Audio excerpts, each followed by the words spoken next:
believers, go-getters. One day at a time, brick by brick, you feel me? Keep building. Woo!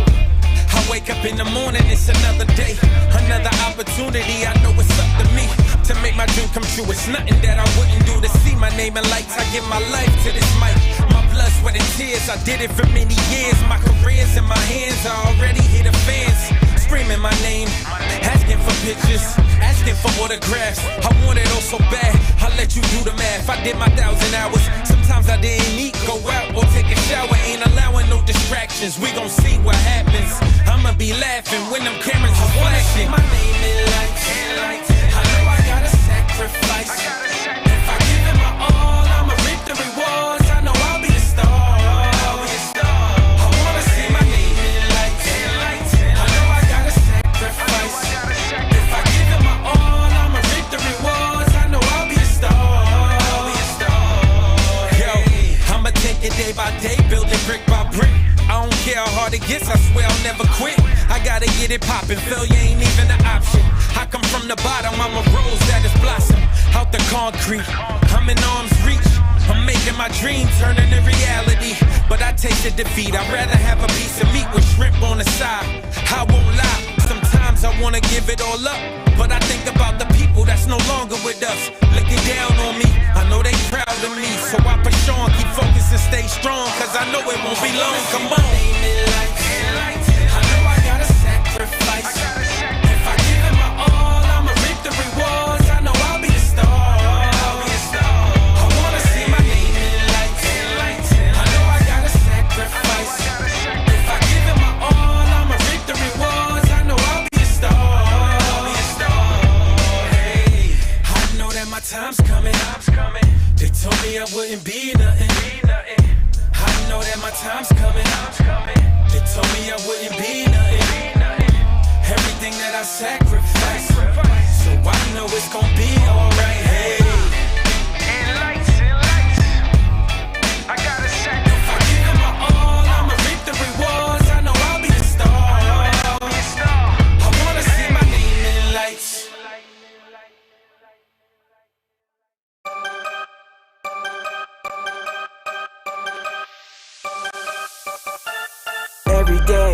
Every day when I awake, I know what's at stake, what kind of moves I gotta make to keep it poppin', raise the bar, elevate. People watching, some applaud, others hate, but either way, I'ma lead the way, bring home the bacon, feed my face. Never been average, always been different, low-key savage, and to think I'm getting better. Every day I'm getting better, finding ways to get to this cheddar. I go hard from the time I get up, I won't let up, I'm getting better. Every day I'm getting better, I know all my haters are fed up. I go hard from the time I get up, I won't let up, I'm getting better. If you with me then it's crew, if you're not, cancel Christmas for you. On the spot, ain't nothing you can do to make it stop. Might as well enjoy the view from the side as I rise to the top. Wide-eyed, your stomach tied up in knots. I tried to tell you but you wouldn't listen. Look at what you missing, and I'm only getting better. Every day I'm getting better, finding ways to get to this cheddar. I go hard from the time I get up, I won't let up, I'm getting better. Every day I'm getting better, I know all my haters are fed up. I go hard from the time I get up, I won't let up, I'm getting better. Every day I'm getting better, finding ways to get to this cheddar. I go hard from the time I get up, I won't let up, I'm getting better. Every day I'm getting better, I know all my haters are fed up. I go hard from the time I get up, I won't let up, I'm getting better.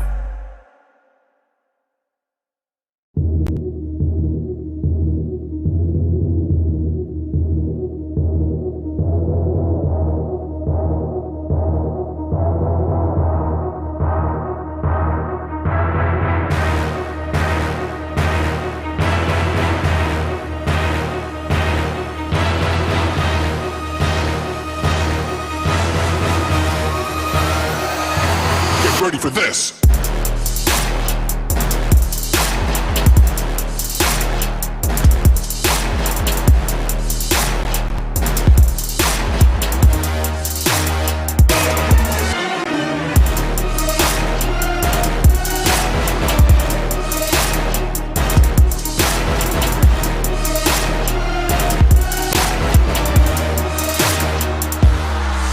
This.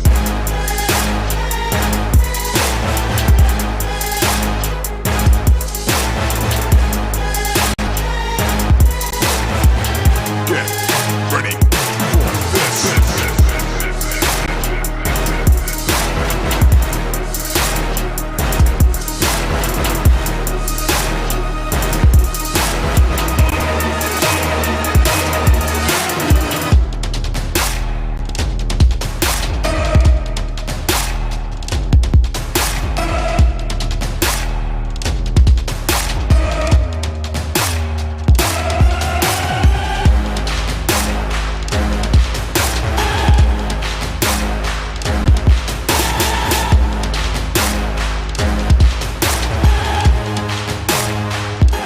Get ready for this.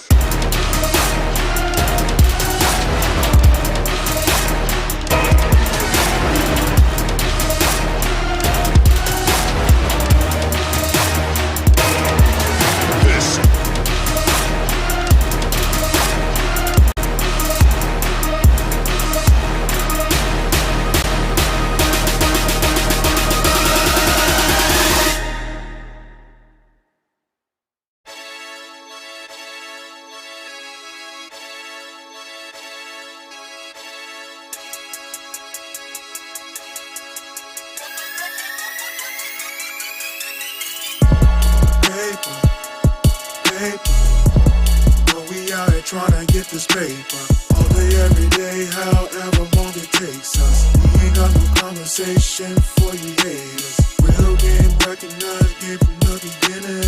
Smile in our face, but don't wanna see us winning. Get this paper, paper, paper. It could be whatever, whether rain or shine. You can best believe I'm out to get mine. Be honest, keep it 100. You know don't nothing move but the money. I hear the haters on the sideline, hella jealous cause it's finally my time. Just don't do nothing you'll regret, cause my whole crew is with the BS. Paper, paper. Know we out here trying to get this paper all day, every day, however long it takes us. We ain't got no conversation for you haters. Real game recognized, game from the beginning. Smile in our face, but don't wanna see us winning. Get this paper, paper, paper. Got a bunch of schemes that I like to rock. Just by any means, getting to the guap. Every day it's another hustle, but some of y'all don't wanna see me bubble. Go ahead and hate from a distance, but if you pull up, cancel Christmas. Don't do nothing you'll regret, cause my whole crew is with the BS. Paper, paper. Know we out here trying to get this paper all day, every day, however long it takes us. We ain't got no conversation for you haters. Real game recognized, game from the beginning. Smile in the face, but don't wanna see us winning. Get this paper, paper, paper, paper.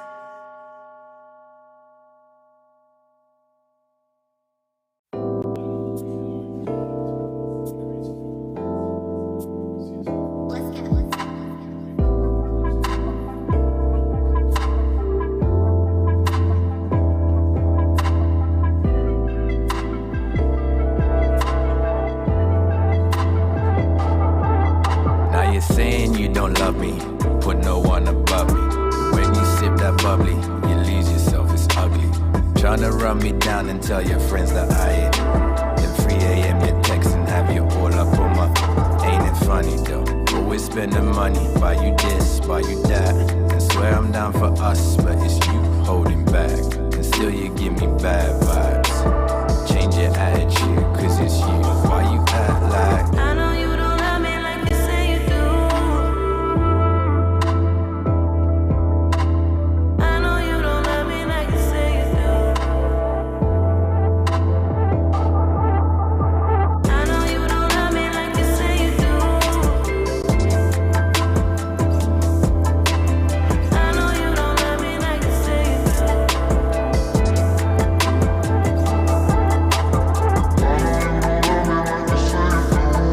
why you lying, girl? You know you're mine, girl.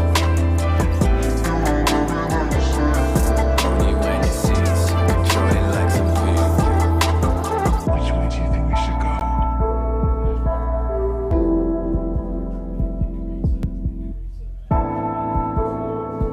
I don't care. Tired of the drama, silence, maybe more than tears. This hit, it's yours. Too broken to be fixed, but not too proud to ask for help. Used to be yourself. I know you don't love me like you say you do. So why you think that? I know you don't love me like you say you do. Why you think that? So why you think that?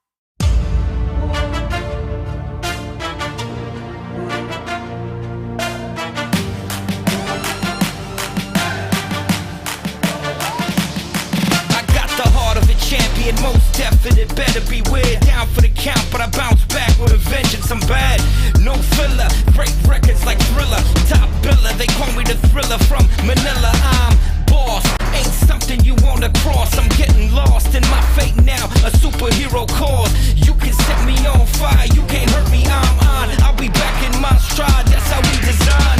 One thing I know, when the back is against that wall, you can bear, we'll be coming back, that's how we roll. We go renegade style, when they do it, don't stop. Time to break through, come on free. Look inside and you will find the heart of a champion like me. Go renegade style, live with where we don't stop. Time to break through and come on free. Look inside and you will find the heart of a champion like me. Cold-hearted warrior, I never rest on my laurels. No matter the battle, I come back like I'm immortal. Undefeated air, been the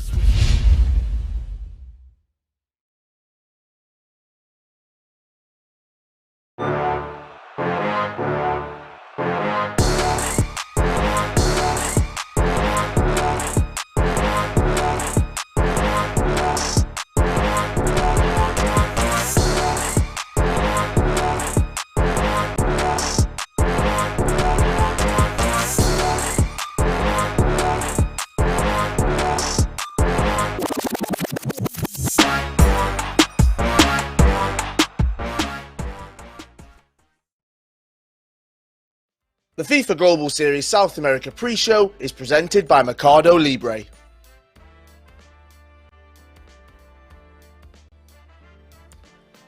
Hello and welcome to the FIFA 21 Global Series South America Playoffs Day 2, and this is the PlayStation side of things. My name is Kyle Walker. We had Xbox yesterday, we're on PlayStation today, and then tomorrow and day 4 we have 2 championship final days where we will find our competitors from South America that will be heading to the FIFAe World Cup. Now it is not just me over the next few days. I am joined by Mike LaBelle on day number 2, Richard Buckley and Brandon Smith as well. Guys, here we are, the PlayStation side of things in South America. Mike, I've got to start with you. How excited are you to get this show on the road? I've got great levels in terms of FIFA entertainment right now. And I also felt or feel or always felt That's where I'm trying to go here. That South America in general is the most underrated region. These guys always have traveled well. We have new players, familiar faces. Everybody's in rotation, and we're into that final 16. We've got 4 spots on the line. This is what it comes down to, and we got an in-person event, FIFAe World Cup. Everyone is excited for that one. Richard, we had Xbox yesterday, but the great thing about today, we double the players, we double the number of spots, we're doubling the FIFA 21 action. Yeah, and we're also doubling down on prize money as well. $200,000 will be given out over the course of the next 2 days on the PlayStation knockout bracket. I cannot wait. All the big dogs have made it. Matheus Bonanno's in action. Paulo Netto, Nicholas, they're all here. They're fighting it out. Maybe all 3 of them plus 1 more could make it to the FIFAe World Cup. But if yesterday is anything to go by, expect surprises. You literally took the words out of my mouth. Brandon, yesterday, me, you, Richard and Uli all had our best players and they all dropped down into the losers bracket side of things. So today we could expect some more surprises, some more shocks. Yeah, let's just say hopefully the script will be followed today, Carl, because yesterday it certainly was not. If you missed yesterday's action, well, luckily we've got an unbelievable stat bracket today. As Richard said, he took the words out of my mouth. So many top 5 players here that have been to FIFAe World Cups, such as Nicholas 99, the Iceman. He is in that bracket tonight. And again, so much money and 4 World Cup spots on the line, which we must say, some of those will be given away tonight. So a lot on the line. There is indeed. Now, to get to this point, to get to the stream, all of our competitors went head-to-head. There was 32 in total in our Swiss rounds, and this is how it all unfolded right here. 16 have gone through, the 16 on the left, but the 16 on the right, including Wolves for Filza, including Charlie Human, including Zizinho, they did not make it. Mike LaBelle, the 16 that have made it. Some surprises, some that we knew were going to be there, but all I know, we are guaranteed 10 out of 10 on the quality scale of FIFA 21 action. Well, this is something that's so beautiful about the competitive scene. It really doesn't matter what you've accomplished in the past. It's about what you're doing currently and where you're peaking, or when you're peaking, so to speak. We talk about this a lot, but many competitors start the year well, and then they're not able to find form when it really counts. You talked about Filza not being here, Zizinho not being here. Even if you're looking at like Lucas Rep and some of these really household names that we've seen within the community. But at the same time, we always have new faces every year. And a lot of organizations are really able to build and develop talent. And we still got the likes of, as you were saying, with Paulo Netto or having Nicholas on display. And a lot of guys that we've seen throughout many years now at the competitive scene. So I'm looking forward to it. I can't wait. I love that there's 4 spots up for grab. I really feel that South America deserves it. Now, Brandon, we can look at all of those Swiss round 5-0, 4-1 for some of our competitors. Some of them have scraped through 3-2, but ultimately, the Swiss rounds are done and dusted. We're at the knockout stage right now, and they have to turn up, they have to perform. They have to. And I mean, we can talk about Swiss rounds all you want. We can say, oh, you may have got 4 wins, an extra win that you needed to get, or you may have got 5-0 and you may be looking, hunky-dory. What happened yesterday, PH in Resende, they were 4-1 in the Swiss rounds. They were in the loser bracket. One of them 2 are not going to the FIFAe World Cup come Saturday. So it goes to show, yes, you can have a great day one and you can get through the Swiss. But I think, as Mike would say as well, just get your 3 wins. And who really cares after that? You're in the knockout bracket and anything can happen. Right, let's have a look at that knockout bracket then. This is how things currently stand. All of our competitors are in the winners bracket side of things. 16 of them will be going head-to-head in round number 1. There will be 8 matches. We'll be showing one of them, but we will be keeping you up to date with all of the other scores. So make sure you stick around. We'll be keeping you up to date, seeing who advances into that winners bracket, who drops down into the losers bracket, and who loses one of their lives. Richard, that is the important thing about today. Double elimination. You've got 2 lives to start, but half of our competitors, they'll be losing one of them within the first hour of the day. Yeah, certainly, Kyle, and I think when you consider 16 players made it through, you've just got to fight through. It's very important with how this bracket is formatted as well. 4 players making it to the E-World Cup. Stay in the winners bracket for as long as possible. Usually we say, yeah, you can drop down to losers bracket and make a run. It's going to be almost impossible to make a run in that losers bracket, because with people dropping down from the winners bracket who are top players every single round. It's going to be a real tough ask. It is indeed. The 16 competitors going head-to-head, they'll be all hoping to stay in that winner's bracket. But after that first hour, as we said, we will lose half of them to the loser's bracket. This is how the schedule will unfold today here on day number 2 of the South American playoffs. All of our 8 matches will be happening in our round 1 of games. And then moving into round 2, bear with us here. We'll explain it. We'll have the loser bracket round 1 plus our next round, quarterfinals of that winners bracket. Round number 3, we'll see half of our games in the losers bracket and the 2 games in the winners bracket happening at the same time. And then round number 4, we'll see loser bracket round 3. Both of those games will be happening simultaneously, and we'll be keeping you across the scores. And then round 5, I should say, of the day is our winners bracket final, where we will have our competitor who'll be going through to that FIFAe World Cup. Mike, there's plenty of FIFA 21 action, but this is what we want. This is what we live for. Absolutely, and another thing that we live for is we don't want clean sheets. We want high-octane attacking football. This region's going to bring that. It's going to be intense as well. You heard Richard bring this up, but every time you get another win or you get that early loss, you're one step out of the door, you're in the door, you're doubling your opportunity, you're making more money, and there's more pressure. A big reason you don't want to go down early is because now you're putting a lot of pressure on yourself for your complete year. It doesn't really matter how well you perform, and I keep stressing that because this is what it builds to. This is all the seeding is done now. It does not matter. We have our final reset. This is it. So, you know, I like to look after you guys. I like to look after your well-being. Richard, there's plenty of FIFA 21 action coming. Are you all right? Have you got a drink? Have you got some snacks, maybe? You know? I'm ready, Kyle. I've got my water here, ice cold, may I add as well, to keep the vocals nice and tender. Tender. That's what I'm looking for. And I'm ready. I'm ready to go.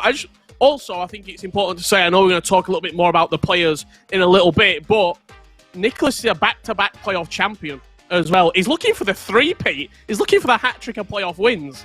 Now, Brandon, will you even get a chance to enjoy any snacks or a drink? Because these games are coming thick and fast. And when we've got competitors like Paulo Netto, like Nicholas, we know we are in for a great evening or afternoon or morning, wherever you are, of FIFA. Yeah, there's a reason why I eat before, Carl, because, you know, there's no chance as soon as that ball kicks in the first round. It's a long old night of FIFA. And just to add on to Richard's point, there's also another fairy tale for Nicholas. If he did qualify for the FIFAe World Cup this week, that would be 4 E-World Cups in a row he would have qualified for, dating back from FIFA 17. So that man has been in the ecosystem of FIFA esports for a while. And again, $75,000, a number that man knows very well because he's won that lump before in the playoffs. The Iceman will be looking to make it back to back FIFAe World Cups. Can he do it? We will find out. But if you are sticking with us over the next few weeks, there are other events that will be happening. We jump from this one, 24th, 25th, 26th, 27th of June, the South America playoffs. Next week, we go to Europe. The first weekend is the Xbox side of that tournament, the second, third, and fourth, and you can watch it at twitch.tv/EA Sports FIFA. And then the following weekend, we jump to our PlayStation side of the tournament, July 9th, 10th, and 11th, where our competitors will be going head-to-head from Europe.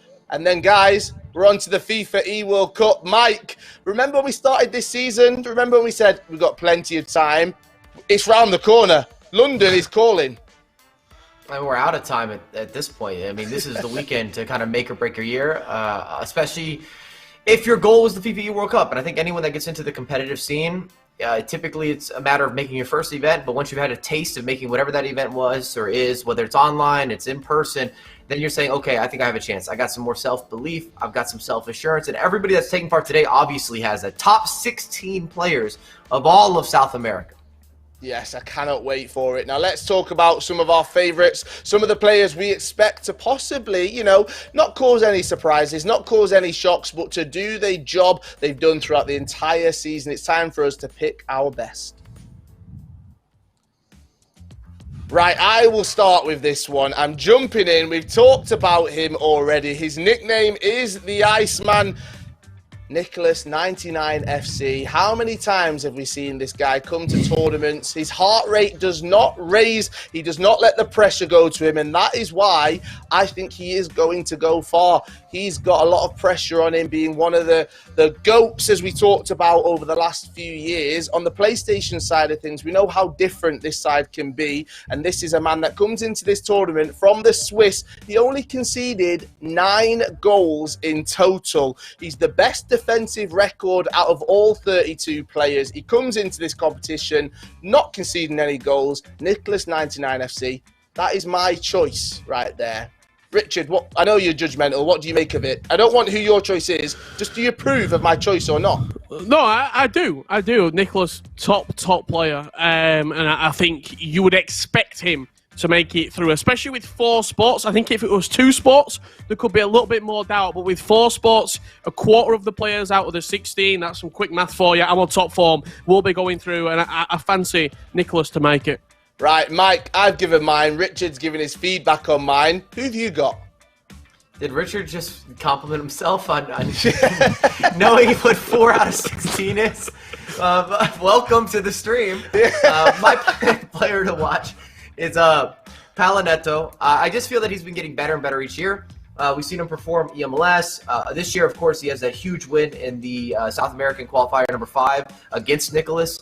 We've seen him with the E-Nations. And I just feel that he's gotten more and more confident and expressive as a player. He was very emotional after that victory. And I would be very surprised if he doesn't make the top 4. I have him written in my book, where is that? There it is. I have it in my notes of names that I'm reaching over here to grab.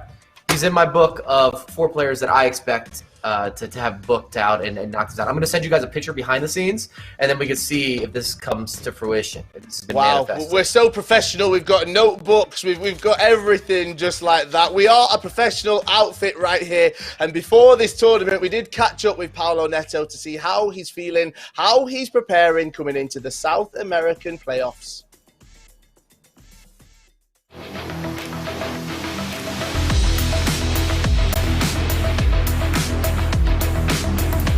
CR7 for Paulo Netto. Back to Neymar. Twisting, turning, Neymar! Eu tô aqui com o Paulo Netto, o grande vencedor do E-Nations aqui pelo Brasil, né, na etapa brasileira. Quando foi a primeira vez que você jogou um campeonato valendo mesmo? Quando valia mais do que só quem paga o refri entre os amigos? Foi no competitivo mesmo do FIFA, foi em 2019. Eu disputei o Foot Champions Cup de Atlanta no FIFA 19. Ele foi lá nos Estados Unidos. Eu acabei ficando na semifinal do PS4. Foi meu primeiro torneio oficial da EA. Então foi sem dúvida lá que eu realmente vi que era diferente as coisas, que realmente tinha um cenário muito grande. Cristiano Ronaldo still, he'll tear with the ball. É através desses vários campeonatos que você se mantém sempre afiado, apurado, né? E para se manter assim em altíssimo nível como você tá, porque você tá sempre jogando, você tá sempre na disputa, você é sempre o nome que é comentado como favorito, o nome a ser batido. Eu imagino que a sua rotina do dia a dia, da hora que acorda, da hora que vai dormir, tem muito FIFA inserido aí no meio. E como que o FIFA profissional mudou essa rotina sua do dia a dia? Não, sem dúvida mudou. Eu acho que o treinamento ali tem que estar sempre constante. Você também não pode treinar demais a ponto de se cansar e não render nos treinos. Eu analiso muito isso em mim. Mas assim, sem dúvida mudou. Eu acho que no Summer Series passado eu fiz uma preparação diferente, mais dura. Também assistindo mais jogos era uma coisa que eu não assistia muito. E isso eu acho que aperfeiçoou nos meus treinos. Eu acabei meio que enxergando o meu jeito certo de treinar, cada um tem o seu, e isso me ajudou muito e sem dúvida aí, na minha rotina tem muito FIFA, seja jogando ou seja assistindo. CR7 for Paulo Netto, back to Neymar, twisting, turning, Neymar! Se tiver alguém assistindo você agora, que você pode passar uma mensagem assim, porque às vezes você nem sabe quem vai chegar, como vai tocar a pessoa, né? Mas alguém que tá assistindo, um menino aí que às vezes não tem nem a idade para disputar um campeonato, mas tem vontade.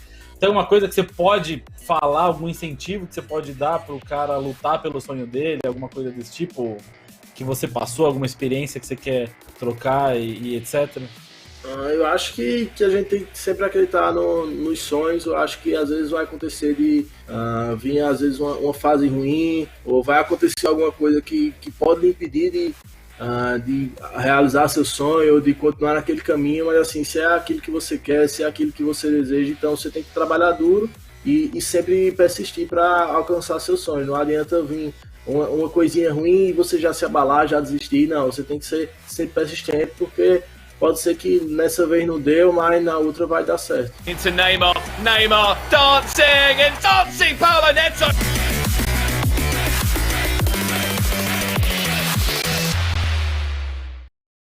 Atlanta's Paulo Netto there, getting to know him ahead of the playoffs. Brandon, we've seen him throughout the tournament. We heard your voice as well, commentating on some of those goals. We know what he can do. Do you agree with Mike? Do you say he's one of the best, one of the favourites here? I think he hit the form at the right time, to be honest. He won qualifier number 5, and off the back of that, he got in the Brazilian team for the FIFAe Nations Cup, which, that's a great time for him, especially when the season's quieting down for a lot of players. You need a motivation, you need something to keep you going and sort of to keep your finger on the pulse with the playoffs around the corner. So, absolutely, I think he should definitely be in that 4 that goes to London, no doubt about it. He's never been to a FIFAe World Cup, so for him, it could be a year of firsts, and hopefully we can see that same form today, Carl. Maybe we will. Brandon, let's get into it with your choice, though. Who is one of your favourites? Who are you looking forward to seeing? Well, I think obviously we're going to hear probably Nicholas. We're going to hear about Paulo Netto. We may probably hear about Matthias Bonanno. But there's going to be 4 spots, isn't there? There's another spot available. And I've got to go for this man, who we must add has already been to a FIFAe World Cup. He went to the last one in FIFA 19, did NSE tour. He was at Ajax at the time. Then he moved to Cruzeiro, the Brazilian football club. And then recently, this season, mid-season, he moved to Netshoes Esports, which have been a fantastic organisation out in Brazil that have really sort of helped that grassroots and those experienced players such as Rafifa, Lucas Rep in their time. So that's a player for me that I think could go the full way and maybe book a top 4 spot in London. I'm expecting big things from Tour right there. Richard, let's get into your choice. Who are you looking forward to seeing? For me, Kyle, there's only one player that this best section should be around, and it's Matthias Bonanno. He is the best player in South America. He had his bad day yesterday. He finished 3-2 in Swiss. I looked a little bit more in depth at those results.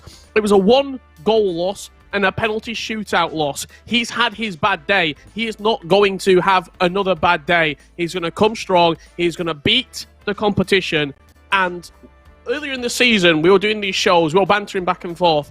I said the comment, I think South America could win a FIFAe World Cup this year. I was specifically talking about this man, Matthias Bonanno. I think he is the player. I don't want to put too much pressure on him if he's hearing this. I'm not sure if he'll even be able to understand my northern dialect, but I think he is the man that this region should get behind because he can do big things in London.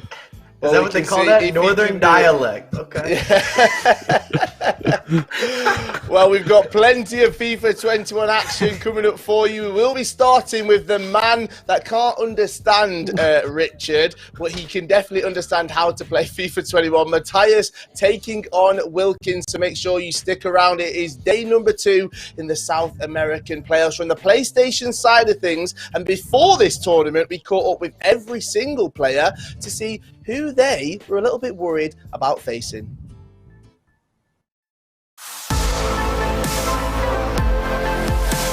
Arrancamos con la cadena de opiniones, empezando con Matías Bonanno. Nico Villalba es uno de los mejores jugadores del mundo, se mantuvo durante todos los años ahí en el más alto nivel. Paulo Netto me parece el mejor jugador de Brasil ya desde el año pasado. Es top 3 de Sudamérica porque es súper consistente y demás. Además es muy ofensivo, siempre propone, siempre quiere jugar, siempre quiere presionar, hacer todo, siempre quiere ser protagonista y la verdad que es un gran jugador. O Wilkins é um jogador uruguaio, né? Ele é relativamente novo no FIFA. Eu não lembro de ver ele no cenário competitivo no FIFA passado, mas nesse FIFA ele tá muito bem. Acho que ele é o 4º do ranking.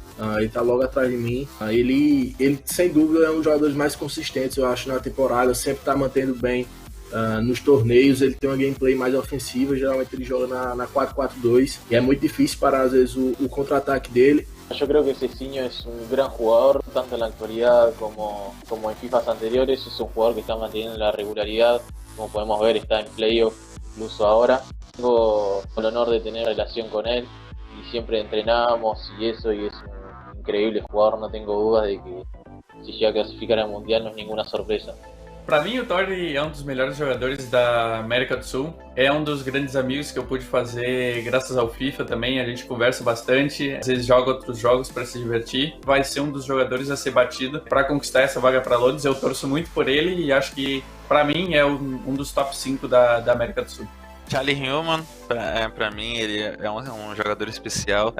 Eu tive o prazer de jogar com ele algumas vezes, principalmente no Classificatório 2. A gente jogou algumas finais ali decidindo a vaga. É um jogador muito difícil quando ele tá ali no ataque, ele tem ótimas decisões e acaba fazendo bastante gols. Enzo es una persona que hemos hablado más allá de lo competitivo, un poco en lo personal, con nuestras sensaciones acerca de lo demás de afuera del competitivo y siempre pudimos hablar muy bien, es una buena persona y como jugador la verdad que es un gran jugador que por algo está donde está y lo hace desde Perú, que no es fácil. Si lo cruzo va a ser un gran cruce y esperemos que sea un lindo partido. Matías Bonanno es el número 1 de Sudamérica, creo que ha ganado todo en esta temporada de las qualifiers. Por mi parte siempre converso con él, siempre estamos al tanto de formaciones de rivales y creo que debería ser uno de los que llega al Mundial por todo el rendimiento que ha tenido y vamos a ver cómo lo contrarrestamos en playoffs si es que nos llega a tocar.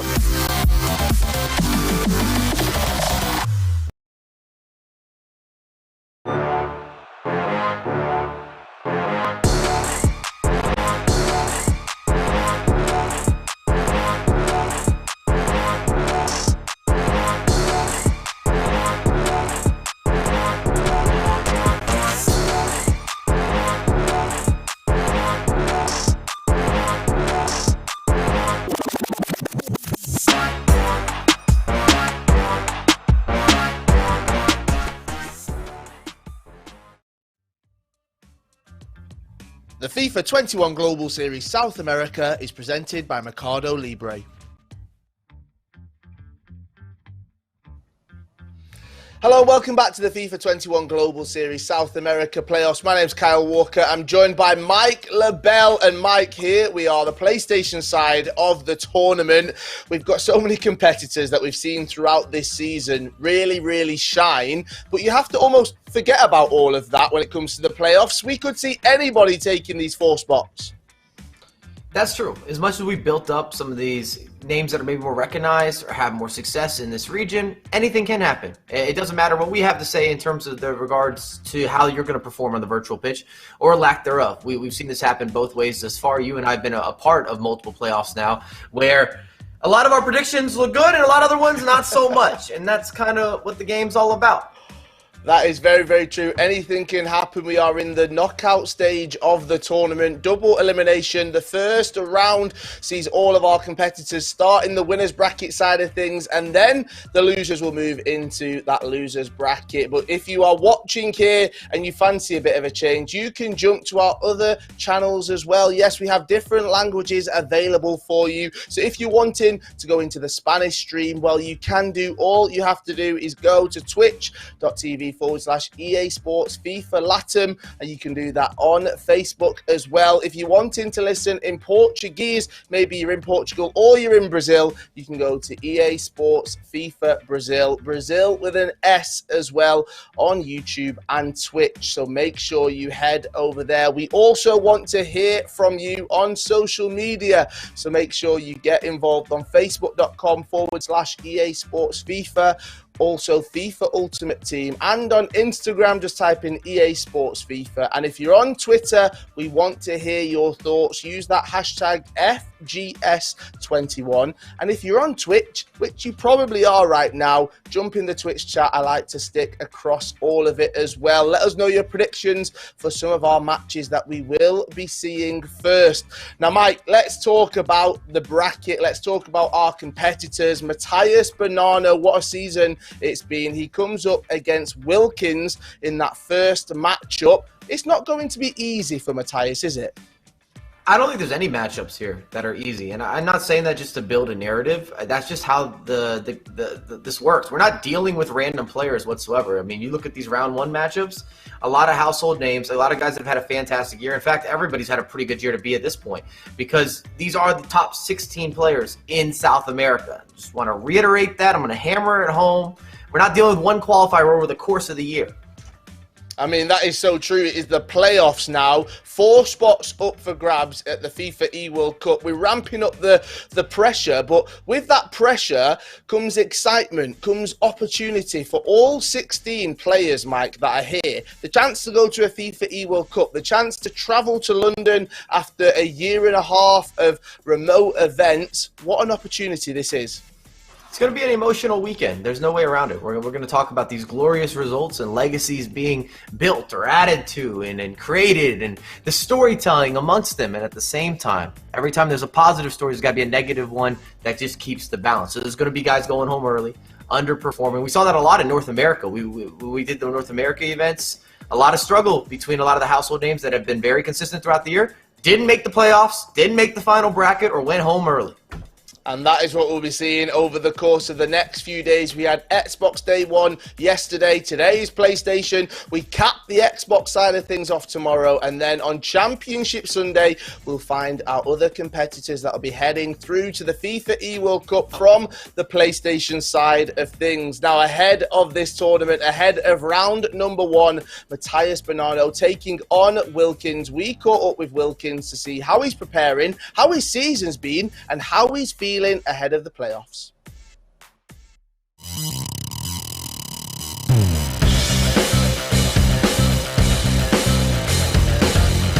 CR7 into Mbappe, and the Uruguayan strikes first. Bueno, seguimos con las entrevistas en esta fase final de la Global Series a nivel Sudamérica y estamos con Agustín Wilkins, jugador del equipo CA21. Agustín, bienvenido, gracias por estar y preguntarte cómo han sido estos años como profesional también y cómo llegaste a estar dentro de los 4 mejores de Sudamérica. Bueno, muchas gracias a vos, Bruno, por la invitación. Fue un poco complejo, la verdad. Yo ya desde FIFAs anteriores venía jugando, pero no competía, sino que jugaba cuando tenía tiempo, podía. Pero ya este FIFA decidí un poco renegar un año al estudio y poder ver hasta dónde podía llegar acá si me centraba. Y bueno, acá estoy, por suerte pude clasificar a los playoffs y vamos a intentar llegar al Mundial también. Para los que no lo saben, el CA21 Team es el equipo de Ramón Cachila Arias, jugador actualmente en la Universidad de Chile, y quiero saber también esa relación que tienes con Cachi, cómo se dio ese nexo, cómo él llegó a contratarte y también cuál es el trabajo que hace el CA21 Team para apoyarte en el día a día. Primero que nada, yo a Cachi lo conocí por mi amigo Tincho Rey, que es otro jugador uruguayo de competitivo. Bueno, Tincho Rey me comentó la idea de que Cachila estaba armando un team y él me recomendó. Entonces ahí fue que empecé a hablar con Cachila y que ingresé al team y demás. Y bueno, ahora mismo llevamos una gran relación. En cuanto al team, entre los jugadores ya nos conocíamos desde antes, porque jugamos ahí mismo en el team. En cuanto a Cachila también y demás, tenemos una gran relación en el grupo y hablamos muy seguido también. Es muy importante también la relación, que no es solo una relación de trabajo, sino que también es una amistad. Y que también yo creo que el apoyo económico también motiva mucho a seguir. ¿Qué estás pensando en estos últimos días? ¿Cómo piensas que se va a venir la Global Series? ¿Y qué estás haciendo para, me imagino, lograr ese objetivo que tienes junto con tu equipo, que es lograr uno de esos 4 cupos para estar en Londres? Bueno, primero es una competición en la cual van a estar los 32 mejores. Todos estamos como que en un nivel parejo y que se define por detalle. Por hay que entrenar mucho y que esos detalles no sucedan. Y nada, me estoy preparando en estos días, entrenando con ellos, como dije, intentando mejorar mi juego y llegar de la mejor manera posible preparado para el evento. Y nada, vamos a intentar clasificar al Mundial con CA21, ya lo tenemos decidido eso. Y vamos a dejar todo para que se cumpla ese sueño. He may have just had a chance. Kulusevski cuts it by Ronaldo.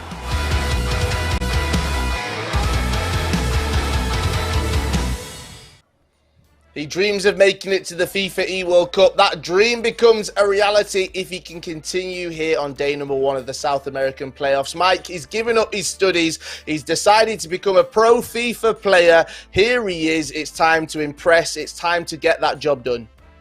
At the end of the day, you have to be dedicated, and if you've shown this level of potential of being not only one of the best players in all of the region, but maybe all of the world, you've got to go for it while the time is kind of cooking, while it's hot, while you're performing at this level, because you never know. Are you going to get 3 years, 4 years, 5 years of really being at this high level? It's debatable. We see a lot of people come and go constantly. We do indeed, but there's 16 competitors going head-to-head for 4 spots at the FIFAe World Cup. It's time to get into our first matchup. Matthias Bonanno taking on Wilkins, Richard Buckley, Brandon Smith. It's over to you guys. Thank you very much, Carl and Mike LaBelle. And yes, welcome back to Day 2 here in South America. The one difference is, though, we're on the PlayStation today. Yesterday provided, probably to say the least, Richard, quite a few shocks. If there was a script to be followed yesterday, it was certainly ripped up. We can only hope that today, the script that might be in draft may just be followed. We'll have a look at the teams to kick this one off. And we're going to look at Wilkins' team first and foremost. Quite a solid team, as expected. But an interesting fullback. They have been the controversial points as of late. Not just an interesting fullback, an interesting right striker. Prime icon moments. Eric Cantona in the team for Wilkins. First time we've ever seen Cantona used on a Global Series event with these unlocked accounts. Cantona, prime icon moments in the team. I'm very much looking forward to seeing how he can do. That is a real big surprise. It's Pele not being used in that team. Looking at Matthias Bonanno's squad, no surprise to see Edison between the sticks. Back four, Cancelo, Varane, Vieira and Alphonso Davies. It's going to be Ronaldo, R9 and Mbappe as the attacking players. We're alongside Pele, De Jong and Hullet. He likes a false 9, so I wouldn't potentially expect to see as well maybe Mbappe playing as a centre mid, maybe even Pele as a centre mid, and then R9, Ronaldo and the other attacking player, whether it be Pele or Mbappe, as those wide attackers. 2 very good teams. Cantona at striker, very much intrigued to see how he can do. Yeah, I mean, where do you start with Matthias Bonanno, Richard? He is a one-of-a-kind player. What a year that man has had. A breakout year for the Argentine. It was always Nicolas this, Nicolas that in Argentina, let alone in South America on the PlayStation. Not this year. It's been all about Matthias Bonanno. CONMEBOL with Libertadores, check. Qualifier after qualifier, check. Country representation in the FIFAe World Cup, the FIFAe Nations Cup, check. That man has pretty much done everything this year, Richard, other than get to the FIFAe World Cup, which there's no doubt he should be on that plane to London with the performances that he's delivered this year. Yeah, and when you look back at these two's last meeting, I think it was in qualifier 4, if memory serves me correctly, Matthias won 2-1. However, Wilkins had a better end to the season. He finished top 3 in qualifier number 5. So if we're taking anything from yesterday, it's the players that performed better at the back end of the season. They certainly performed better. Felipe won qualifier 5 and guaranteed himself a top spot here in the FIFAe World Cup Grand Final. So I think the opportunities are certainly there for Wilkins to cause a little bit of an upset here in our first game. Let's also not forget all these games in the round of 16 taking place simultaneously. So we'll try our very best to give you, after leg 1, the entire sort of halftime updates, all the scores as they're going in, and any shocks that may be starting to appear here in the round of 16.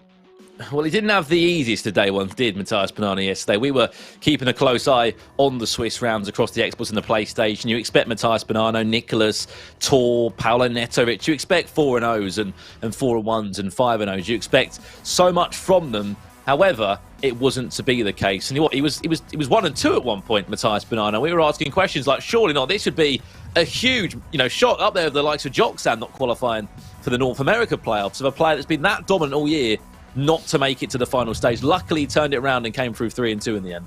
No, he certainly did, I think. But when you look at those losses, it was a 1-goal loss and a penalty shootout loss. He didn't get beat heavily by anybody. So the opportunities certainly went against him, but he showed his grit, he showed his determination, turn it around, great character shown with those last 2 games, picking up 2 wins and finds himself, as Mike LaBelle said earlier, as long as you get through the Swiss, it doesn't really matter. You're in the bracket now, you're in the knockout games, this is where you play your best FIFA, and for me, he's already had his bad day. I expect him to kick on and show that championship form over the next couple of days. Well, of course, you guys might be tuning in as well, thinking, how do I get my tokens, my swaps, my TIFOs? Well, if you have just tuned in for the very first time, it's your first time watching one of these playoff events, check out this video because it will explain everything you need to know about getting your swaps and getting those packs. Earn 8 new swap tokens by watching the final events of the FIFA 21 Global Series and redeem them for untradeable pack rewards. Simply link your Twitch and EA accounts, watch at least 1 hour of any of these events, and claim your FGS player token with the new Twitch Drops campaign system. There are some great repeatable pack rewards up for grabs. Don't miss out, link your accounts, watch the FIFA 21 Global Series and start redeeming your rewards. Well, that's all you need to know there about getting your hands on those all-important swaps. And more importantly, how about a couple of TIFOs for you? You may have seen popular European players or Oceania players or players from all over the world in the Global Series in your clubs for Ultimate Team, for FUT Champions, just sort of jazzing up your own stadium. Well, you can get SPQR's players who, we must say, Felipe, congratulations to him. He is on the plane to the FIFAe World Cup after taking the first Xbox spot yesterday. Iceman, the Iceman Nicholas 99, he is in action today. And of course, Crew Matthias, that will be our game in focus. For Filza and Yago, it wasn't the year to be for those 2 players, but nevertheless, they are huge, huge legends within this FIFA esports scene. I saw a couple of people in the chat, Richard, asking us, where did we get our scarves from behind us? Well, of course, these come from events that were taking place at LAN, so different events around the world. Any player that gets there will get one of these scarves behind us. We're just lucky that we nick a couple as being commentators there, so we jazz up our backgrounds, you could say. Yes, certainly. I think when you just talking about those players there, for Filza, I don't think he's transitioned that well to being online. He is much better at the LAN events. And obviously you've seen Yago as well competing in Europe.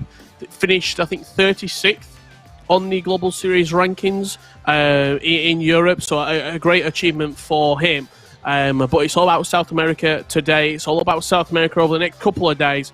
I'm looking forward to seeing who's going to be joining Felipe. We've got, 5 players left to find out. Felipe's took one of the spots, 1 more on Xbox, 4 on PlayStation, to find who will be joining the 9 confirmed at the FIFAe World Cup Grand Final.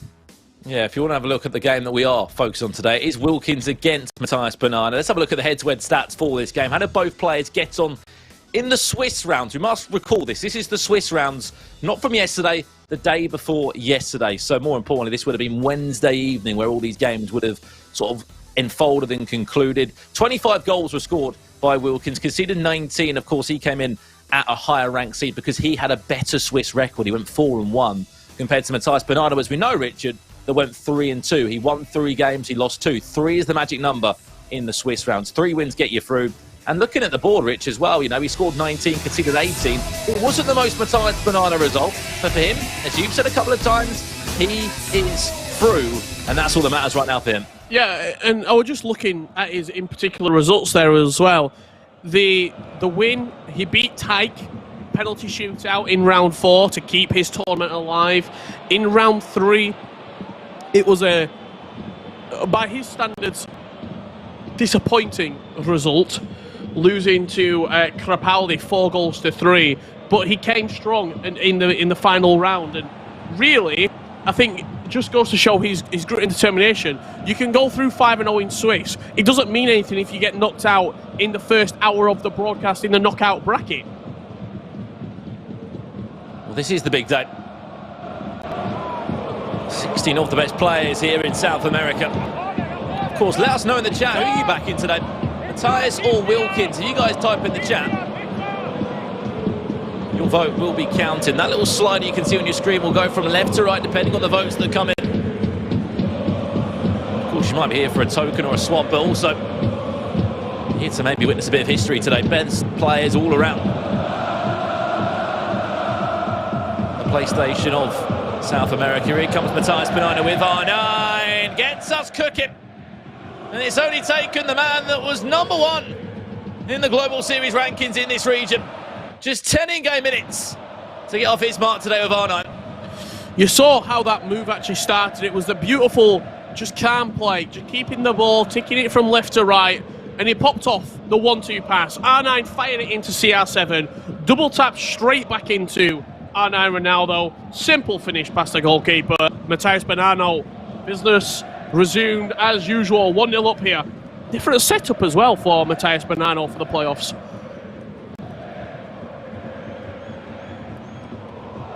Obviously, players have been playing from the comfort of their own homes or HQs of players, depending on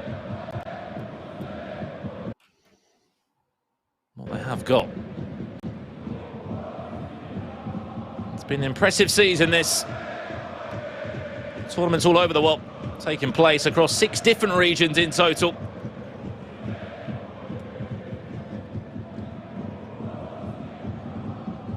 Just jump between the players' feet to make sure you've got the cleanest experience as viewers from home.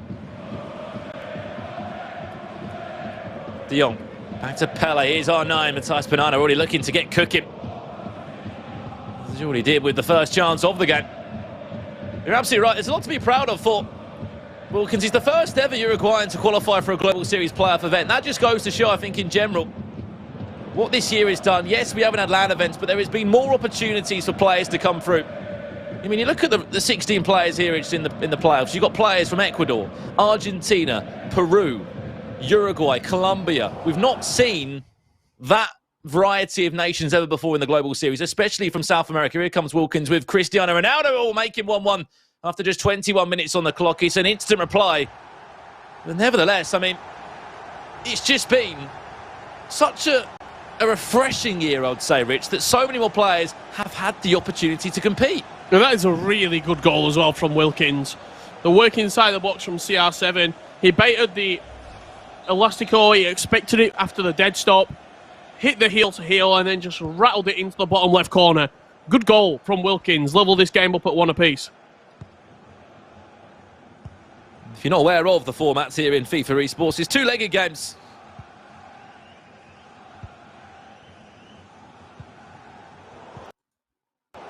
Ever.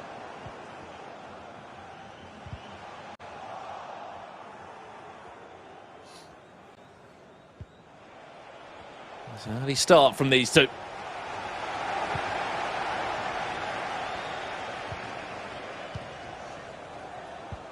Must make him proud though, Richard. The only player from Uruguay that made the playoffs. He's in a top 16. He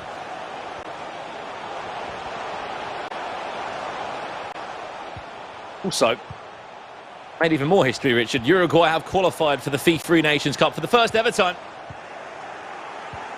And he is on the plane to Copenhagen in August.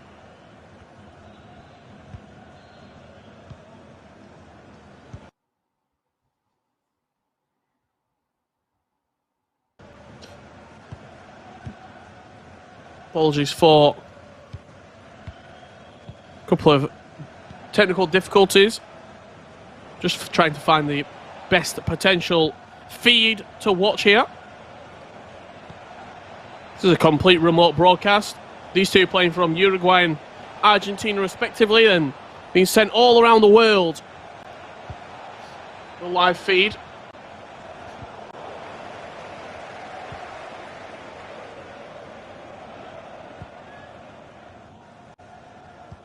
I mean, yesterday we saw so many upsets, all those favourites that we spoke about in our Players to Watch segment. None of them actually made it through on the winner's side of the bracket yesterday. All of them dropped down to loser side. That was on the Xbox today. Will we see strong performances from the likes of Nicholas, who is looking to make it to his 4th FIFAe World Cup? Wilkins now building nicely, back to CR7, drops the shoulder, tries to dance in the box, cannot pull away from Varane on that occasion.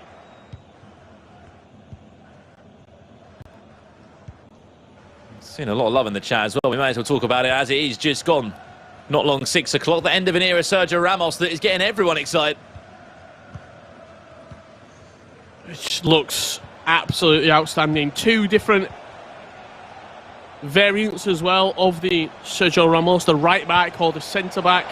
Looks an outstanding player, just as Ruud Gullit is also an outstanding player. Puts Matthias Bonanno 2-1 up here. He scored loads of goals yesterday, did Ruud Gullit. He is such an instrumental midfielder. And no doubt can get back and more importantly can get forward. Ensure that he can get himself on the score sheet and be deadly when he needs to. And we do apologise for any slight technical difficulties in the stream. Again, we are getting the feeds for you from all over the world.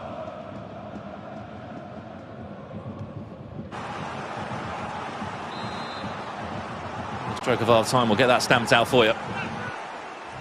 This is a corner to Wilkins.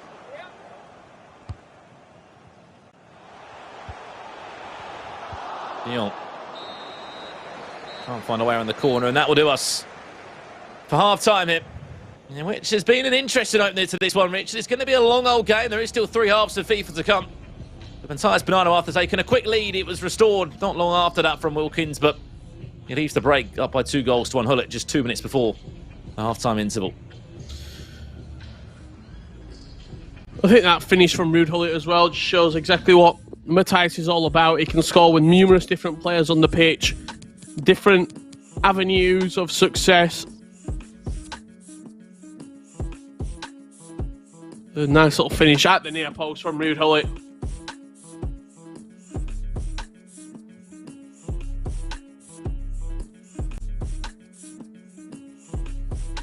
For Wilkins, plenty of time left in this game.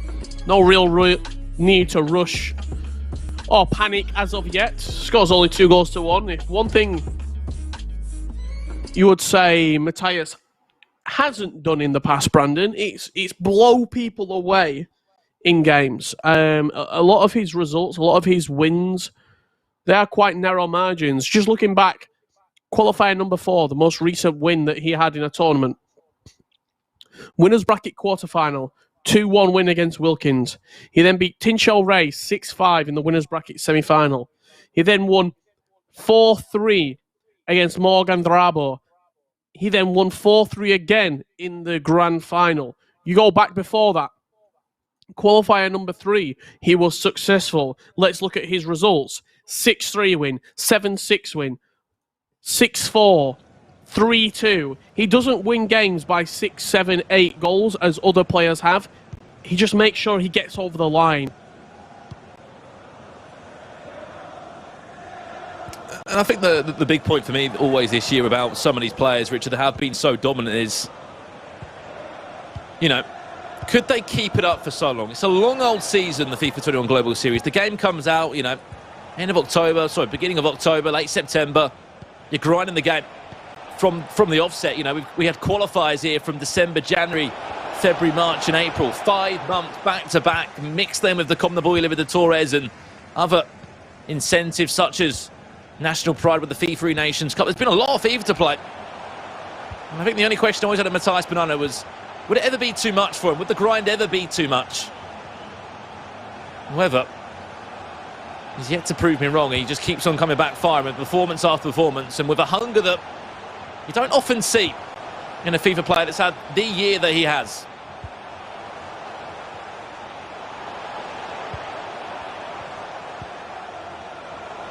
If he could make it to a FIFAe World Cup, it'd be the first ever time that Argentina would have 2 players in the same event. Nicolas has been the only man who's flown the flag high for Argentina. We'll talk more about him when we see him later on in the bracket, if he can hold his run. Because right now he's in a game. It's quite a difficult one for him.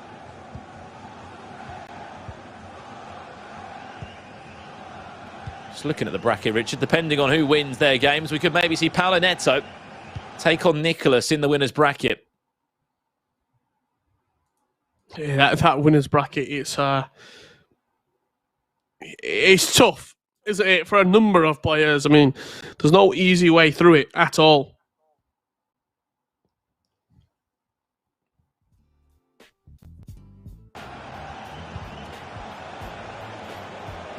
See both the players that camera. Matthias Bonanno, that was cheeky. I think he's watching MS Tassari. Very nearly.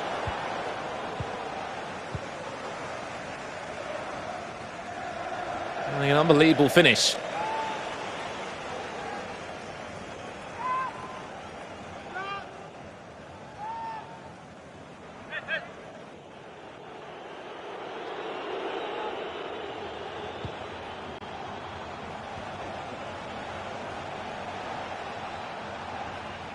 There's plenty of time in this one. So much time. Pele stings into his legs. Matthias Bonanno strikes again. And this time it's Pele.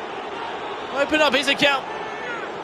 If Matthias Bonanno, it's a 2-goal cushion that no doubt will be very much welcomed. A chance for just to have a little bit of breathing space. He just picked up the ball in that pocket of space on the edge of the box. Couple of step overs to peel away from his man. And absolutely nothing that Wilkins can do about it.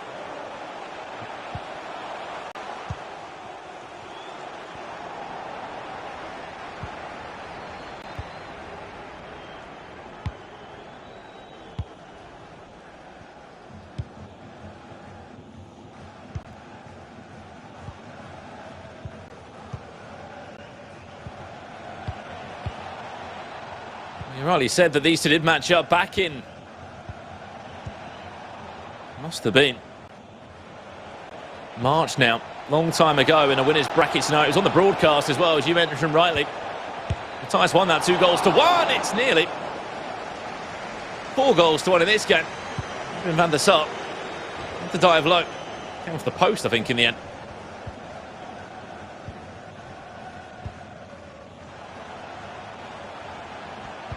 And I've just tuned in. This is the PlayStation South America playoffs here. Someone tonight will be booking a ticket to London for the FIFAe World Cup. Ticket number 10 will be achieved.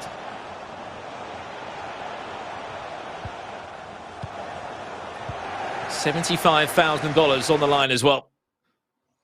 A ridiculous amount of prize money that one player will be able to pick up come the bracket on Sunday. A serious amount of money. They always say it, Rich, the money comes out to play in the playoffs, and that statement could not be any more true. Yeah, the playoffs, it's where the big boys play. It's where the prize money certainly amplifies. I mean, when you consider qualifier 5,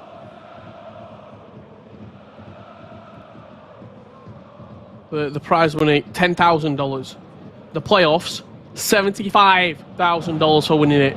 7.5 times more for winning the playoffs than the qualifiers themselves. Well, it's not safe to say that Matthias Bonanno's had quite a decent year in prize money. As you said, the 2 qualifiers he won, that was $20,000 alongside Cont the Boiler with the Tours. That was another 15 in his pocket. He's always been placed well. The Argentine Wilkins looking to find a way back. He's always looked quite sharp in the box when he's found the little link-up play between R9 and Cristiano Ronaldo. It has looked nice, it has been pretty.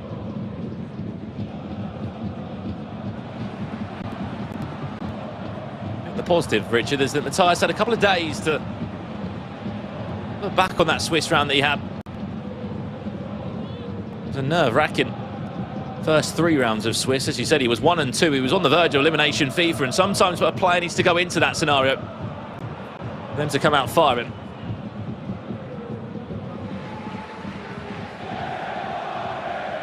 Matthias, that's exactly what happened.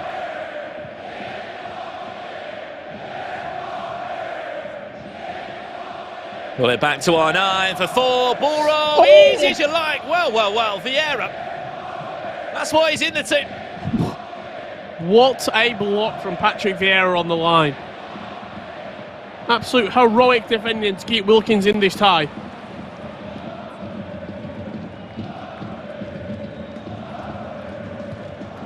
That should just about do us for leg 1 here. Unless there's any more time to play from Matthias Bonanno. Could be for CR7. And that's going to be one that stings for Wilkins. You can understand why he's out and out of his jet. Because I'll be fuming right now. Referee, he played the 1 minute. He played 2. Referee playing longer than anticipated right there. Wilkins up and out. He's not happy. Matheus Bonanno 4-1 up after leg number 1. He's back to his best. I said he weren't going to have 2 bad days in a row. It doesn't happen with players of that quality. He got through Swiss. Maybe not in the most convincing fashion, but in the first knockout game, he looks to be back at his best. And probably as well, knowing how long today lasts, if he can start to get a little bit of form, get a little bit of a momentum going, he knows that he could potentially wrap up an NSE World Cup spot if he plays well today. I think all he needs to do, Rich, is what? Is it win 3 matches in total to then get himself win a shout of the FIFAe World Cup? A little finger wag to the screen. He was all happy after just 10 minutes there, Matheus Bonanno. It was Wilkins that replied with a very nice finish from Cristiano Ronaldo. Got the ball into his feet. Again, that heel-to-heel being ever popular in the box. That made it 1-1. And then Matheus Bonanno just took his hold of the game, Richard. He certainly did. This goal here, Ruud Gullit continuing his run from midfield. Player lock into Ruud Gullit. Directional sort of push in front. And then a simple finish into the near post. Pele twisted and turning inside the box. Finished past the goalkeeper. And referee playing on this last attack. R9 into CR7. Double tap pass. 1 touch to settle it. And then an emphatic finish at the near post. 4-1. Matheus leads going into leg number 2. I don't think you look at how big that goal was, because you leave that leg 2 goals down. Now it's 3 goals just from something so simple, maybe switching off. You expect the referee to blow the whistle. That's why players clear out of play, to ensure that whistle is blown and there's no chance of there being, a comeback or let alone that happening, a late goal. But there is the halfway point in this game. Now, there's still plenty of time to be played. And, 3 goals, Rich. We've seen 3 goals turn around. We saw 6 goals turned around a couple of weeks ago. So there's plenty of time and opportunity for Wilkins, right? Yeah, no, there certainly is. I just think the personnel that you're trying to do that against, it's going to be very tough against Matheus. I spent a good sort of 60 seconds just talking about his results that he's had in previous tournaments, in previous games, in title-winning moments where he's not lost. He's kept his composure. He's seen out the second leg. He doesn't concede a lot of goals. I don't see Wilkins with a 3-goal deficit turning this game around. I think it's too steep of a mountain to climb, unfortunately, for him. Again, we will see that game come up very, very soon indeed. But before we do that, we are going to go to our first break of the day. When we return from it, we'll have that second leg between Matheus Bonanno and Wilkins. Don't go anywhere. We'll be back in just a couple of minutes' time.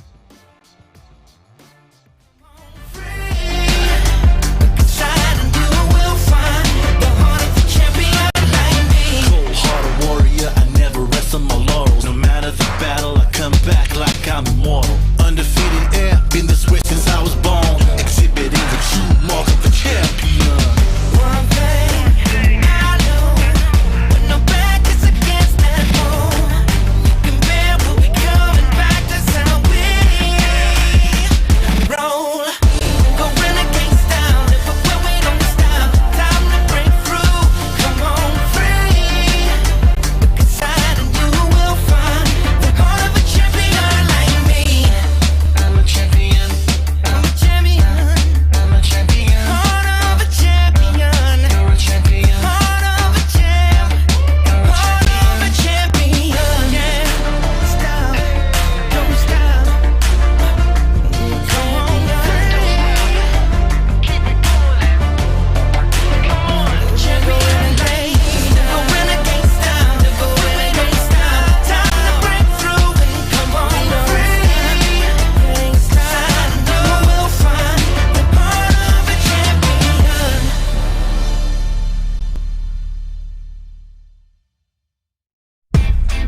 Yo, this for all my dreamers, believers, go-getters. One day at a time, brick by brick, you feel me? Keep building. Woo! I wake up in the morning, it's another day, another opportunity. I know it's up to me to make my dream come true. It's nothing that I wouldn't do to see my name in lights. I give my life to this mic, my blood, sweat, and tears. I did it for many years. My career's in my hands. I already hear the fans screaming my name, asking for pictures, asking for autographs. I want it all so bad, I'll let you do the math. I did my 1,000 hours, sometimes I didn't need.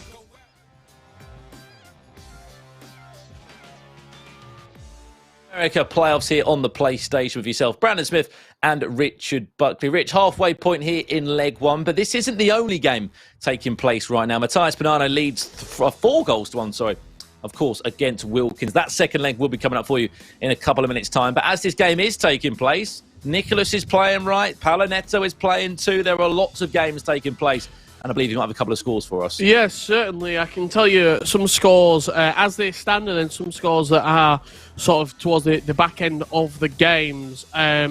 Tor against Tor won 3 goals to 2, from what I understand. Crepaldi beat Dudu 5-2.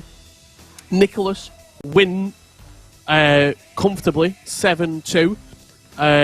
Bundled Tobata 2. CS Cadario 4, and Paulo Netto beating Danlos, aka Rafifa, 7-2. So Rafifa losing his opening game. We'll get those official results as the games have concluded very shortly indeed, but those are a couple of sort of teasers of where the opening round could be going. Our game that we're featuring right now, Matthias Bonanno leading 4 goals to 1. Yeah, he's got a 3-goal cushion on top of that. Again, so many great nations involved this time in the playoffs. We have to say players from Ecuador, Uruguay, Argentina, Peru, this goes on. I mean, we didn't really get to talk about too much in the game, Rich, but this year, certainly, with the virtual leagues, I think Peru have had a league, Colombia have had their league as well, Ecuador have had their league too. There's been so many ways of moving into the playoffs this year, and so many opportunities. Copa Libertadores on top of that as well. It's just nice to see so many pathways now. Of course, football leagues linking in with FIFA esports, but for new players to really get their opportunity on the big stage we're seeing here. Yeah, certainly. I think the opportunities maybe haven't been as apparent for a number of nations, but with the league partners, it gives everybody a chance to have presence at the playoffs. And if you play well at the playoffs, you have an opportunity to go to the FIFAe World Cup Grand Finals. Well, back on the way in this game, Wilkins in the Uruguayan kit with the first chance of the game. If he's onside, Sharnine looked to be for a split second there. Matthias Bonanno playing in that white shirt and blue shorts. And with a very comfortable 4-goal to 1 lead at this moment in time. Which he'll be over the moon that he's been able to control.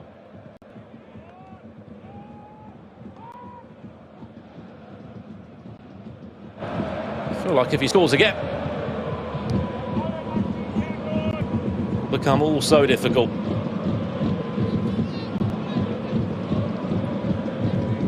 Here he comes.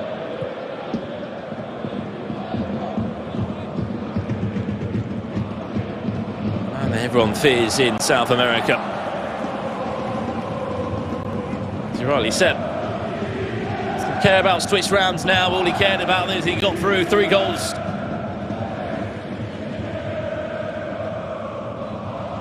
In the first leg. More importantly, 3 wins in the Swiss rounds to ensure he was in this knockout stage.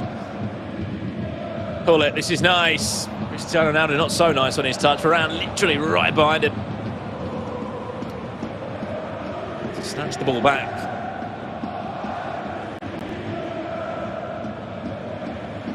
I mean, you spoke a lot about this man this year, Richard. He's been difficult not to avoid, but at times you've gone out on a limb and said, do you think he could go and win the FIFAe World Cup? Do you believe that still now, that he is that good? No, I know he's that good. I certainly believe it. I think the way that he plays FIFA, he plays with a maturity of his age that a lot of people older than him don't have. He plays with a confidence and just such an ease when he is attacking, when he's defending.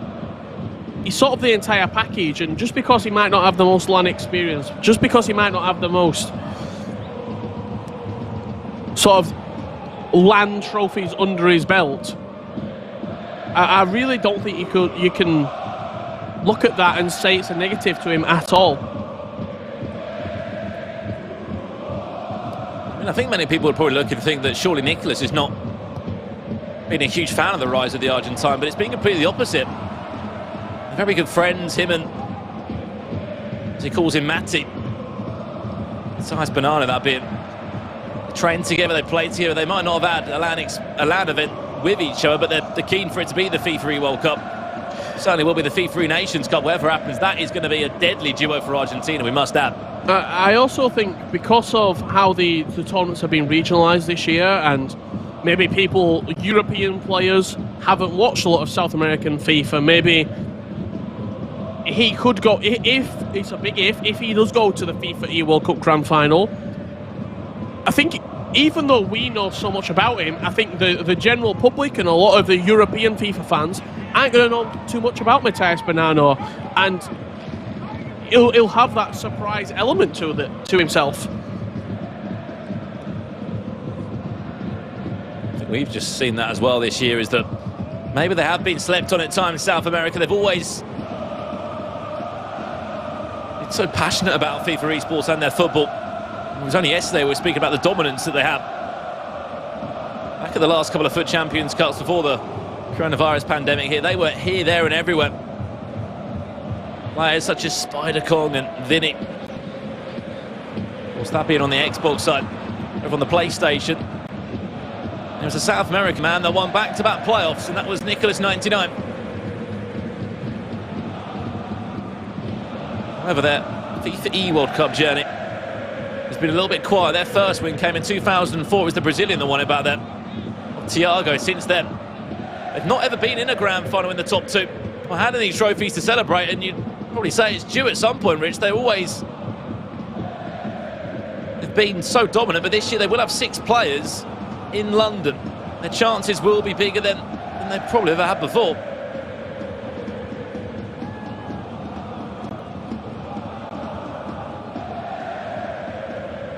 Here's Davies now for Wilkins. He needs 3 goals, and they need to come now. That was one of the chances that needed to fly its way into the back of the net. Big opportunity missed there. It came on a counter-attack as well from Wilkins. Turned the ball over quickly, hit Matty on the counter. But now Matheus Bonanno has an opportunity to seal the game here.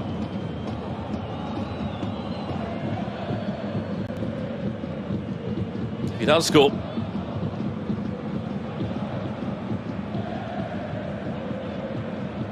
It will be a 4-goal cushion. Does well, really well. Cristiano Ronaldo running. Where's the ball? I mean, how does R9 not get that pass? I think he fancied himself to score, in all honesty. The pass was there at the back post, a little square ball. Could have been a good opportunity to seal the game, but also, you expect CR7 to score that. The only thing you got to maybe say, he ran out of stamina. He was at the bottom of his bar. He had red stamina left as he took the shot, so could have impacted the error on the strike. But still, Ronaldo near post. You expect him to score.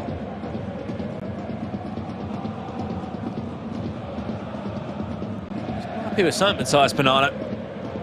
He might have just seen the chance back and said, why did I not pass? It was there for me and you, but obviously we're the man not controlling those buttons. It looked like the easiest cutback and the easiest goal. A lifeline for Wilkins, who has a rare smile on his face. It's a Leon Goretzka change for Eric Cantona. Early, and it's a long ball all the way across them. It was for half time. Not too sure what has happened there. I think a little bit of confusion, a little bit of anger. That man on your screen, Zizinho, you just saw there, he got knocked out of the playoffs. Unfortunately for him, it won't be the dream story that it was all that time ago back in Paris, where he was the first ever South American FUT Champions Cup winner. And it's been a bit of a different year for Zizinho. I think for some players, as we always talk about, Rich, some players just can't get going from home. Yeah, I think online events, they certainly do give you a different type of stress. Just going back to the tactical change there, it was obviously Cantona off, Neymar on, and Frenkie de Jong off as well, and Leon Goretzka introduced.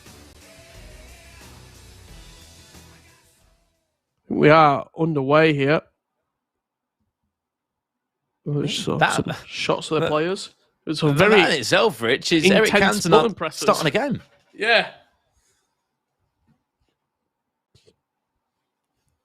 Very, very interesting choice of an icon that normally gets not even near any teams, but clearly there was some sort of connection there with Wilkins and the French icon that deemed him good enough to play in this tournament for him. Well, it's Neymar that's off the bench. He didn't start the game into R9. Brilliant save on the rebound. He just can't find the extra ball. Edison. He was brave, he was strong. And there's only a handful of players that actually use that team in the season, Edison. It's normally Nicholas 99 who's always been a fan. Surprise, surprise, the fellow Argentine, he's also a fan as well. And the speed as well of Edison, that's a reason why people love him. He gets off his line quickly, he closes down space quickly. You saw an example of it there, rushing out and making sure that the second ball as it bounced away, he was first on it.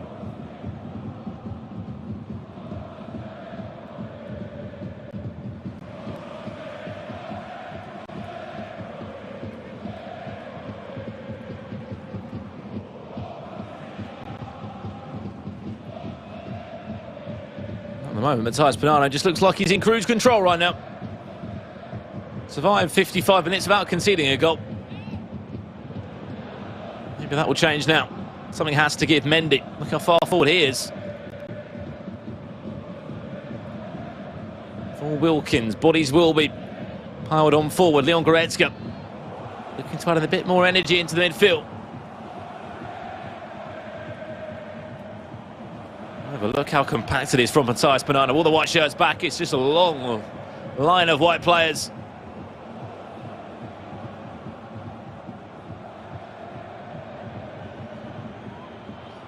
Good press from Wilkins. That's what he does from it. And to Neymar, Elastico. Overlap run there is for Alphonso Davies, but there's no one there on the flip side of it. Mbappe, CR7 off the bar. Look for the counter now. From one end to the other.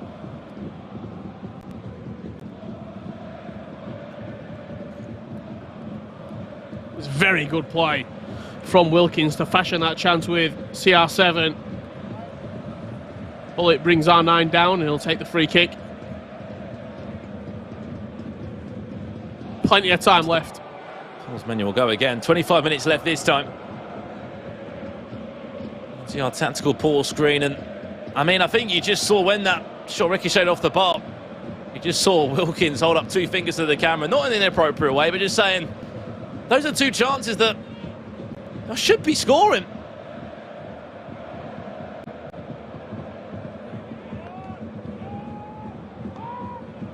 We know, more than anyone, goals change games, not just, of course, the obvious fact in the complexion, but mentally. It gives you such a boost. One of those goes in for Wilkins. We're looking at a completely different 25 minutes.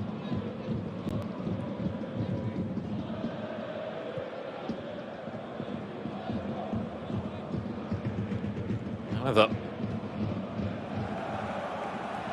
he's 25 minutes away from ensuring that he's in the next round of the bracket hit. The Global Series playoffs here in South America. We're playing for World Cup spots across the next few days. 4 spots from the PlayStation.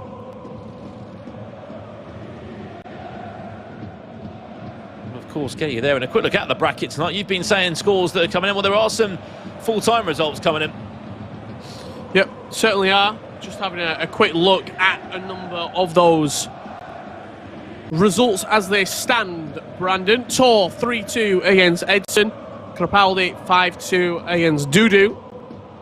You got Magic beating MH on penalties. Nicholas victorious. And Paulo Netto with a big win. We'll let Kyle and Mike break down all those results and how they shape up the bracket very shortly indeed, but back to our featured game. Matthias Bonanno is leading, and leading by some way as well in this second leg. Yeah, and 2 great stories coming out of that round of 16, Rich. You got Pepe Cidino, the only Ecuadorian in the playoffs. He won his game 4 goals to 2. He came through this tournament in the playoffs from the Ecuadorian Virtual League, and Furthermore, to back up the point, DSM10_FC, the only free agent in the tournament of Peru. He also won the Peruvian FIFA Esports League to get to the playoffs. Look at him now. Chance for Matthias Bonanno. It's going to be an easy tap-in.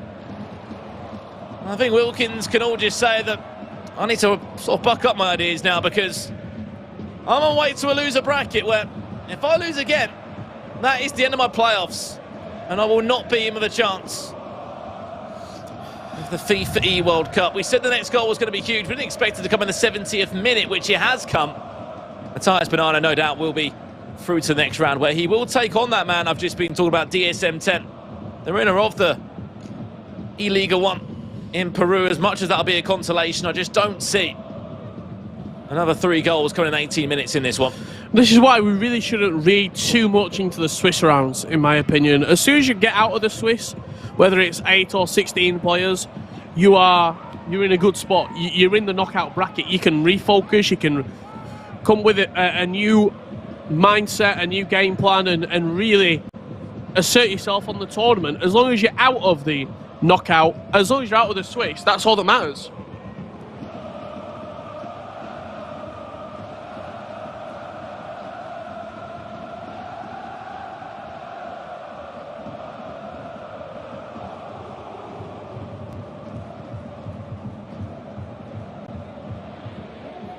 Interesting tactics here from Matthias Bonanno, just running down the clock as much as he can.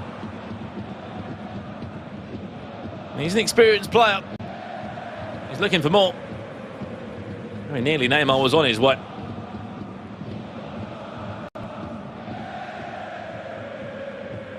And there's not many players that can get sort of the job done in leg one, or give themselves as big of a cushion. And it makes you think back to that goal that Wilkins scored in the 91st minute, Richard. That doesn't go in. It's only a 2-goal deficit between the two, and what a different game this could honestly have been. Matthias scores again, and by that point we can definitely confirm that he's on his way. Matthias is going to be in the next round of this tournament, into the, could say, quarter-final stages.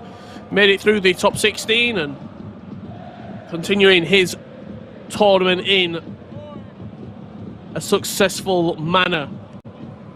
Wilkins will be dropping down. Just going back. Even more now. Back to the games. Nicholas won. Tor won. Paulo Netto won. And Matthias Bonanno won. All 4 players to watch won their first games. We've not jinxed someone for a change. Yeah, so far, so good in terms of the big names for FIFA. Of course, he is a bit of an OG here in South America. He's a player that's been to an E-World Cup before. He's a player that was around in sort of the breakout year. FIFA 17, the first year that we saw the FUT Championship Series come to Berlin. He was playing for PSG at the time. Was Rafifa. Great to see him still involved in the ecosystem here, and amongst the best players in South America. It's off from Wilkins. He knows it's not been the first game or the best game to remember for him, but fist bumps all round in the camp of Matthias Bonanno. It's a long road to the FIFAe World Cup, but certainly that's a step in the right direction there. Yeah, it's a long road in this format, but in the winners bracket, you can take the freeway, or we can take the motorway. You can take a direct path. You don't have to go down these country roads, and you don't have to meander throughout a loser's bracket. It's a very simple road to the FIFAe World Cup Grand Final. Win your games in the winners bracket, make sure you finish in the winners bracket final, and you're there. It's really that simple. You make sure that you play well in the winners bracket, keep on winning. If you fall down to the losers bracket, that's where it becomes a little bit more convoluted. Oh, absolutely. I think for Matthias Bonanno, it's one of those strip it back, you know. Many look at this and go, oh my God, this is my chance of an E-World Cup. This is the playoffs. Strip it back and say, you know what? This is just a normal game of FIFA for me. I'm used to this. This is muscle memory for me now. I've won playoffs. I've won events before.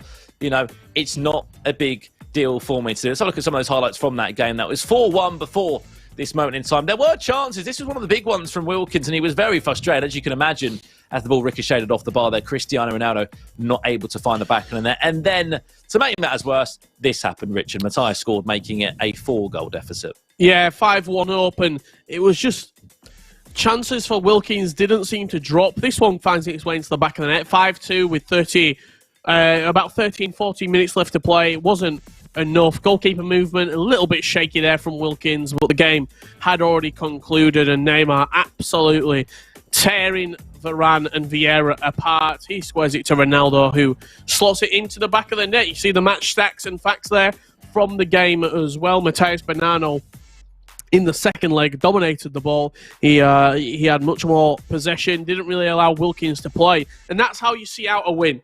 I'm sure Mike will talk about it a little bit more. We've seen from a number of players across a number of different regions, leads completely evaporate in second legs. People with 3, 4, 5 goal leads throw games away. Matheus, he never even looked like he was going to concede 2 or 3 to even give Wilkins a chance. He kept it very professional. That's the best way to describe that performance from Matheus Bonanno. He's here for one job and one job only, and that's to be the playoff champion. Yeah, absolutely. You saw the stats there. Only one shot registered across both games there. But he's made the first step in the right direction, Richard, towards the FIFAe World Cup and to London. That is the first round done, the round of 16 done here in our double elimination bracket on day one of the PlayStation side of things here in South America. And I'll pass it back over to Carl and Mike. But, hey, ordinary business, usual business, I should say, for Matheus Bonanno. One step in the right direction towards that FIFAe World Cup. The one thing I love that Richard Buckley said was, we're not jinxing anyone, Mike. All of our picks managed to get W's. They stay in the winners bracket side of that competition. Let's break down all of the action we've just watched there, though. What a performance. Great start from Crew Esports, Matheus Bonanno.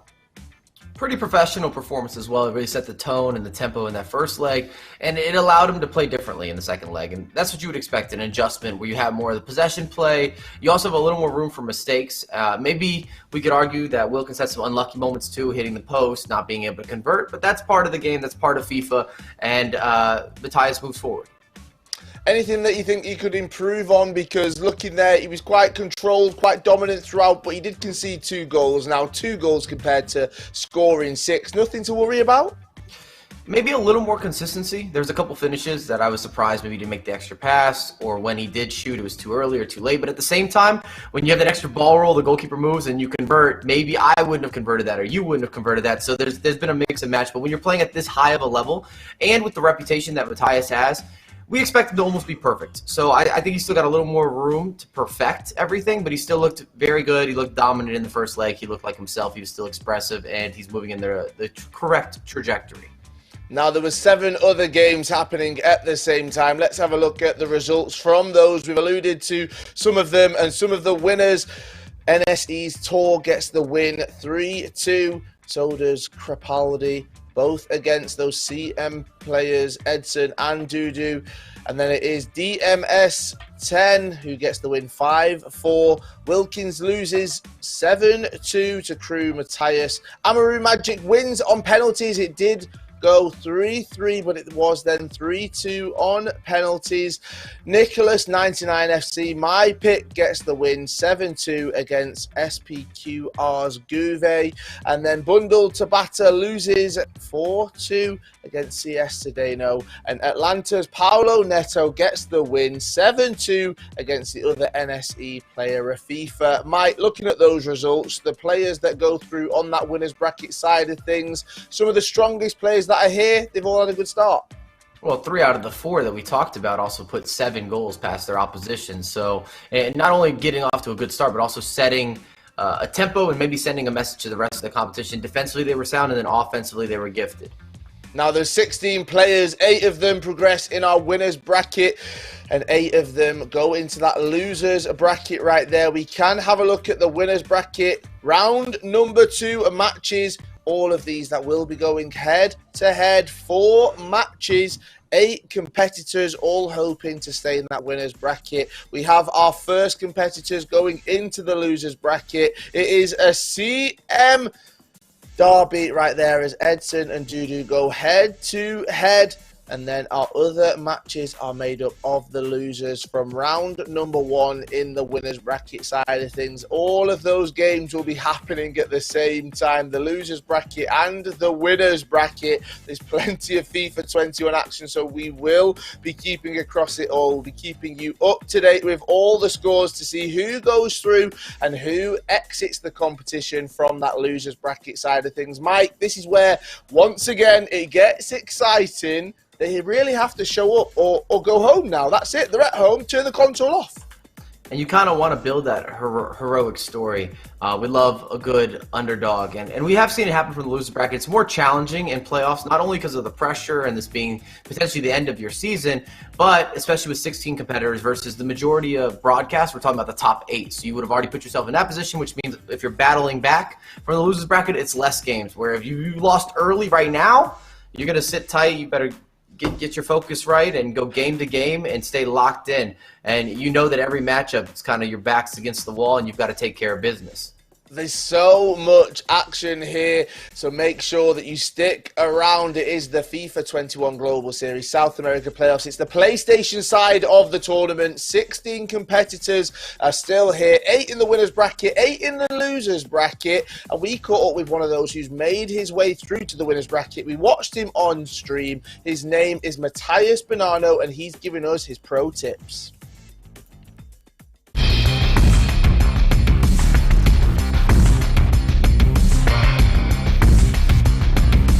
Hola, soy Matías Bonanno, soy jugador de Crew Esport y tengo 18 años. Les vengo a explicar un poco de cómo es el tema del cáncer.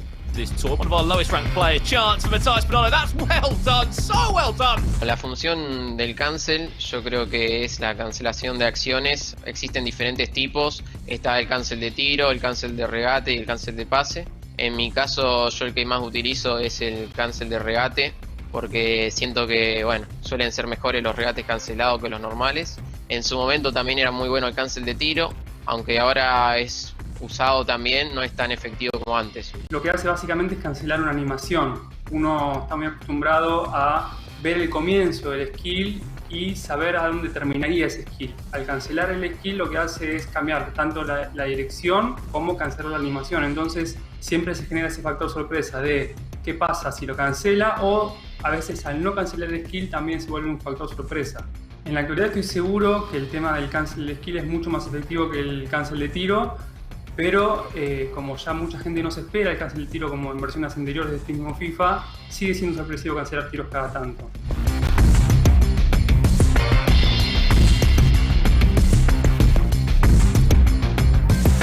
Un poco de lo que hice en esta jugada fue hacer un ball roll cola de vaca, lo cancelo y luego cancelo 2 tiros y luego un para adelante para atrás y bueno, después le pego al arco y termina haciendo gol.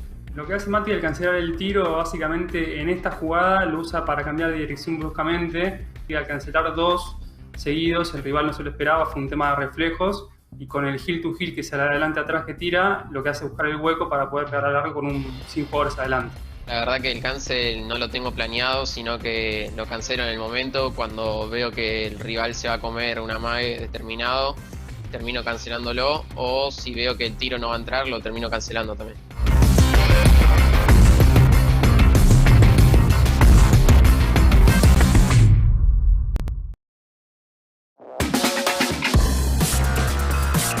Estamos con el This or That con los 2 jugadores peruanos que estarán representando a su país en esta fase final del playoff de la Global Series. Parto por delanteros peruanos. Me tienen que decir si prefieren a Claudio Pizarro o a Pablo Guerrero. Yo Paolo también.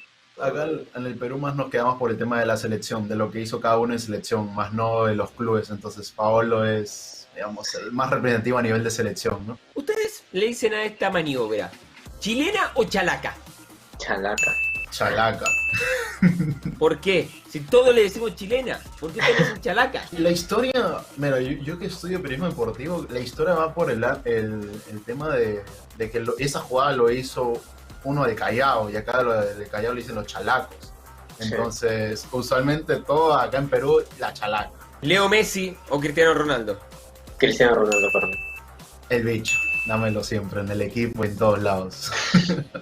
¿Ganar una Champions League o ganar una Copa Conmebol Libertadores? Si es con el equipo de tus amores, la Libertadores. Si fuera de un modo como que individual, si en caso fuéramos jugadores, yo creería que Nacho. Hay que imaginar, hay que soñar. Esto, ustedes lo pueden pasar al fútbol, lo pueden pasar al FIFA, como les acomode responder si prefieren ganar 4-0 o con un gol en el último minuto. Gol al último minuto. Sí, yo creo que gol al último minuto. Si tienen que elegir un jugador para su equipo Ultimate Team, ¿se van por Pelé o Ronaldo Moments? Yo Ronaldo Moments sin duda. Complicado porque con Pelé tuve los mejores partidos. pero sí, me quedaría con Ronaldo Moments, ¿no? ¿Ustedes prefieren el córner al centro, la pelota colgada o el toque en corto? Córner al centro. Córner al centro también. Puedes anotar un gol, definitivamente, sí.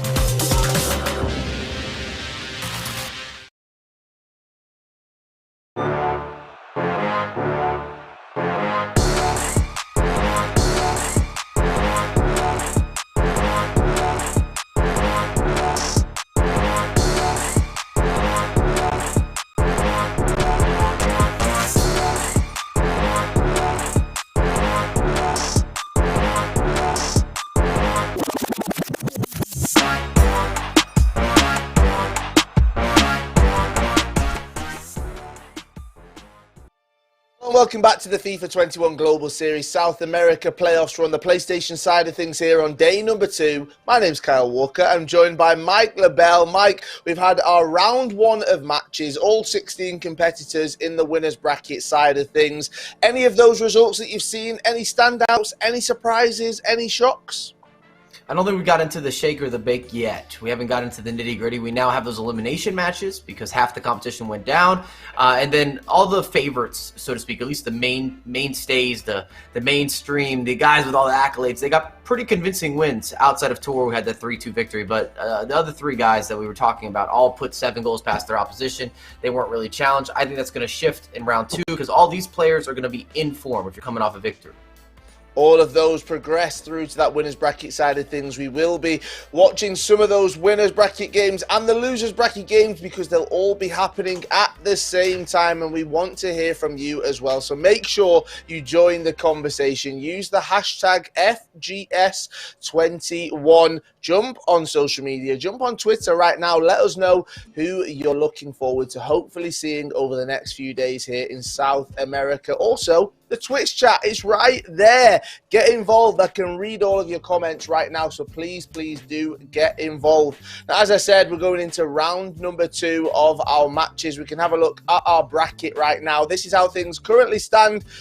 That winners bracket side of things, 8 competitors lie in that winners bracket. Double elimination means you win, you go through, you lose, you drop down into the losers bracket, but all 8 in that round number 2 remain undefeated. However, in the losers bracket, there are 8 competitors who are holding on to that dream of heading to the FIFAe World Cup. In all of those loser bracket matches, the winner will go through, the loser will go home, and that will be an end to their FIFA 21 season.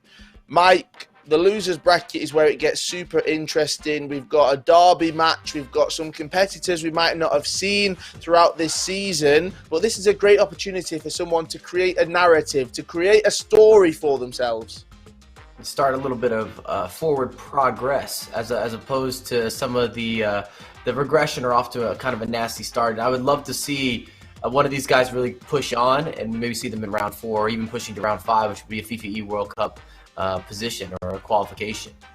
Now, that next matchup is one of our loser bracket games. It was the one at the very bottom, Bundle Tobata taking on NSE Rafifa. 2 guys going head-to-head. Mike, these 2 competitors, Rafifa, someone that we might have seen throughout this entire season. Looking forward to this one? Absolutely.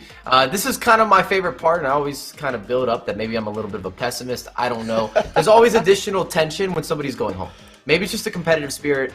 When guys are playing with a game in hand, which is what's happening essentially in the upper bracket. Of course, everyone wants to win. It's much easier to win, but you have that second chance. Whereas these guys here, that's not the case. So they're playing with a little bit of a different type of vibe, different feel, different level of tension. And in this case in particular, none of them have a win yet. So you've been struggling. You weren't in that fine, beautiful form. You weren't giving those deliverables out. Not in the first match, at least.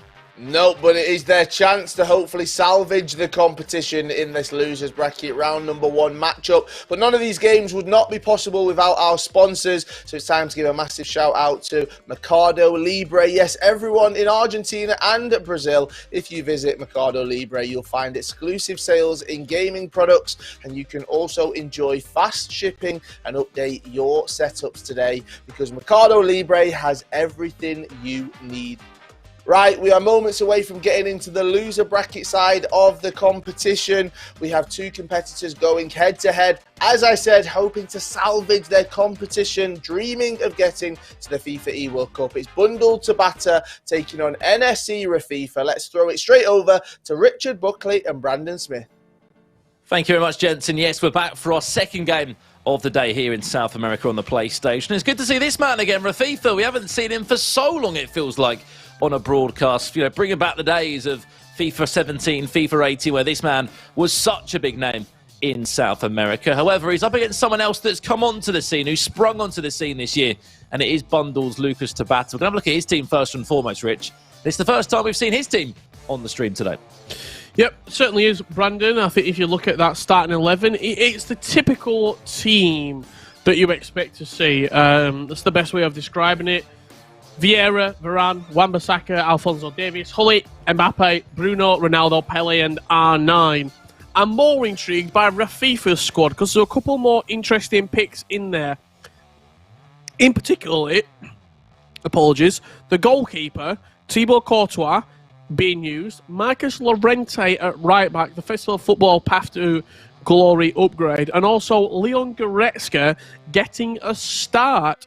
It's going to be Vieira going to centre-back, R9 coming out of there, obviously, Hullet and Goretzka with Bruno Fernandes also a midfield option, and then the attacking players of Mbappe, R9 and CR7, probably a 4-3-1-2 variant, maybe a 4-3-3 variant. There's a couple of different options where he could go with that team, but very, very intrigued. Maybe even Leon Goretzka as a centre-back, I'm not too sure. I'll be very intrigued to see where Rafifa goes with this squad. I mean, let's just talk about it as well, Rafifa, Rich, how good it is to see him back on a broadcast. Also, back in the conversation as well, because a lot of players that when they hit the heights of their careers, as he did all that time back in, Berlin, it was FIFA 17 he was in the FUT Champions Cup series. Some players find it difficult to still stay in that same conversation of, being a top flight player. He had transfer moves to different clubs. Netshoes Esports came about after he left PSG. And I think for a period of time, he even thought to himself, you know what? Is my heart still in competing? Is my heart still in FIFA Esports? But he still remained. He still battled away. Him and Lucas Rep, prime examples of players that welcomed us into the scene many years ago of open arms. And it's great to see them still heavily involved. Unfortunately for Lucas Rep, he couldn't get through the round of 16 in the playoffs. But this is Elimination FIFA. This throws up a lot of things. And whoever loses this is out of the tournament. There is no chance that they'll be going to the FIFAe World Cup. And I hate to be the breaker of bad news, or the bearer of bad news, but also the thing that these players have to also consider, which will be going through their mind, we've seen it with a lot of our friends that we call friends, the question, am I still good enough? Because that's what people ask themselves many a times. Back in FIFA 17, FIFA 18, you might have been making qualifiers, you might have been making events. The game's progressed since then. The people who are arguably at the peak of the powers now, they were 14, 15 years old back when in FIFA 17 and 18. It's 3-4 years ago.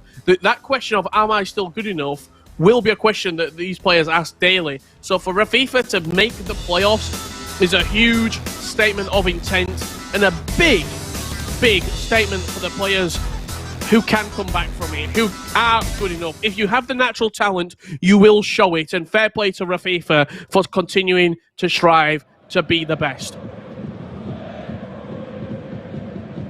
We're on the way in the game now, finally. Bundled Tobata from left to right. Also Bundled Esports. And let's choose Esports Rafifa. Give from right to left in the yellow. They both have lost the game today, hence why they're in this matchup now. And if you lose it, well, that is the end of your road here in the playoffs. There will not be a FIFAe World Cup for you this year. On FIFA 21. For some players, it often helps them when they get to a scenario like this, Rich, where they can't miss up again, they can't slip up again. Do that, they're out of the tournament.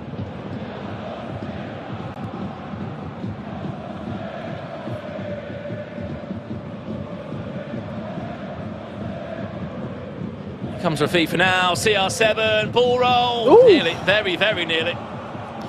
Not the first time and probably not the last time Vieira makes a heroic slide tackle clearance off the line. What a corner that is!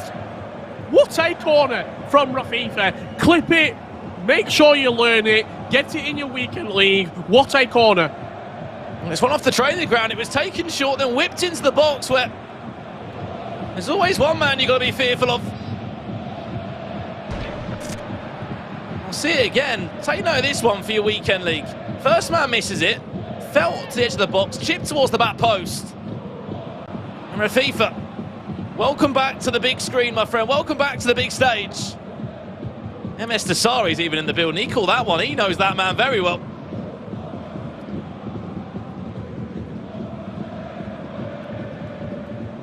Short. MS Tassari might be noting that one down because he's on his way to the FIFAe World Cup.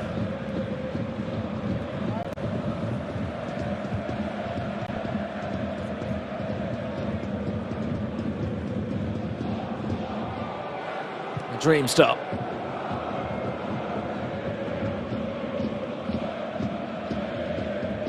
Lorenzo will bundle his way through. It's an interesting team from Rafifa. Goretzka's in the team. He's got Lorenzo there as well. Pele back to goal into R9. He's onside. It will count. 15 minutes played. They're all square. Exactly what we saw in our first game of the day. Of course, we're going to see this common theme repeat itself all day long. You score, I score. Little pass into R9 Ronaldo. Pele linking up. The Brazilian connection there. And a first-time finish past the goalkeeper. Nothing that any goalkeeper can do about that one. Game on. Bundled Tobata getting us back level here.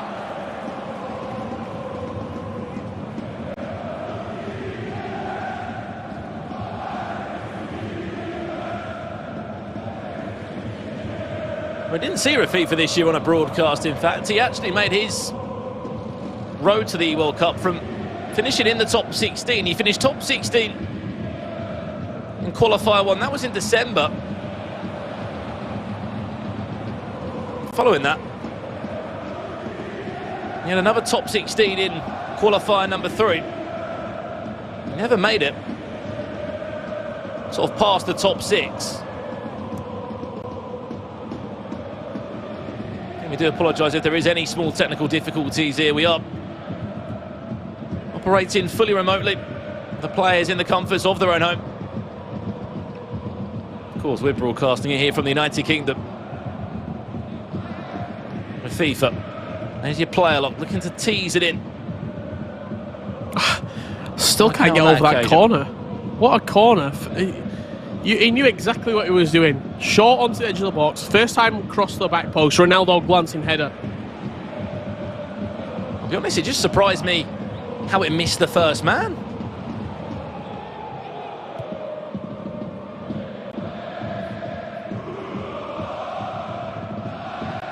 It's Goretzka. He's not a player on everyone's team sheet. One thing that's always made Ultimate Team special is that opportunity to have your personal preferences, your favourite players that you think makes your team gel and click. Goretzka's one of those. For Rafifa, who's been very, very patient in his build-up now. Not only that, not only is it a personal preference, but he's incredible as well in-game. All 90-plussers, he can do anything on the pitch. He can get forward, he can get back, he can defend. He can score goals, he's a presence, he's big, he's physical. He's outstanding, Leon Goretzka. It's just getting him in the team is the bigger issue.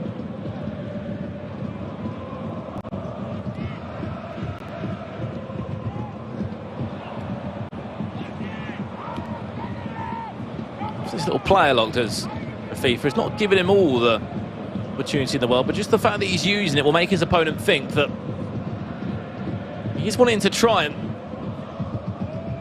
Be creative. We've seen how deadly it can be at ripping open defences.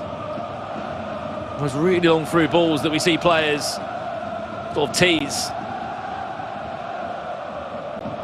This could be a chance. Oh no, and there's your little composure touch. It was too much though. Not easy down the end there for Varane just to win the ball back.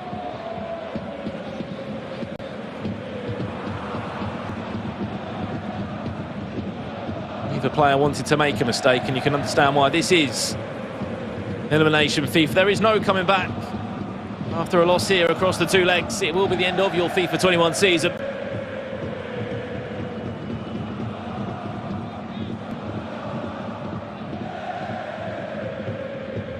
Ronaldo tries to pass his way through, and what you know, you have room on that time. It was Paulo Netto that beat Rafifa 7 goals to 2 in the round before this.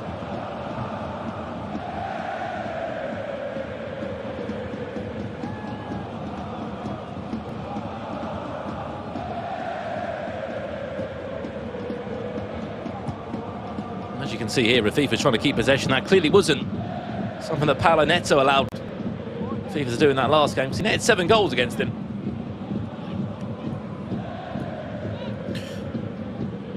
Slowed certainly down this game, hasn't it? It's got a free kick. Referee's going to let us play it out as well.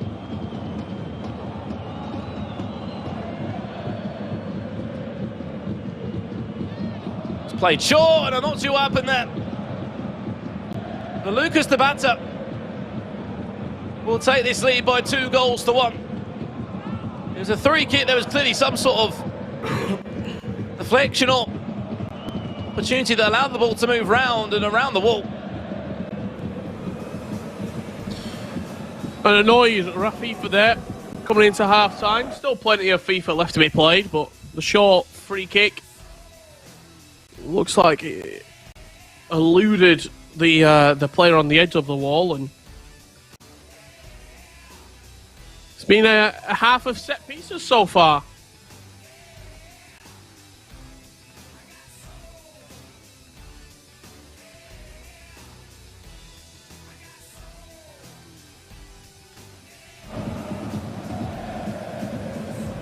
Really. And that has been worked on the training ground.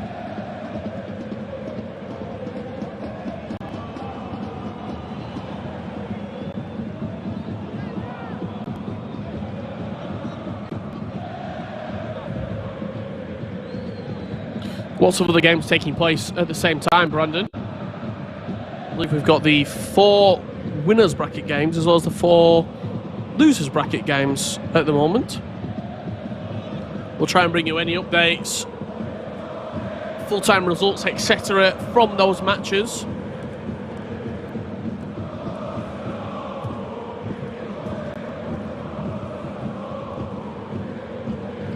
Our main focus, this game here between Rafifa from Netshoes Esports and Bundled Esport Tobata.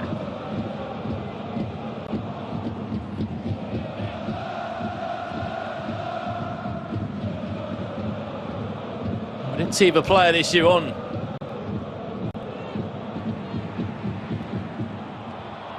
one of the qualifiers, 1, 2, 3, 4 or 5.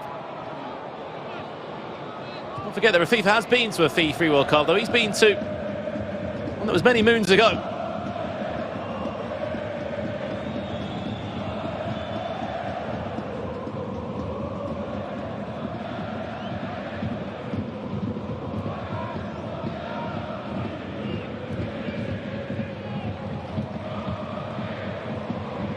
Love the fact that he's still hustling away many years later.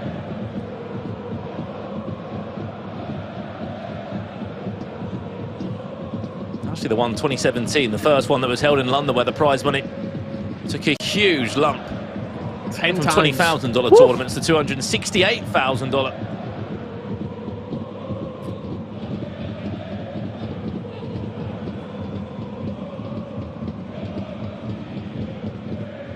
So FIFA was there, but got a top 24 finish. It wasn't a tournament that we'll back on with much to, other than, of course, being amongst some of the best players in the world.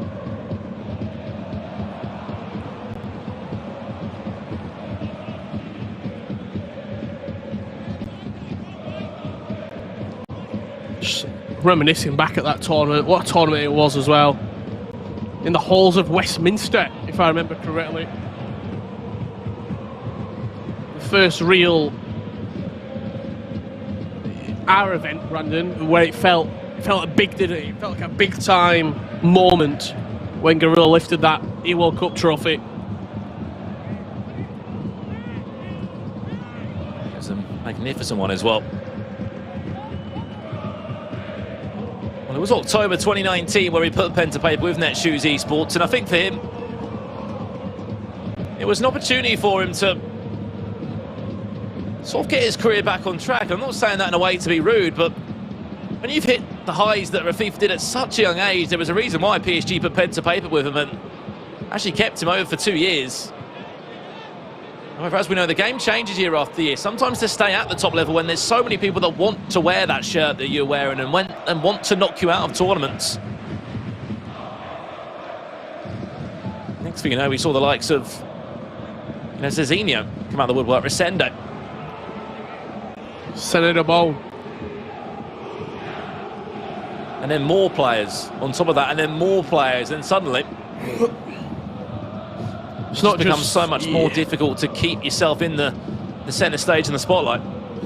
Because also as well, Brandon, before sort of what happened in the last year with the global pandemic and whatnot, there wasn't that many spots available from South America. And I know that was a big debate where, for the global event, the South American region specifically felt as though they were entitled to more spaces. There used to be, what, 4 players from each console that would go to these events, maybe 6 in some regions. It was very much the case of you were battling it out for a limited amount of spots.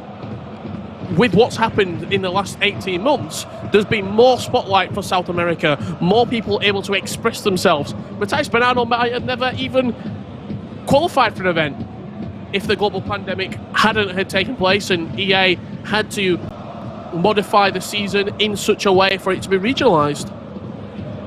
What's even more crazy is, Richard, we haven't ever seen Matthias Bonanno on LAN. Everything he's achieved has been online. And how good has he been online? That's the scary part. What a player. Serious talent. See Rafifa changing something with his setup right there. Happy with something. About 10 minutes left here in leg one. If players want to be in the most comfortable position they could be in, whether that's how close they are to the TV, the camera angle in the game.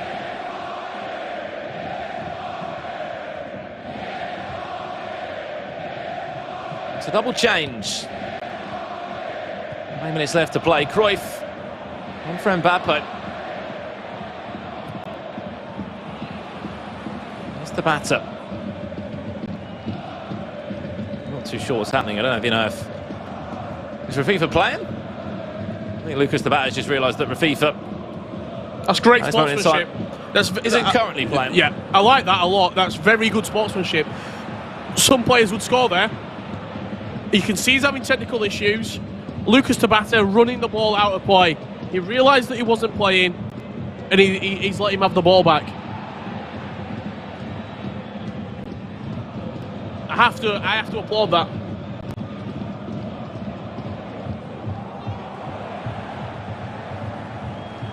It's about 8 minutes left of the first leg there. Of course, both these players are not in the same room. They're in the comfort of their own homes or HQs, so...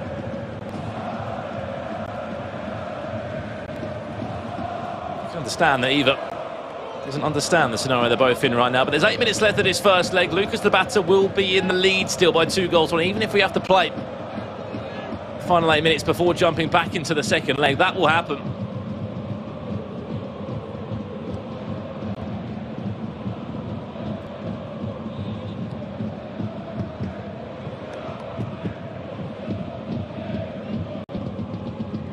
However, I'm not sure what has happened.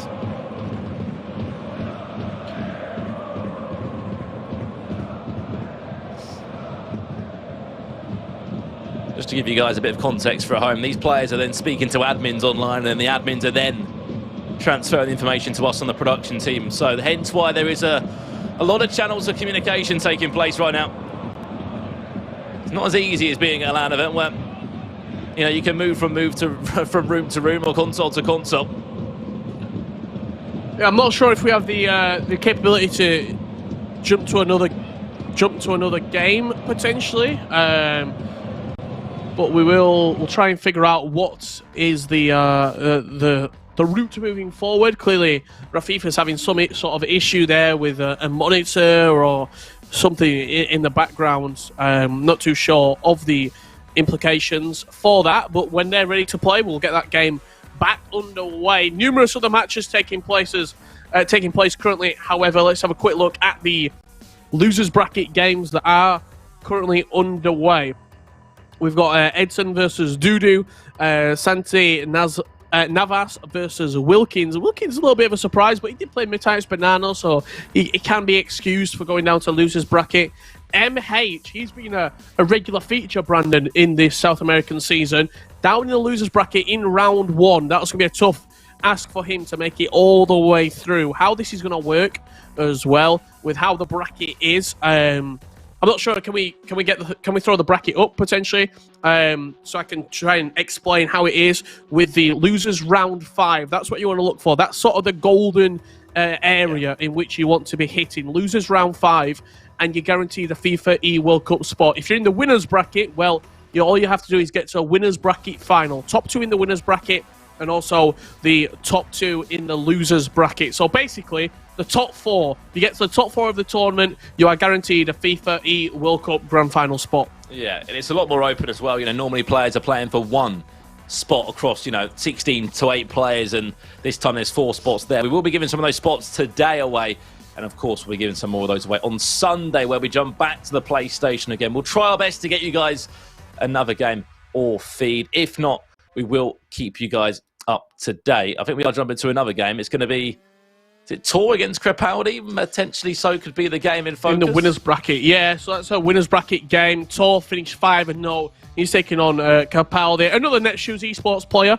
It has to be said as well. So keep it on the Netshoes esports bandwagon, safe to say. That's the losers bracket game. 4 winners bracket, 4 losers bracket matches currently taking place right now, and that is the game that we're going to be going to. Crepaldi won his opening game 5-2 against Dudu. Tor won 3-2 against Edson. Both players coming off the back of victories where they outscored their opponents, because that is how football works. Yeah, and also let's not forget that it was Tor that was in the last FIFAe World Cup, the last LAN FIFAe World Cup, the one that Mamalba was the champion of. He was the champion there. 2019, he was playing for Ajax at the time, the huge football club in Europe. Since then, he's moved to Cruzeiro, went to the Brazilian football club, and now he's at Netshoes Esports. We're going to jump into that game as soon as it is ready to go. She said, winners bracket side, you win this, you can stay in the winners bracket. If you're wondering what's happened to our last game, there was a couple of technical difficulties there, of course, in that one between Tobata and Rafifa. We'll keep you up to date with the scores, as we said, and we'll be jumping into that game as soon as it is ready to be played. Remember, if you stay on that winners bracket side, Rich, I think you win this game, you win your next game, and it's one more win after that, and you will be on your way to taking that first ticket in the FIFAe World Cup. Yeah, certainly. We saw Felipe do it yesterday. He guaranteed an E-World Cup spot. We are getting underway here between Crepaldi and Netshoes Esports Tor, and it's 2-2 on aggregate with 20 minutes left to play. Well. Crepaldi in that red strip, of course, from right to left here, but Netshoes Esports Tor.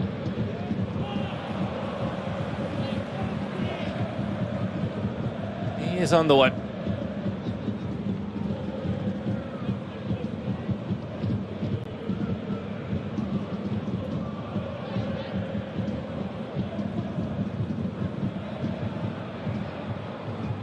Of course, a quick word on MGCF Esports.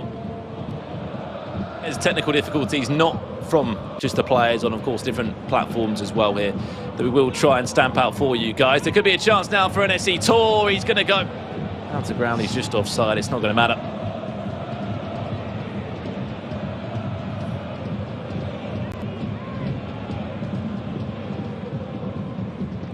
This is a different viewpoint of the game. I've not seen this camera angle for a while. Crepaldi.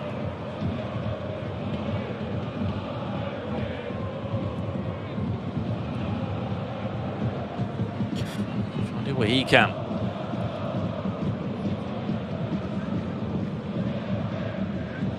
Yeah, I don't think it's an issue that we're only deal with it as well. I think it's a global sort of outage currently that we're suffering with at the moment. We're going to try our best to battle through it. However, stick with us. The games will be played, and we'll try our very best to keep up to date with all the action and goals as they fly in here from South America. Here's De Jong. He's not just a midfielder who'll get forward. Here's Neymar will strike into the back of the net, and that one there could be a winner that will send MGCF Crepaldi, potentially so, into the next round of the winners' bracket. Richard Buckley, 4 minutes left on the clock, and it's that man once again, surprise, surprise, team of the season Neymar, that steps up to ensure he will score the all-important goal.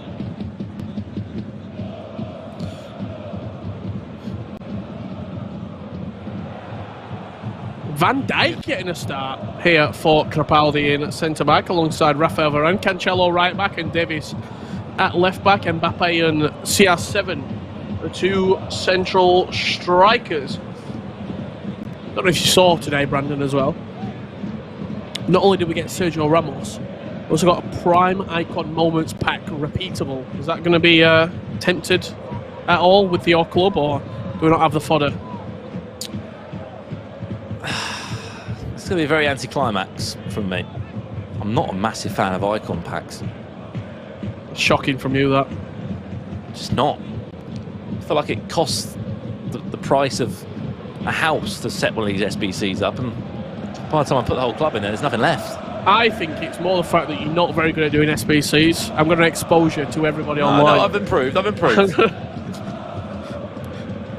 No, I'll be honest, this particular icon SBC, it is very expensive.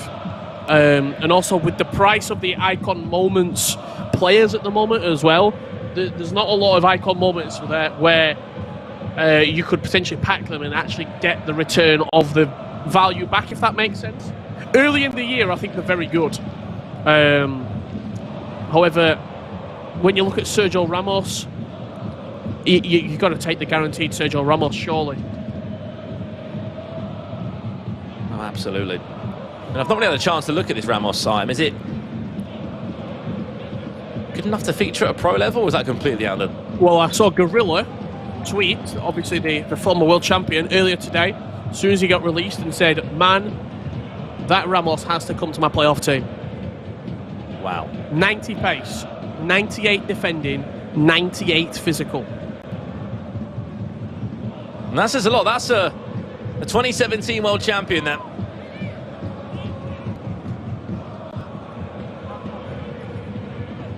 Cycles well. This is last chance saloon for Tor. If he loses, he's going down to a loser bracket. And this isn't just a loss for Tor. This is the first defeat that he's tasted in the South American playoffs. If he can't convert from this 3-kick now. Fernandez into Hullet, last chance saloon. What is the goalkeeper doing there? He's powering it away, and that will do us for the game. And the final score, an MGCF Crepaldi. He might be 8th in the Global Series rankings. He takes the next spot in the next round of the winners bracket, but that is the first defeat that Netshoes Esports' Tor has suffered in the playoffs, Richard. He was flawless in day one in the Swiss rounds. He won his first game here in the winners bracket. That's the first game he's lost, unfortunately. Yeah, it's going to be a tough loss to take. He'll move down to the losers bracket. It's all about how he bounces back now. That's the real battle for him. Can he pick up where he left off in the sort of Swiss winning ways? He's got to get back to it, quick if he wants to book a back-to-back date with the FIFAe World Cup. No, absolutely indeed. However, as we've said, every single round we're sort of 4 people continue their run in the winners bracket, 4 people drop down, or 4 people leave the competition. You know, we could be saying goodbye to 4 players already in this round. We're going to bring back in Kyle and Mike LaBelle to discuss all the proceedings so far. I mean, it's one of the first chances that we've seen of Tor. I think Kyle Walker will be joining us as a 3-box instead.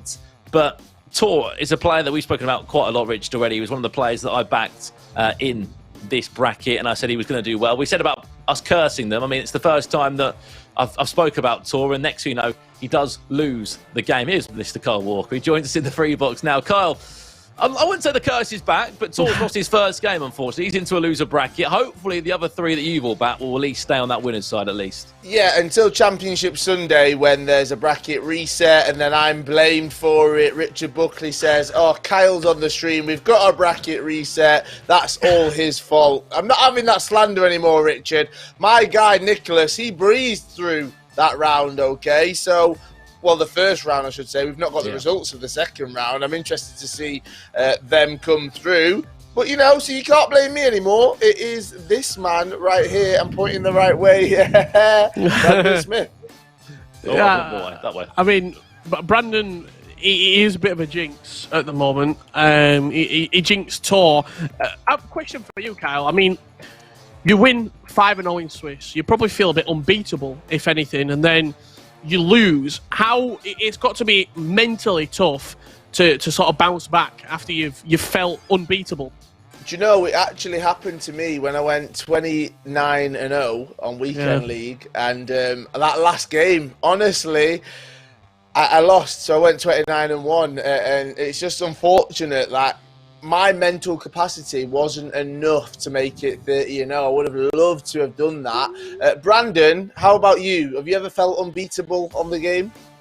Yeah, about 6-0. And then it all comes tumbling down, unfortunately. But no, yeah, unfortunately, I've not had your dream 29-0 that you have. Sorry, mate. Let's bring Mike LaBelle into the conversation as well. Mike, we're done with round number 2. We saw Tor get that business done right there. Do you think that this is someone... we've seen him in the competitive scene over the last few years. Can he finally stake a claim at maybe the FIFAe World Cup? Well, we've seen him do that before. I think that if anyone really has a claim outside of maybe Nicholas, it would be Tor.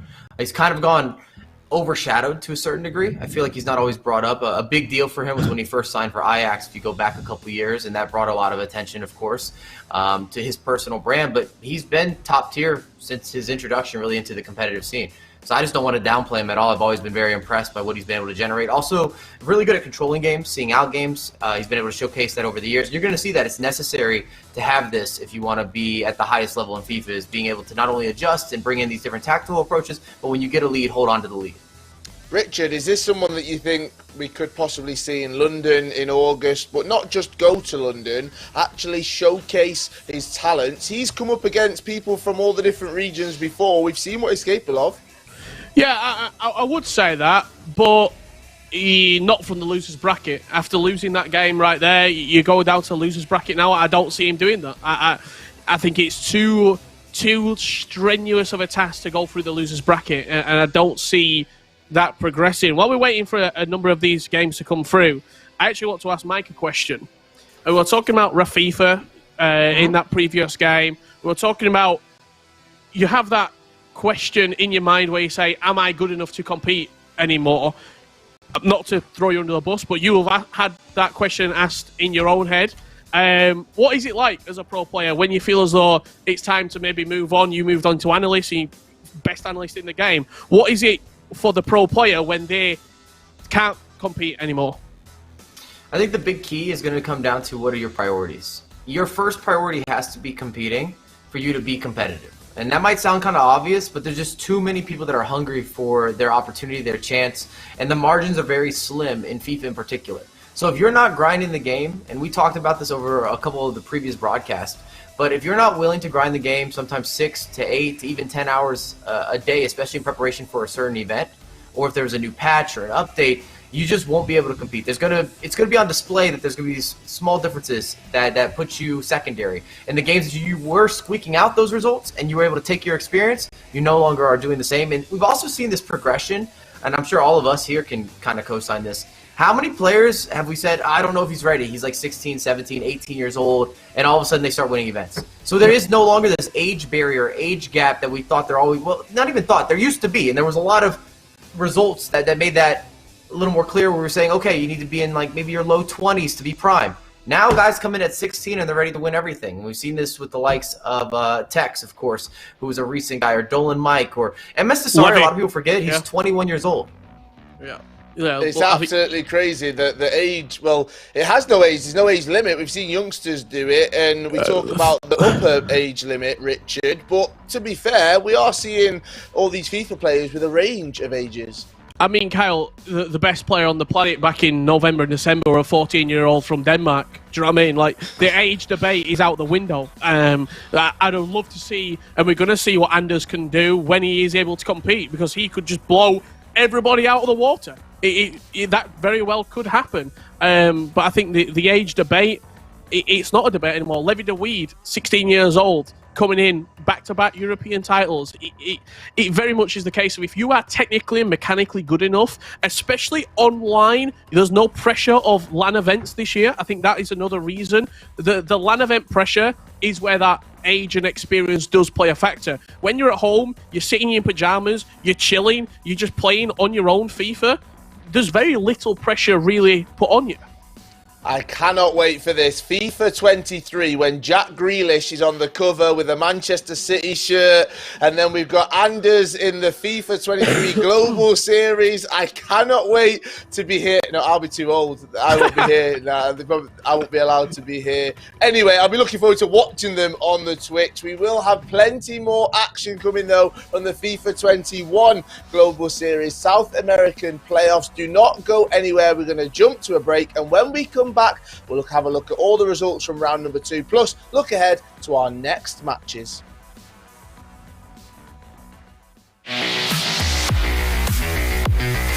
Então vamos lá para o nosso quiz dos jogadores de FIFA. Primeira pergunta na tela. Vamos ver o que a galera acha, cada um votando em si mesmo. Quem é o melhor para a festa? Qual o melhor pro player para você levar na balada? Repolho. Homem. Todo mundo votando no Rap, e o Rap confirmando a autoria. É isso mesmo, Rafifa? Você que é mais experiente aí. Cara, camisa 9, Gabigol, cara, é artilheiro, sabe demais. É diferenciado. Quem é o melhor cozinheiro? Cara, eu acredito que sou eu, porque não tem condições de o Rodrigo perder pra ele. Eu acho que acredito que seja o Tobata também, que já mora sozinho há bastante tempo, já é mais Tem mais experiência pra não falar a idade, então eu acho que é ele mesmo. Quem que é o mais habilidoso? Quem que... O mais habilidade... Acho que é no FIFA, né? Provavelmente. Eu acho que é no FIFA. Eu vou de Tori, tem uma mecânica fodida. Eu também vou de Tori também. Vou de Tori também. Quem que é o melhor defensor no FIFA?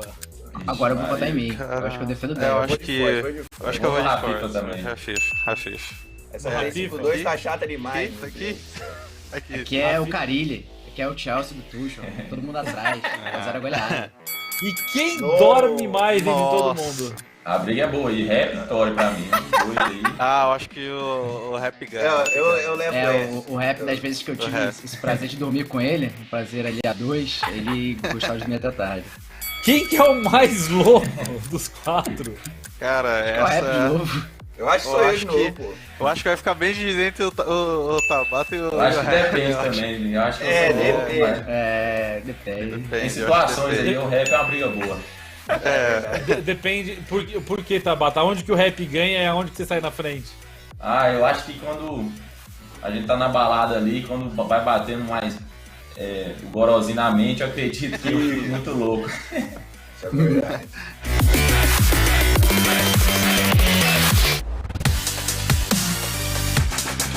Estamos en el This or That, estamos con Seba Lugoni y con Wilkins. Muchachos, espero que estén preparados para la pregunta. La primera es, ¿chivito o milanesa? Milanés. No, milanés. ¿Mate argentino o uruguayo? Argentino, Uruguayo. siempre. ¿El asado queda mejor, el argentino o el uruguayo? Uruguayo. El argentino, pero de acá a la China, el argentino siempre. La carne argentina es la mejor del mundo, diría yo, para mí. Y además tenemos uno de los mejores asadores, sin duda.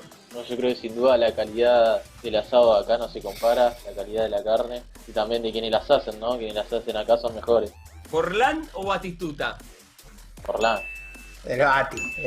Pero Forlán fue de los mejores también, pero el Bati.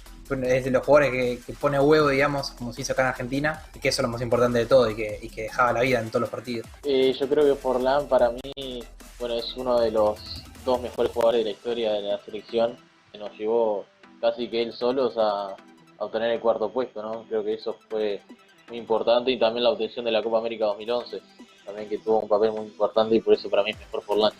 ¿Lewandowski Tots o Sir Kenny Dalglish Moments? Y yo me quedo con Lewandowski. Lewandowski, sin duda. ¿Qué formación prefieren? ¿La 5-3-2 o la 4-4-2? 4-4-2.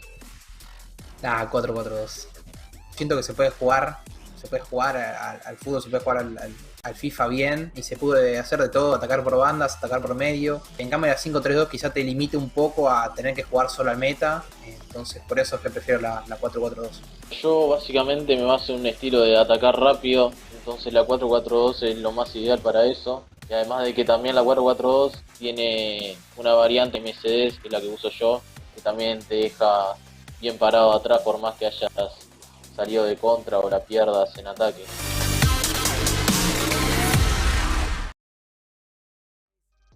Been average, always been different, low-key savage, and to think I'm getting better. Every day I'm getting better, finding ways to get to this cheddar. I go hard from the time I get up, I won't let up, I'm getting better. Every day I'm getting better, I know all my haters are fed up. I go hard from the time I get up, I won't let up, I'm getting better. If you with me then it's cool, if you're not, cancel Christmas for you. On the spot, ain't nothing you can do to make it stop. Might as well enjoy the view from the side as I rise to the top. Wide-eyed, your stomach tight, up in knots. I tried to tell you but you wouldn't listen. Look at what you missing, and I'm only getting better. Every day I'm getting better, finding ways to get to this cheddar. I go hard from the time I get up, I won't let up, I'm getting better. Every day I'm getting better, I know all my haters are fed up. I go hard from the time I get up, I won't let up, I'm getting better.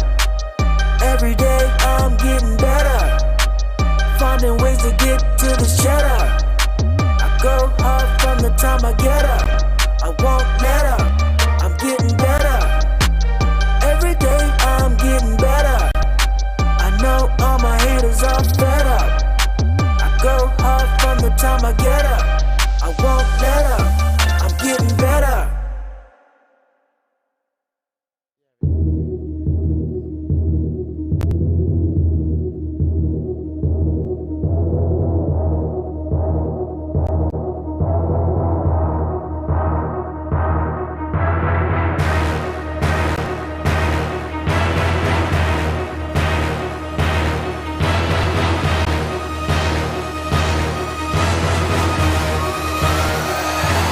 Ready for this.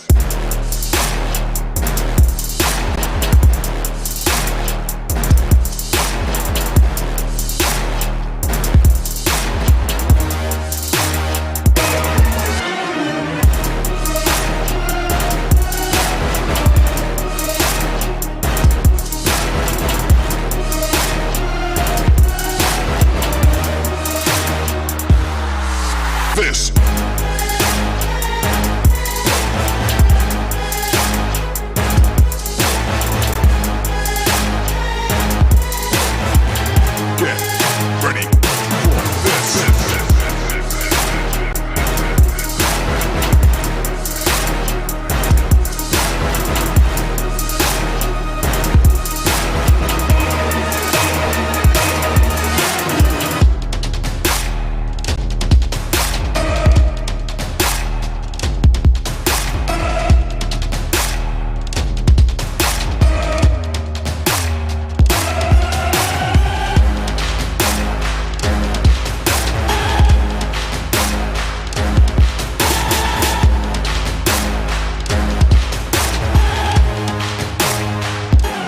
Ready for this.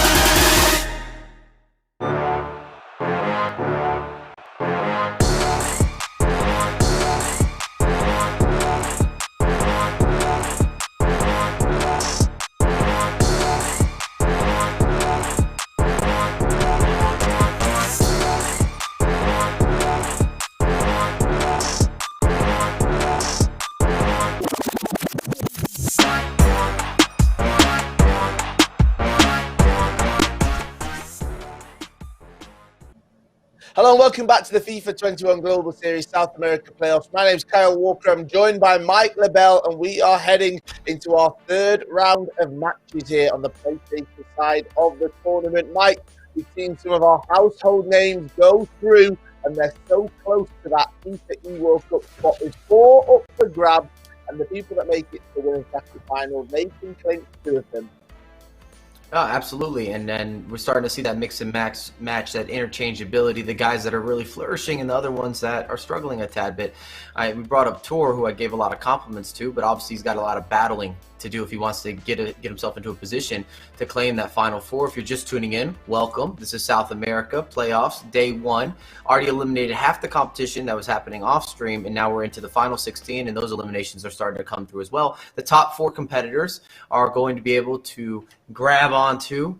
They're going to be catching, I should say, a flight to London later on for the FIFAe World Cup, which is very exciting, and it's really the pinnacle of all events. It's what people have been grinding for all year, and I feel very fortunate to be here for history, because history's got to be made. There's too many of these guys that have never had a chance to go to one, and there's 4 spots. So we're going to be here for, I would say, easily at least half the comp.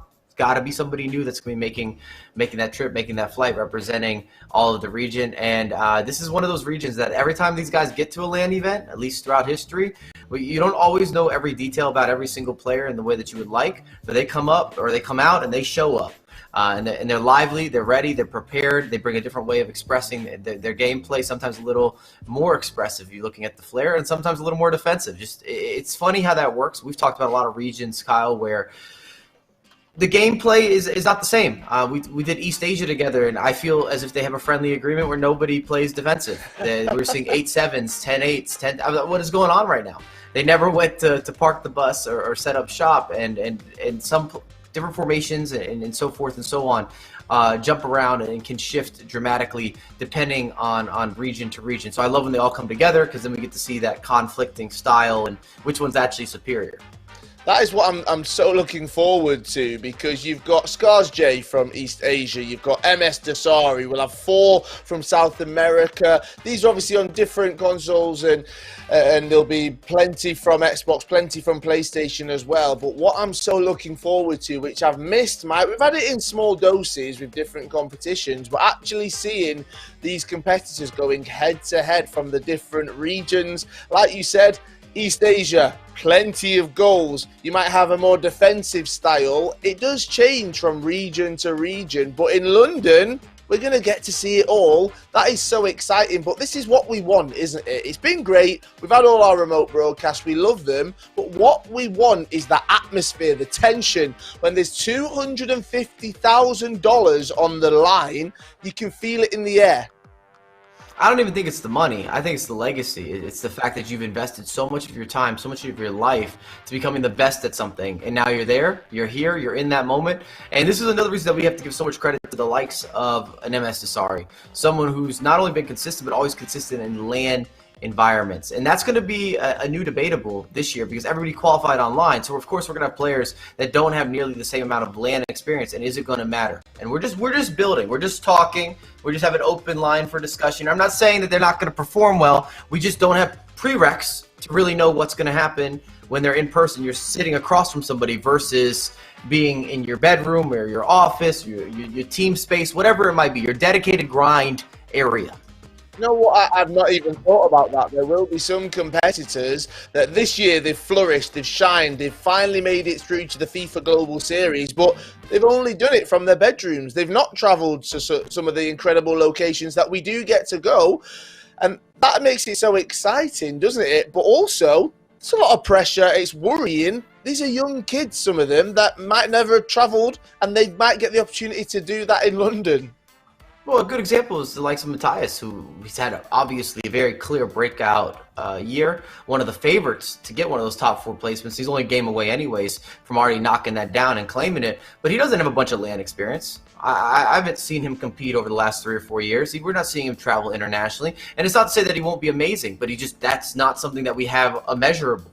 I can't do it from an analyst role. I can't say, oh, I remember this event that he was at in 2017 or 2018 or 2019, and he performed blank. And he really did. You don't know. You don't know if it's just going to feel different, look different, smell different, ambiance different. I don't know. pressure, different. I can't wait though, Mike. I'm going to say this till we get to those LAN events once again. The atmosphere in the air, having people watching us, spectators, people from all around the world watching. This is what we thrive off. But for now, we'll stick to our remote broadcast and we'll make it the best remote broadcast there has ever been. And let's have a look at our winners bracket then. This is how all of our action has unfolded, and as you can see, the 4 competitors that made it through from round number 2, Crepaldi, Crew Matthias, Nicholas 99FC and Paulo Netto. Looking at that bottom half of that bracket just there, Nicholas against Paulo Netto. Mike, a spot in the winners bracket final, a spot in London for one of those 2 competitors, and a rematch. If you were watching in the South American, the 5th qualifier, of course, Paulo Netto beat Nicholas in the finals. So this is kind of a bit of a revenge match. They have interchanged throughout the year. If you're one of the top players in any of the regions, then you've had to go up against each other multiple times. Doesn't matter what region. It's just kind of the way that it goes. If both y'all are always winning, you're going to run into each other, whether it's pre-broadcast, it's on the broadcast. But that one has my eyes. Like, I am very directed perspective. I want to watch it. I know that we're going to get top level FIFA, and it's a deciding match. Nobody wants to go to the losers bracket. Nobody does want to go to that losers bracket. However, if they do, they have one more life. It is double elimination. And the other match we will be watching, Crew Matthias taking on Crepaldi. But none of these would be possible without our incredible sponsors. So let's give a shout out to Mercado Libre, to everyone watching from Argentina and Brazil. If you visit Mercado Libre, you'll find exclusive sales and gaming products. You can enjoy fast shipping and update your setups today because Mercado Libre has everything you need. Right, it is the winners bracket round number 3. We're about to jump into some of the action. Crew Matthias taking on Crepaldi. Let's throw it straight across to Richard Buckley and first of all, Brandon Smith. Thank you very much, Carl and Mike. And yes, we're back underway. We do apologise for any small technical difficulties. However, we are moving forward in the bracket. And as we move forward, Richard, stories are slowly but surely starting to unfold. However, the storylines with the big boys playing good FIFA in terms of the likes of Matthias Bonanno is really living up to the hype. However, for this man, he has been a bit of a surprise package in Crepaldi of MGFC Esports. He was 8th in the Global Series rankings. He comes into this game off the back of the 86th minute winner that we just saw on broadcast against Torp. Yeah, absolutely so. And I think the 2 players who really in the winners bracket have lived up to expectation, Matthias Bonanno and Nicholas. Both of those 2 are here. They are in the winners bracket semi-finals. If they win their respective games, they are guaranteed E-World Cup spots. Matthias Bonanno, tough task in front of him with Crepaldi. However, he beat Dudu 5-2 in the round of 16 before beating Tor 3-2.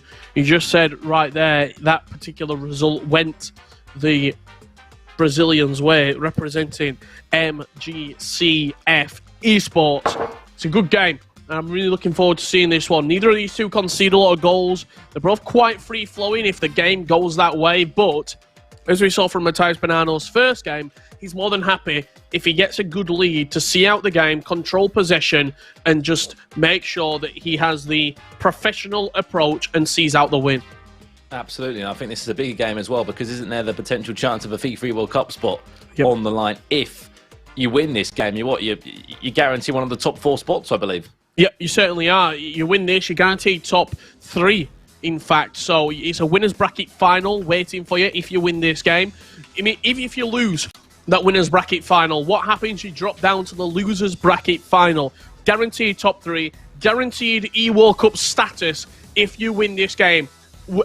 All Matthias Bonanno's accomplishments this season, Conabol y Libertadores, multiple qualifier victories. This is the biggest game of his season right now. We're going to watch it unfold.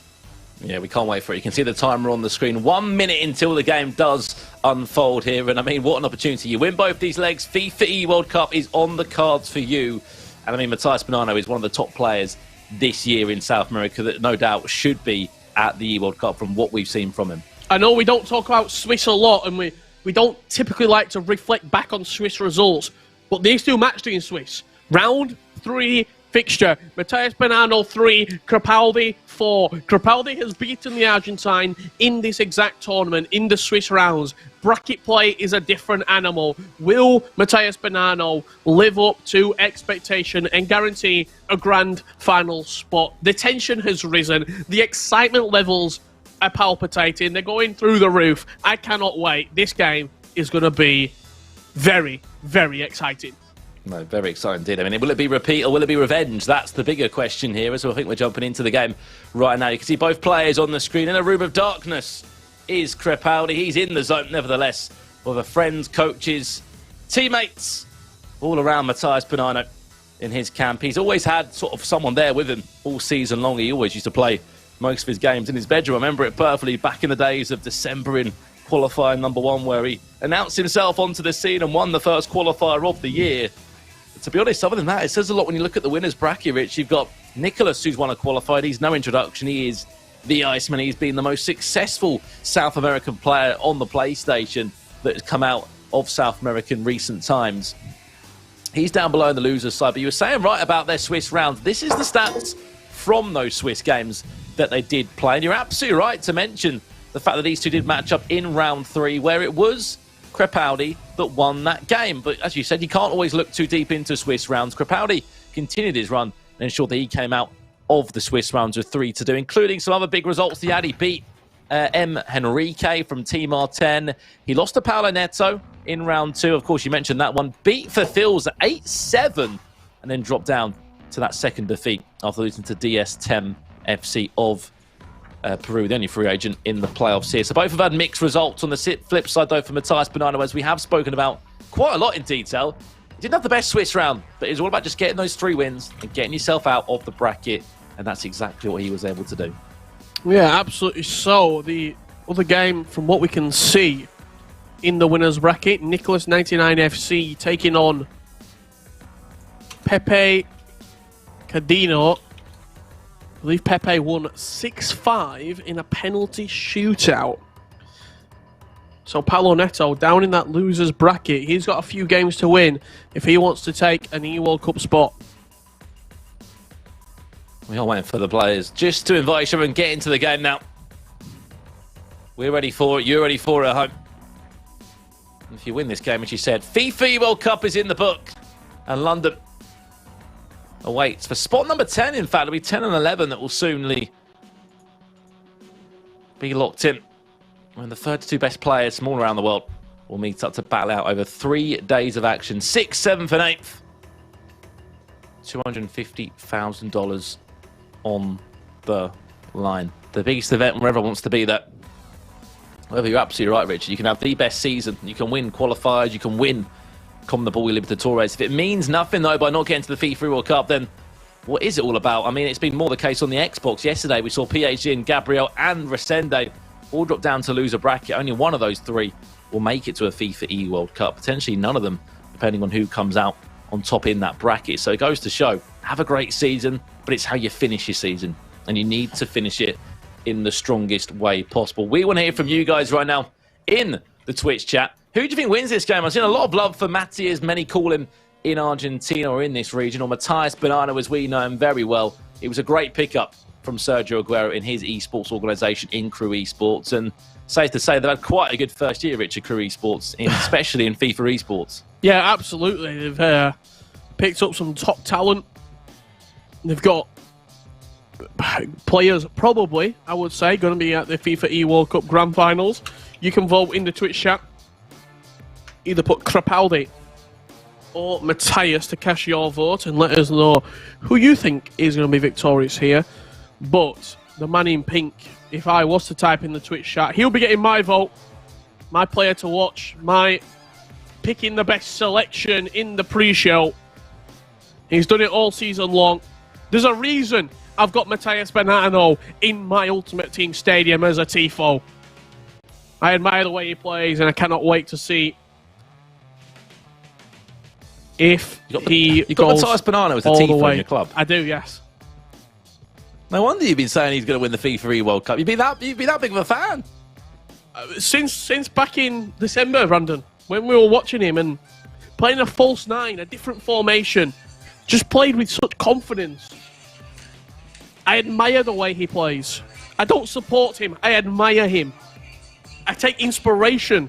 I played false 9 for 6 weeks a weekend league because of Matthias Bonanno. And to be fair, you had some unbelievable results that followed it as well. Matthias Bonanno is the sole reason that I got 27 wins in weekend league. I'm going to say it. He inspired you that much? It really did. Well, I mean, that Tifa, that's got Yago on as well, right? It has, yeah.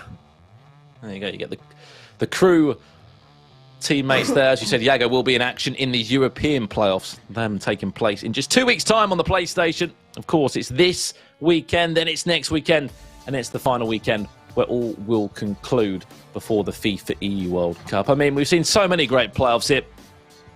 We've been lucky enough that we've been involved in 3 previous ones, West Asia, East Asia, and Oceania. Of course, North America also brought some shocks along the way. I mean, what playoffs would you say was the best playoffs? I was thinking today when I was just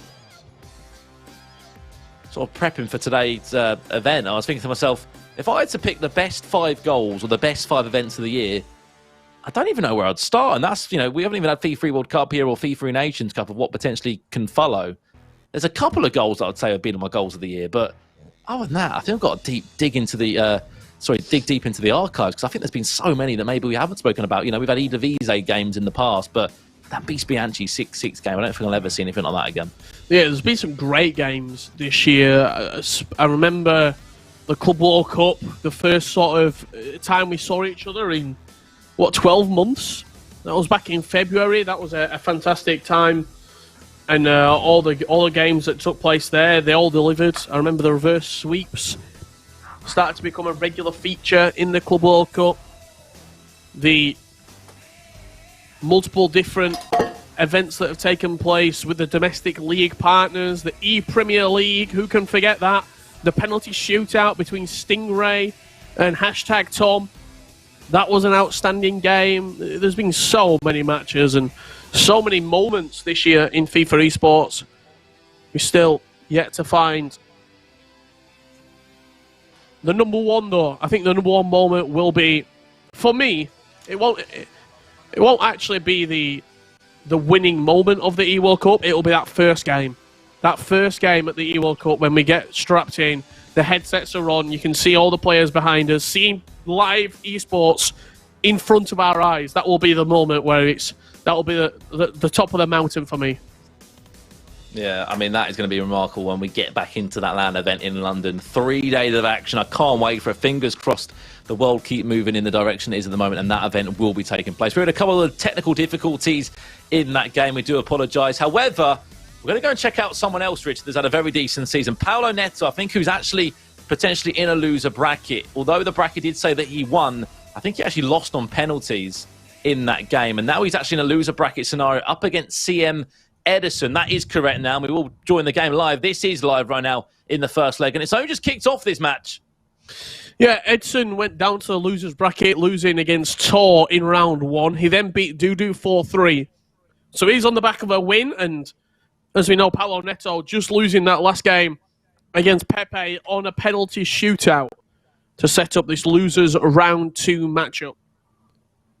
I mean, well, I'm just looking across the board now. There has been some serious upsets as well now in terms of players that are out of the playoffs. Rafifa is out of the playoffs. He will not be at the FIFAe World Cup. Wilkins, the only hope that Uruguay had of a FIFAe World Cup spot, that will be no more. They are out of the playoffs as well at this moment in time. Of course, we've got the game between ATC Gouveia of SBQ and M. Henrique of R10. We'll keep up to date with that one. But Edison's already had to be in a loser bracket. He's always had to play Elimination FIFA. He played against Dudu, another teammate from CME Sports, and he beat him 4-3. So he's already been in an elimination scenario, and he'll be very much used to this again. I believe this chance here from Edson coming in. What a save from Thibaut Courtois. That'll be the last moment that we see of this losers bracket game, because we're going back over to the winners bracket. It's going to be Matthias Bonanno against Crepaldi here in the winners bracket. Ignore the face cams at the bottom of the screen. Just focus on the gameplay. And we have got the gameplay on your screen. Here we go then.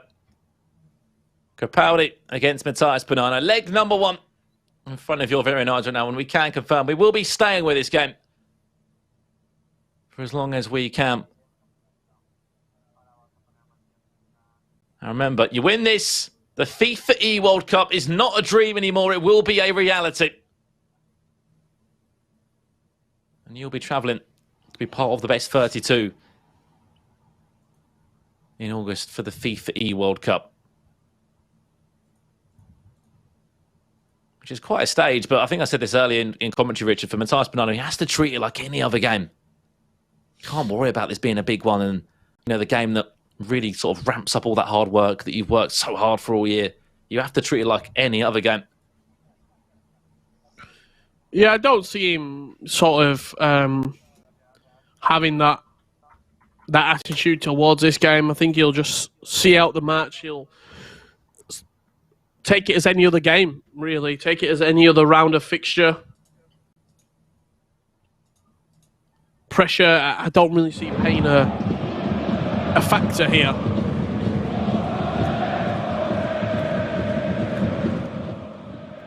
They're playing the Swiss round, as you rightly said, Richard. It was round number 3 where they matched up. It was Crepaldi that had the last laugh in that one. Will it be a repeated result, or will it be revenge for Matthias Bonanno in the best way possible for him? Because he knows that a win, London would be on the cards.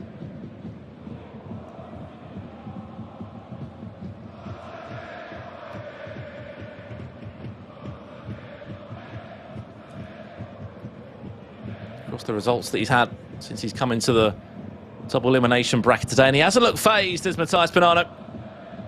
He won 7 goals to 2. He's looking to go 1-0 up here. Brilliant save from the goalkeeper there, Edwin van der Sar, off his line the quickest.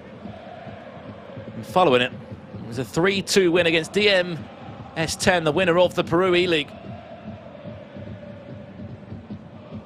Those are the results that ensured he got to this very game now. As we said, you win, you are at the FIFAe World Cup. It's guaranteed. As there's 4 spots, it's guaranteed a lot earlier. Oh, what a goal. Just like that, Crepaldi will score the first goal and make first blood. He wants to cause an upset.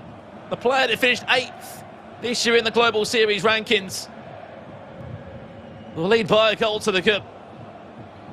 Cracking goal, really, from Crepaldi. Just worked the ball onto the edge of the box. Laka kept her away from his man and smashed it into the back of the net. Made it look very simple from R9.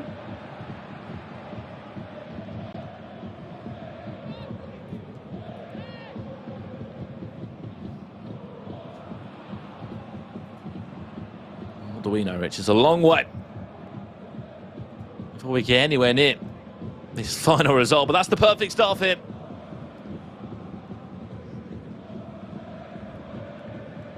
You're rightly said, when they did match up in those Swiss rounds, it was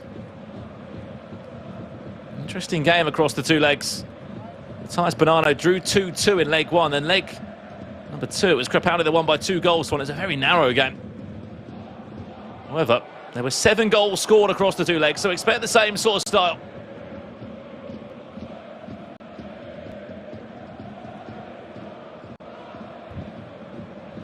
Plenty of time, though, left in this game. However, the press in the 4-1-2-1-2 narrow from Crepaldi certainly seems to be giving Matthias problems early on here.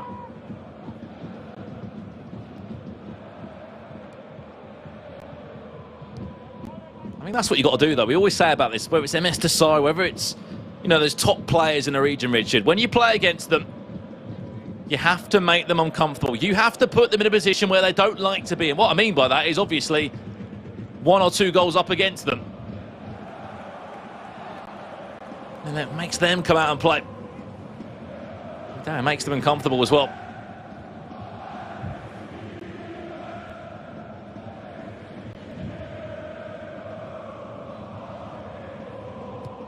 He seems very comfortable here, Crepaldi, I've got to say. Situation not fazing him at all.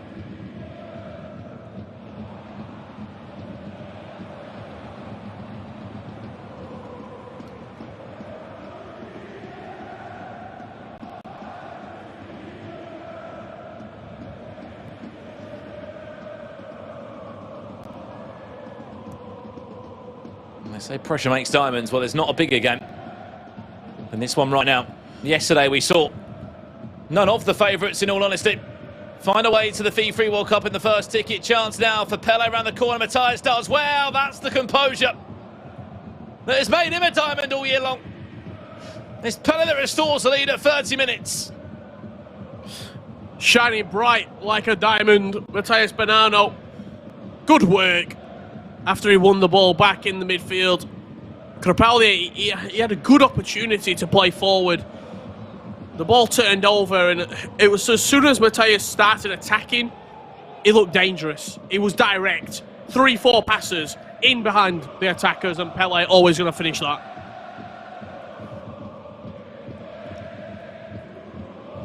What do we say? 7 goals happened in the first one.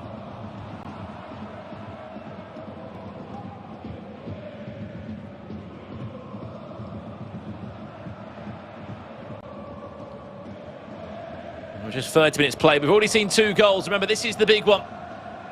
Winner goes to the FIFAe World Cup.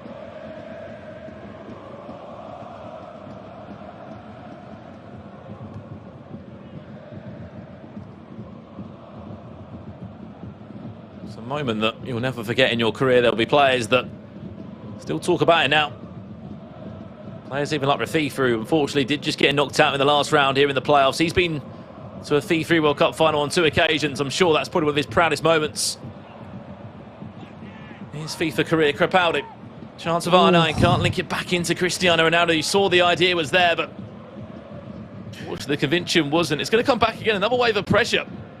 And you saw Brazilian. The use of the 4-1-2-1-2 narrow there as well. He had an overlap. He had 2 bodies on the right-hand side. I think his right back and his right centre mid were both up in the attack. They were both offering that extra pass.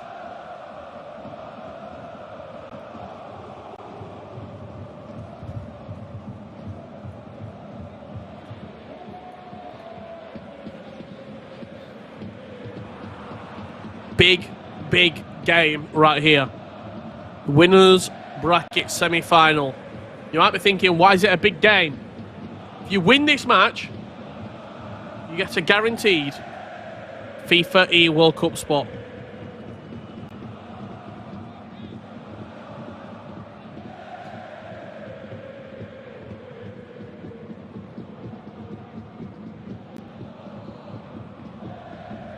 There's a lot of history between these two. Yes, they might have matched in the Swiss rounds, but they also played back in December. Qualifier number 1, it was the first event of the year where Matthias Bonanno literally announced himself to the world stage. There's the new player on the block, the new kid on the block, I should say.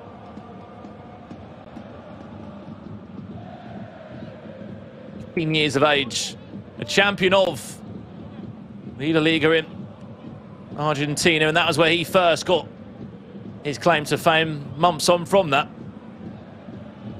he's not just in the game as a tifo, but he's a multi-champion.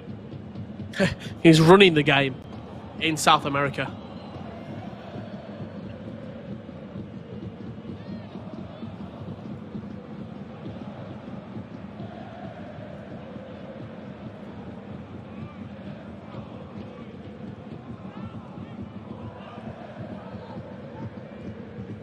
What I find really interesting is I'm just looking here on social media across the days, and seemingly clear that players from Argentina, such as Charlie Human and Matthias, actually flew over to Brazil to play in this tournament.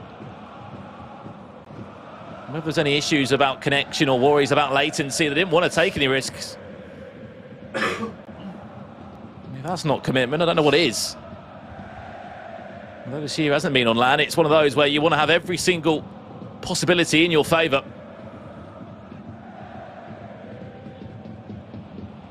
If you've got the backing from your esports organisations, do it. Why not? We saw Yago, I think he was living in the UK this year.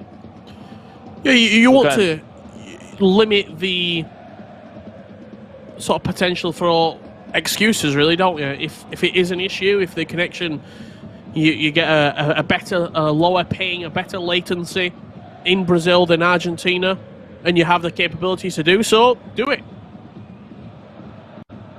Ronaldo Driving forward, can't find a way through.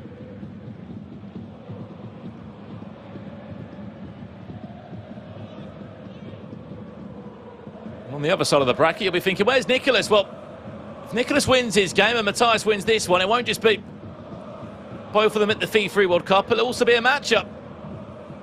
The two teammates, the two Argentines, at moments this year have been controlling this PlayStation side of the bracket, of course, with the odd influence of Paulo Netto coming in and out. Back to goal for Crepaldi. R9 can't find the clear run of goal that he was looking for. I'm sure for Nicholas, it must be nice for him to say, you know what, there is some unbelievable talent here in Argentina that now I can play with. There will be teammates at the FIFA E-Nations Cup. Come late August, whatever happens, if, you know, either doesn't make the FIFAe World Cup. What a team that is as well. Made a grand final at the FIFA E-Nations Cup only 2 years ago. Nicholas was there, however, his teammate Iago losing to France in the final. They're looking to go one step further. What a team it is as well.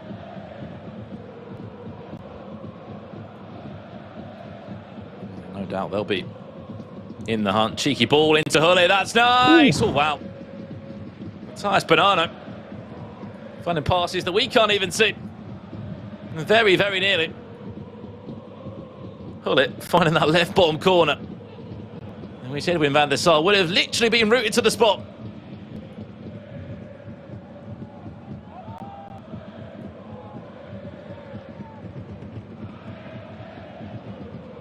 Cristiano Ronaldo, there's your player. Watch out, there's an option there with Pele. Alphonso Davies, I should say. Making that overlap and run all the way from the left-back side. He certainly can do that. We've seen him use as a CDM in past times too. Team of the year, Alphonso Davies. Canadian fullback, had such a good year for Bayern Munich, including winning the Champions League. So he was provided with that in-game item that really did highlight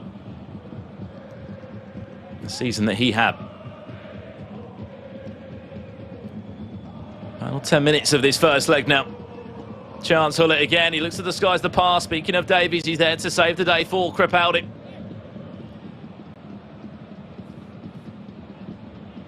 Suddenly, you just feel this game get a little bit more tense. There is still another leg to come up of it.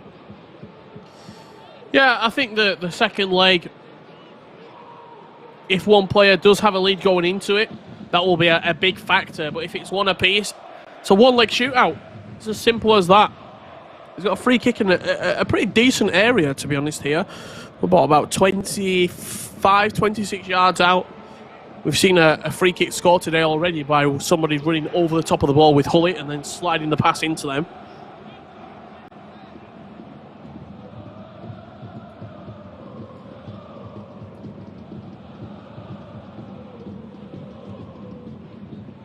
Free kick 23 metres out. We've seen a couple of interesting free kicks and set pieces taken today here in South America. What else will we see now? De Jong back to Davies, nicely done. De Jong again. You break that final line of defence, goes for a corner. Well, he knows a lot about late goals, does Crepaldi. He won his last leg against Tor in the 86th minute.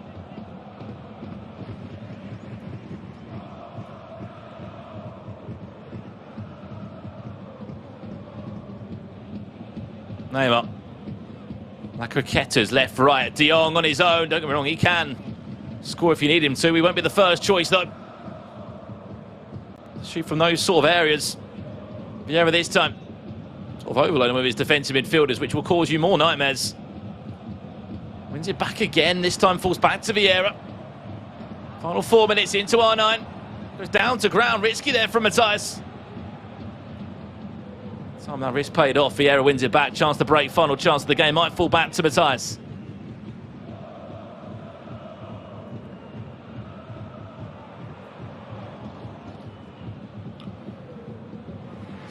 Tough game to call this, I'll be honest, Brandon. When you consider the Swiss game went Crepaldi's way. Matthias Bonanno has just been more successful in the FIFA 21 season. He's won more. He's eked out these games in previous tournaments. This is a huge chance. It's Cristiano Ronaldo, ball roll, easy as you like. Crepaldi, he said he loves late goals. Well, there's one for you. In front of your very own eyes. And you see Matthias Bonanno out of his seat. He's not happy. I'm not sure what happened. Was it a long through ball? Was it an offside trap that maybe was implemented? And that is going to do us for the end of this first leg. Another tackle just to break up the play there from Vieira. He'll have a chance to put this into the box potentially. If he goes quick, referee's not going to play it. I think he went just a bit too quick there. That will do us for leg one here. And Crepaldi, he's done it before in the Swiss rounds. This one will mean even more because if he wins, the FIFAe World Cup will be set in stone to the winner of this game across the two legs. But the favourite in this one, Richard, is trailing by a goal. But it's only a goal, and a goal's not really too much. It's only one goal going into leg number 2. We've got an entire 90 minutes left to play between these two. We'll see the best moments from leg number 1 here. Crepaldi opened the scoring with a great goal from R9. Just picked up the ball, a little bit of space, Lacroqueta into the gap, and a look to the heavens from Matthias Bonanno as Crepaldi went 1-0 up. Pele in on goal. Burrow around the goalkeeper. Slotted into the back of the net. But it was a late bit of drama from Crepaldi to take the lead in this first leg. Look at this 1-2. Quite easy. I think he's probably more annoyed at how easy it was to get in, Matthias. When he got through, and it's one of those, isn't it? You just got to stay composed. It's always the ball roll into the finish, which is the best of methods. And off his seat, he was an angry Matthias Bonanno. He's always smiling and laughing because he's normally winning. But again, he's in a losing position right now, and it's hard to do. You might be thinking, what is going on with all the other games? Well, there's so many games taking place right now. We're going to have a look at the bracket to talk to you guys what is happening, because we're in this scenario now. So this game here, the two games you're looking at now of Crepaldi against Matthias of Crew Esports, winner of that is in London. Nicholas against Cedinho.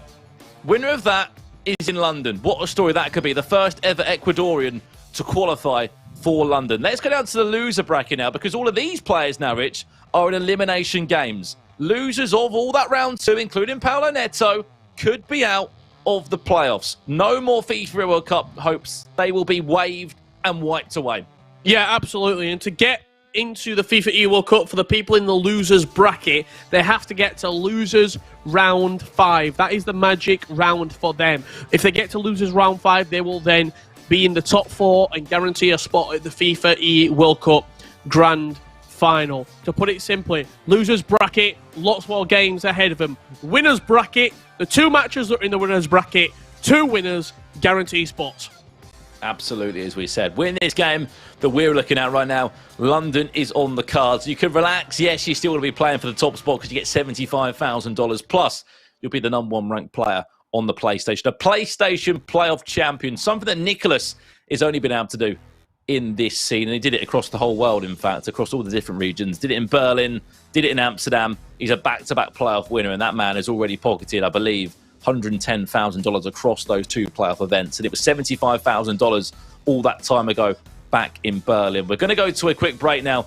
When we return, there will be plenty more action to come here, including that second leg game. The question remains, will Matthias Bonanno bounce back, or will Crepaldi get his repeated result once again, but this time for a FIFAe World Cup spot in London? Don't go anywhere. We'll be back in a couple of minutes for that massive second leg.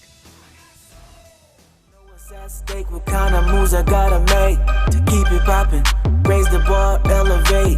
People watching, some applaud, others hate. But either way, I'ma lead the way. Bring home the bacon, feed my face. Never been average, always been different. Low-key savage, and to think I'm getting better. Every day I'm getting better. Finding ways to get to this cheddar. Go hard from the time I get up. I won't let up. I'm getting better. Every day I'm getting better. I know all my haters are fed up. I go hard from the time I get up. I won't let up. I'm getting better. If you with me, Christmas for you. On the spot, ain't nothing you can do to make it stop. Might as well enjoy the view from the side as I rise to the top. Wide-eyed, your stomach tight, up in knots. I tried to tell you, but you wouldn't listen. Look at what you missing, and I'm only getting better. Every day I'm getting better, finding ways to get to this cheddar. I go hard from the time I get up. I won't let up, I'm getting better. Every day I'm getting better.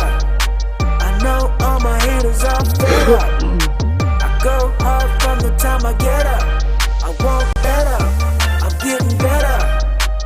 Every day I'm getting better, finding ways to get to this cheddar. I go hard from the time I get up.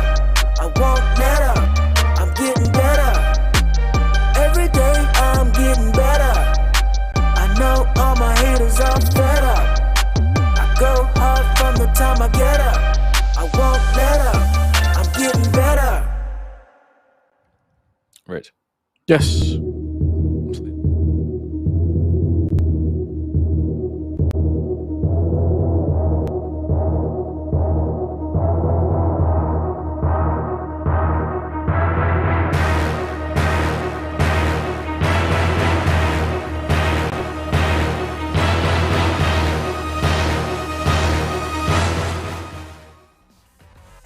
FIFA 21 Global Series playoffs here in South America. We're into the big games now, where we will be giving away more FIFAe World Cup spots. You're joined by myself, Brandon Smith, and that man next to me, Richard Buckley. Rich, Judgment Day. Now, Matthias Bonanno does trail 2-1. However, it's Matthias Bonanno. We've learnt a lot about this man this year. He always seems to turn up in the big matches when it really counts.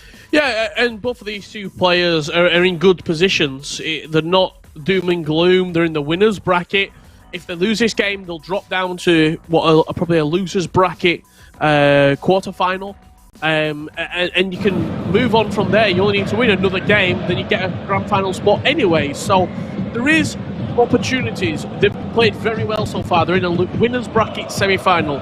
You win this game, you get a guaranteed top 3 finish. The winners bracket final is in the books. However, only 2 players can go through. One from this game and one between Pepe, Sedino, and Nicholas. I mean, it must be such a weird feeling, though, Rich, as well, because you are literally in touching distance from your first ever LAN event for a long time, or for some of these players, their first ever LAN event ever in their FIFA esports calendar, and it's the biggest event of the year. If you did lose the game, it's hard not to feel sort of hard done by. Yes, you'll have a second chance on Sunday, but you want to achieve it now. You want to book it now. You want to set it in stone. Here comes CR7 for Crepaldi. And speaking of setting it in stone, this man wants to take the FIFAe World Cup spot. He wants to go to London. And once again, we've spoken about dominant names all year long in South America. They might not be so dominant now. Just slid the ball into CR7. There was a lot of space at the back there. He found the gap. He slid it into Ronaldo, who emphatically finished into the bottom left corner, past the goalkeeper. Crepaldi setting himself up for an unbelievable opportunity of a lifetime.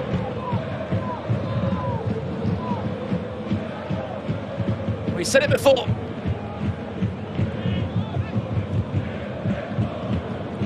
We'll say it again. When you play against big players that have got, no doubt, a lot of confidence, no doubt an ego alongside them, which is a great thing for them. There's a reason why it's helped them push along to win so many championships. If you rip apart that ego, if you go up by a goal or 2, you make them uncomfortable. And right now, Matthias Bonanno, if he concedes again, he's on the ropes. On the verge of a knockout blow. Oh no, this is a golden chance. Crepaldi, Davies, of all people, wow. Alphonso Davies. I mean, he can get forward, he can cause problems, but getting on the score sheet, Richard, he's on the score sheet. Now this is a surprise. Alphonso Davies getting forward, putting Crepaldi 4-1 up in this winners bracket semi-final. Matthias Bonanno has so much to do.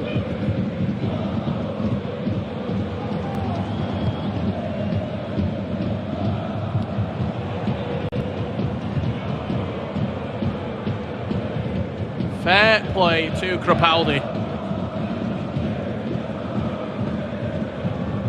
He has taken his opportunity and grasped it with both hands.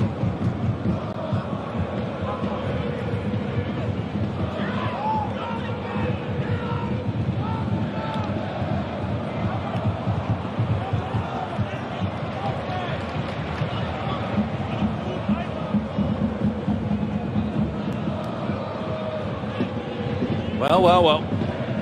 Forget R9, forget Cristiano Ronaldo. Alphonso Davies might be the man to make the dream a reality. And if he's not in the starting lineup in London, I'll be asking questions because he's been the hero. However, we've seen 2 goals scored in 50 minutes. There's 75 minutes left of this game. There is going to be time. There is going to be opportunities. And at one point, very soon, Richard Buckley, Matthias Bonanno is going to have to go full throttle.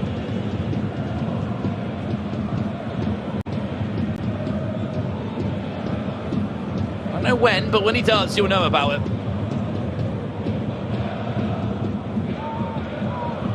De Jong.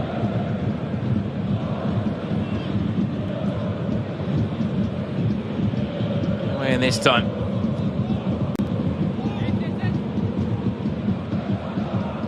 Ronaldo does well. Zidane, pull it. De Jong, Cancelo, interchanging well. Crepaldi's possession play has been great.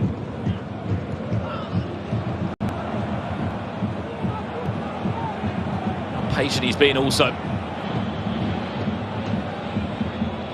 Just left to right, that same midfield trio.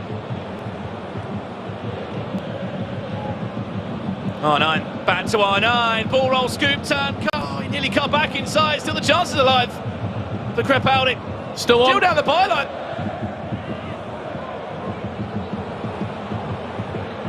Oh, well, I've not seen Matthias Bonanno look like this for a while. Lacklustre, confused, he looks a bit stuck as well. It's the formation. It's the 4-1-2-1-2 narrow. He's not allowed to play. That could be quite a drastic foul there. Varane, it looked like he just came straight through the back of it.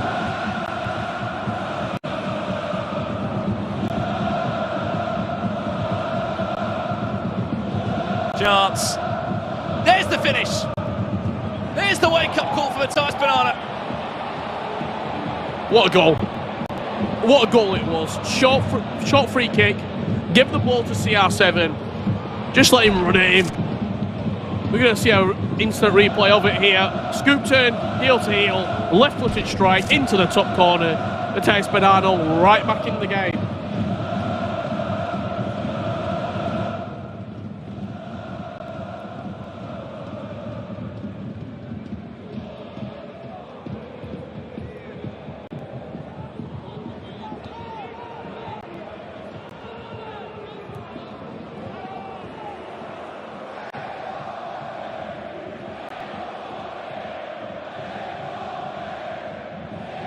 Suddenly, everything now is back in with a chance. Only 2 goals are needed.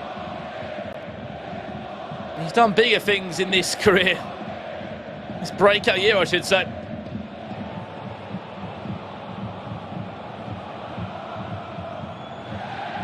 Been a champion on many occasions. He's had people force bracket resets against him. I remember that back in qualifier number 3 where Paulo Netto forced the bracket reset against Matthias.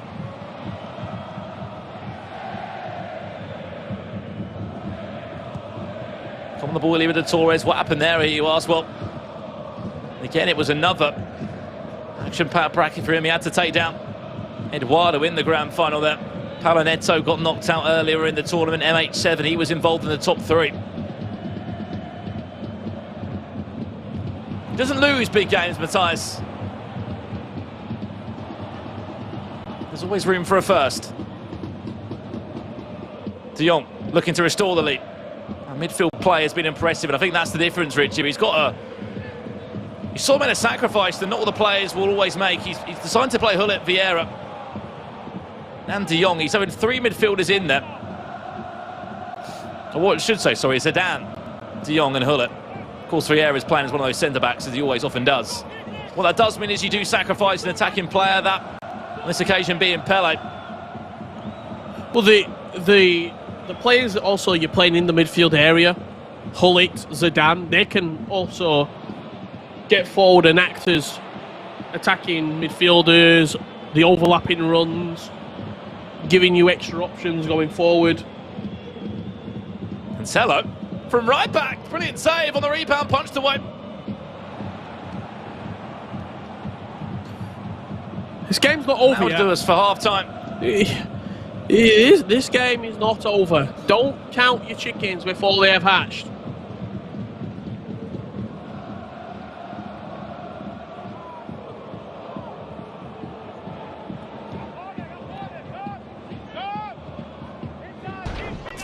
It's 45 minutes separate one of these two from going to the FIFAe World Cup. Let's look back at some of those highlights from the game. This was the opening goal. It came from Cristiano Ronaldo. That made it 3-1, and shortly after, Alphonso Davies made the most adventurous run from fullback. You can see him making these overlapping runs now. Just watch his movement now. He waits. When the pass comes up, not many players would take the risk there of Alphonso Davies, but he's in such a position, it's like you cannot not take the pass with him. I mean, it's not like Alphonso Davies has bad shooting stats anyway. People play him as a left winger, a left mid, and a left wing back, an attacking wing back. He's got 83 finishing, 88 shot power, 87 composure. He can shoot, Alphonso Davies. You just don't typically see him getting forward amongst the action. Which was the last chance of the half, we'll see. João Cancelo. The fullbacks have been relentless at times driving forward. Well, this is the stage. 9 will become 10 in about 6 minutes' time. Maybe longer if extra time is needed.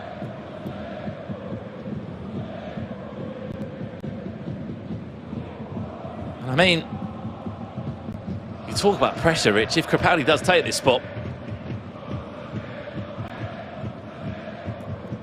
you know, does Matthias Bonanno then go through on the loser bracket? Does he get that spot? Does Nicholas, of course, win his game? We don't know what's happening in that one at the moment. We might be waiting for it to see it next live.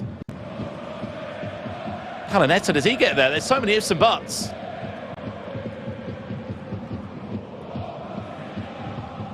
Pressure cooker slowly heating up.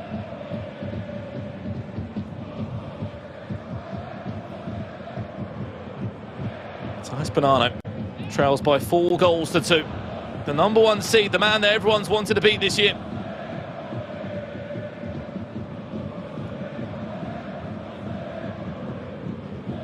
Oh no, good feet. Punch back to CR7. Crepaldi, if he finds a third, he'll be really in the driving seat.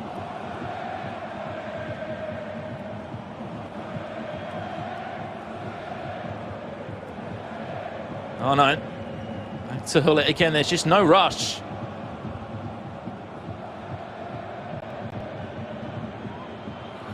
Fortunately, that both players just having some technical difficulties. We'll get the game back as soon as we can between these two, but I think there was about 35 in-game minutes or so left in the match there, Richard. It was very much on its way towards the end of the game, but just a quick word on Crepaldi. There's no rush. There is no rush for him to go forward. He's got the control of the game, and as much as he'll keep that possession in those areas with that midfield through that he's got to his advantage in a winning position, he's just going to watch that clock tick down as much as he can. Yeah, absolutely. He's in a good position. He's in a winning position, is Crepaldi. He doesn't need to push the game onto Matthias Bonanno.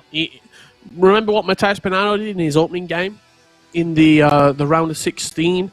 That match up against Wilkins. He was winning. He was comfortable. All he had to do was just keep at arm's length of his opponent, and then he pulled away in the end.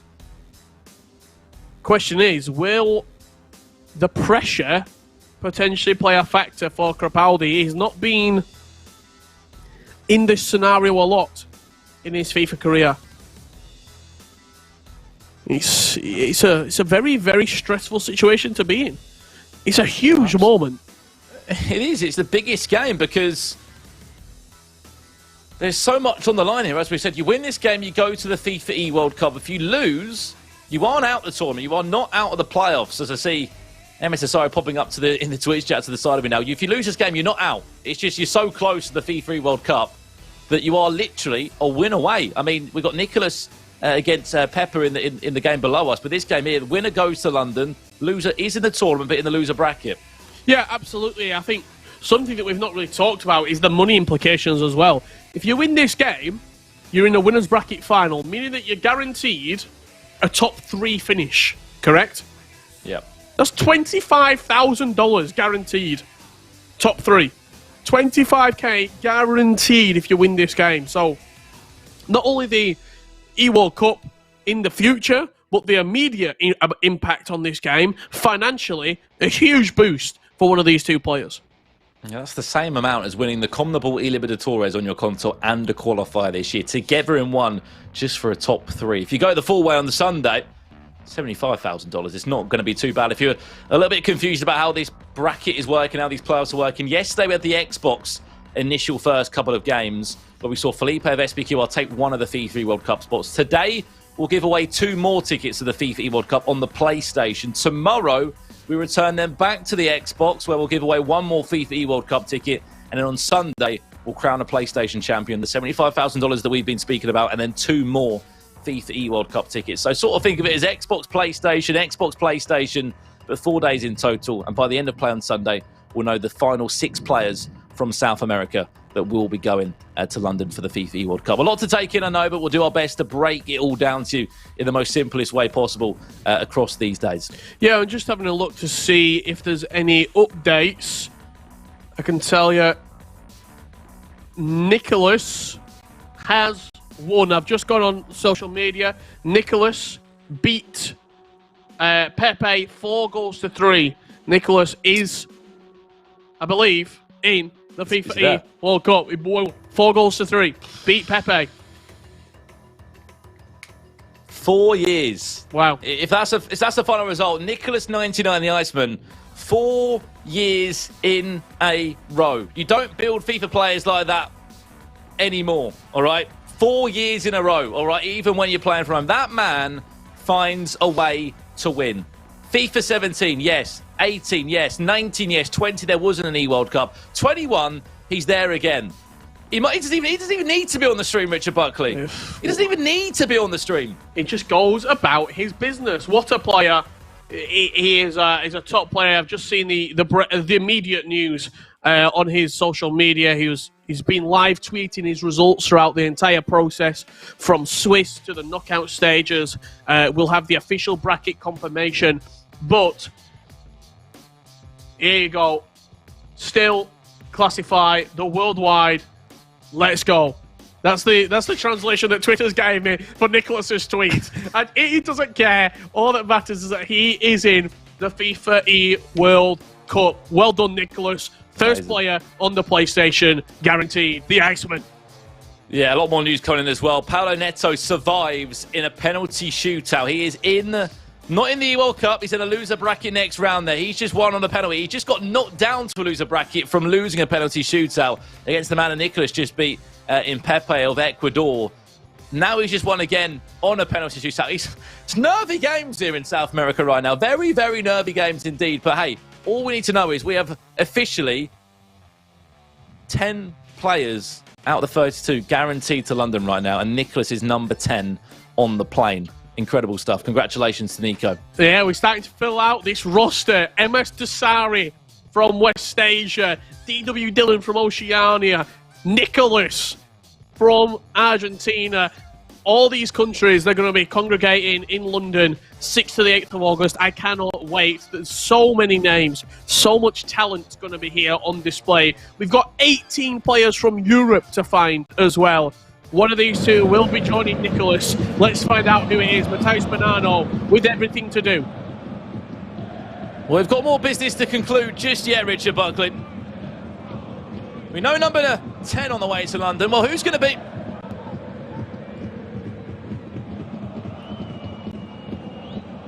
Number 11. I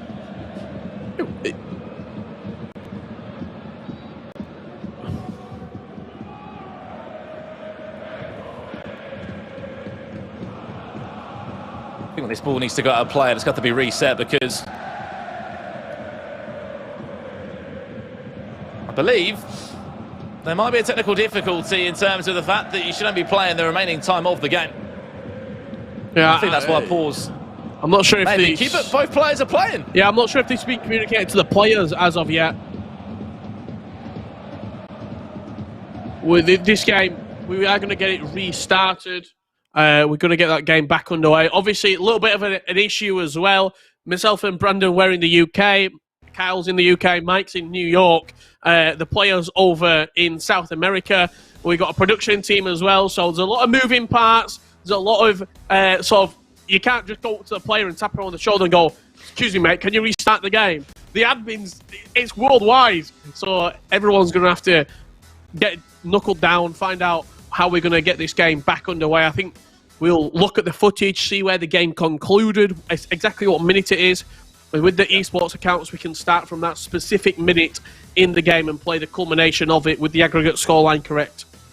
No, absolutely. Again, I wish we were all in the same LAN event. It hasn't been possible as of yet. The FIFAe World Cup is where that will happen, no doubt. But yeah, I think we were in the second half. There wasn't long left. There was about 35 mins or so, and there was a 2-goal gap between the two.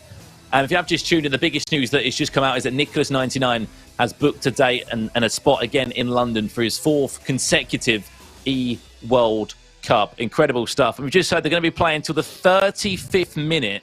So 35 minutes are left in the tie between these two. I think there was only a 2-goal deficit. Yeah. Unless I'm wrong. Unless I dozed off and someone scored, it went 6-3, I'm pretty sure. I don't think it was 6-2. Well, when the game is ready, we'll jump into it. Remember, this is for another FIFAe World Cup spot. Yeah, we are in the game now. I'm pretty sure it went 6-3 between these two. We'll get that reset as well.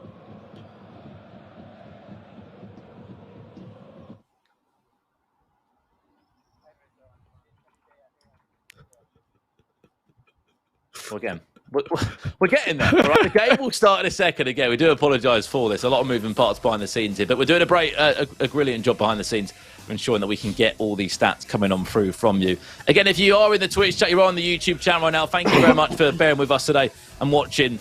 Who is the player that you're here for today? I'm seeing a lot of love for Paulo Netto, a lot of love for Nicholas Matthias Bonanno. Is there someone that you want to see in the FIFAe World Cup? We always never get the opportunity to speak to you guys all the time live in these broadcast shows. So let us know, who's the one player that you want to get to the FIFAe World Cup? Maybe from here, from Europe, from one of the regions that already has got a player at the FIFAe World Cup. And who do you want to win the FIFAe World Cup?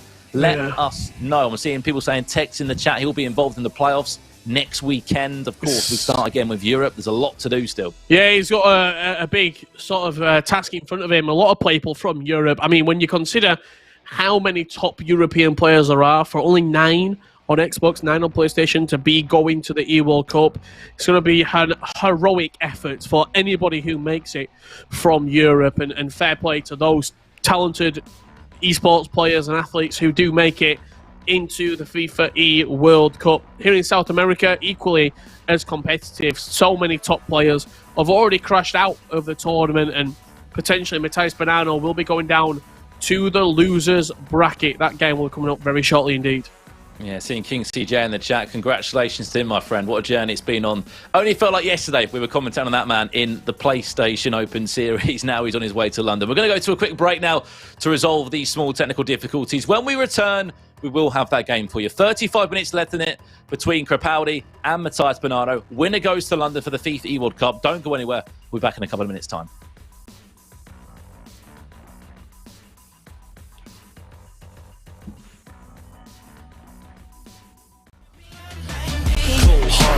I never rest on my laurels. No matter the battle, I come back like I'm immortal. Undefeated air, been this way since I was born.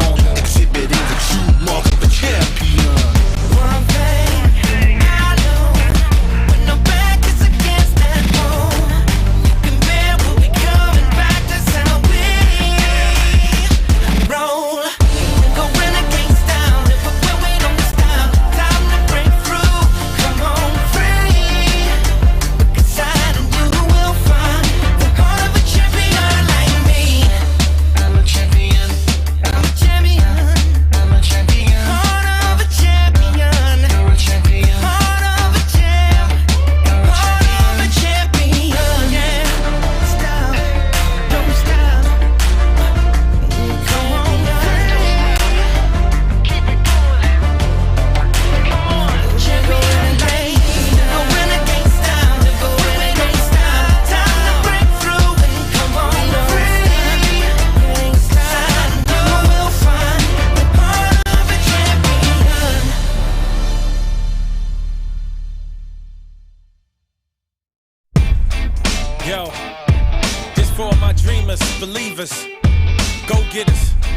one day at a time, brick by brick, you feel me?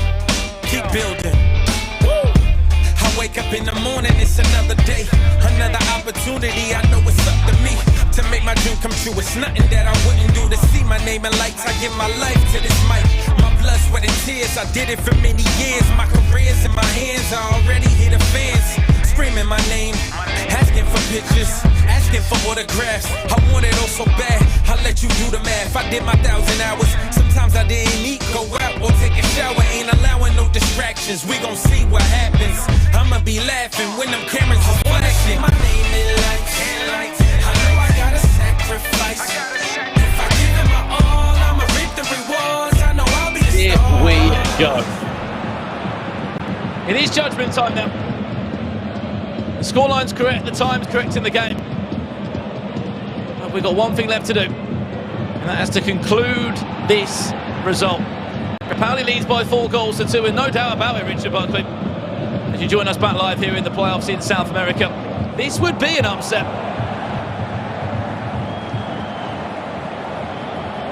We're back underway, and we are in the final 20 minutes. Crepaldi leads, keeping everybody up to date.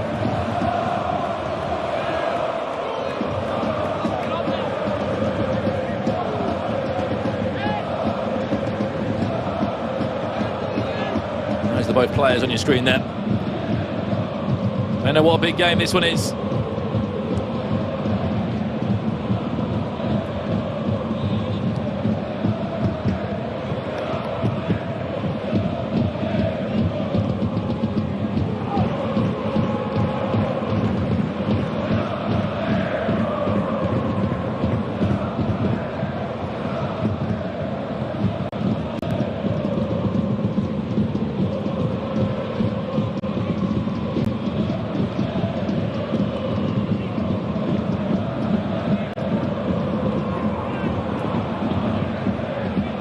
What you talk about, Rich, in terms of just calming those nerves. I think if anything, the break might have helped Matthias Bonanno.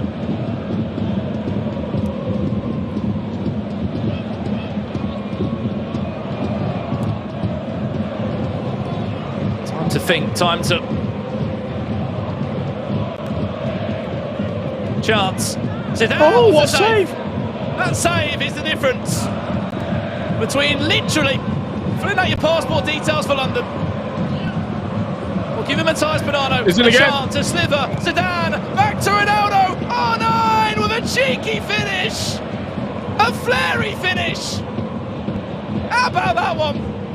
To send you on your way to the FIFAe World Cup in London. Matthias Bonanno, he won't be there just yet, I can tell you that. It will be Crepaldi that looks to take spot number 2 on the PlayStation. Crepaldi will be joining Nicholas on the plane. Cheeky finish into the back of the net, empty net. Matthias Bonanno struggled to get going here in this game. Been a topsy-turvy game. Does finish at the near post and gives himself a chance. This isn't over yet with 30 minutes left to play. Well, suddenly, all of a sudden, the game switches back again. 2 goals in 10 minutes. They need it. The best thing that Crepaldi can do is go and score again. It's for a goal kick.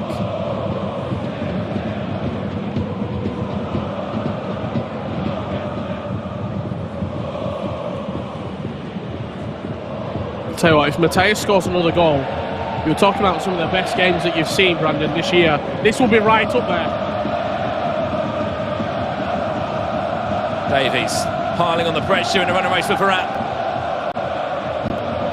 Press will be fierce from Matthias Bonanno. Massive win there. Hullet back to Davies.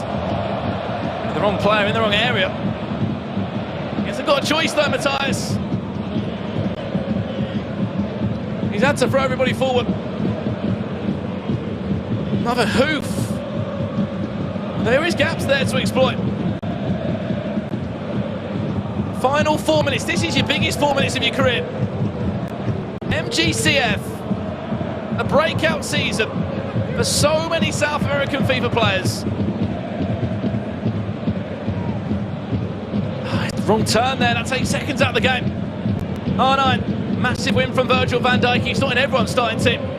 Neymar. He's in. Can he find the ball through? Into Cristiano. Brilliant save. What a save from Edwin van der Sar. It's a title-saving save. Well, if there was a script, again, it hasn't been followed line for line. There was no doubt that Crepaldi had such a chance to beat Matthias Bonanno. He beat him in the Swiss rounds. However, he's just beaten in the biggest of matches. And 11 players will now be on the plane. MGCF Crepaldi 10 will be player number 11 in the FIFAe World Cup Grand Finals. We'll see the reactions just in a couple of seconds. It's a little delay between the reaction and the gameplay. But that man has done enough. And that is 2 spots on the PlayStation already given away. Nicholas has got 1. And MGCF Crepaldi's got 1 too. So Paulo Netto, loser bracket. Matthias Bonanno, loser bracket. We've got so many more names in there as well. Who takes the final spots? There's 2 available. Guarantees $25,000 does to Crepaldi. Game-changing money right there. Life-changing money, in all honesty, for Crepaldi. A huge turn up for the Bucks. He put the pressure on Matthias Bonanno from minute 1. He continued that streak inside the second leg. And just too far in front. Too much of a mountain to climb for Matthias. And Crepaldi will be going to the FIFAe World Cup Grand Final. Incredible stuff there. I mean, it was about how he approached this game as well. Even when he had a 3-goal cushion, Richard, he just kept on looking for more. He wanted an extra goal. He wanted a 3-goal cushion.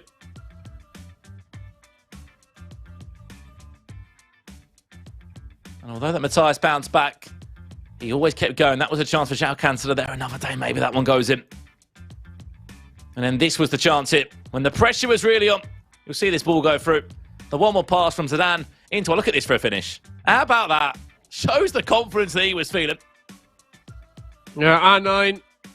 Easy finish at the back post. Matthias just wasn't at the races. In all honesty, there's a lot of obstacles in his way. Obviously, we had issues within and outside of the game as well. But he kept his composure, Crepaldi. He kept the lead, and he has booked his place to the FIFAe World Cup Grand Final.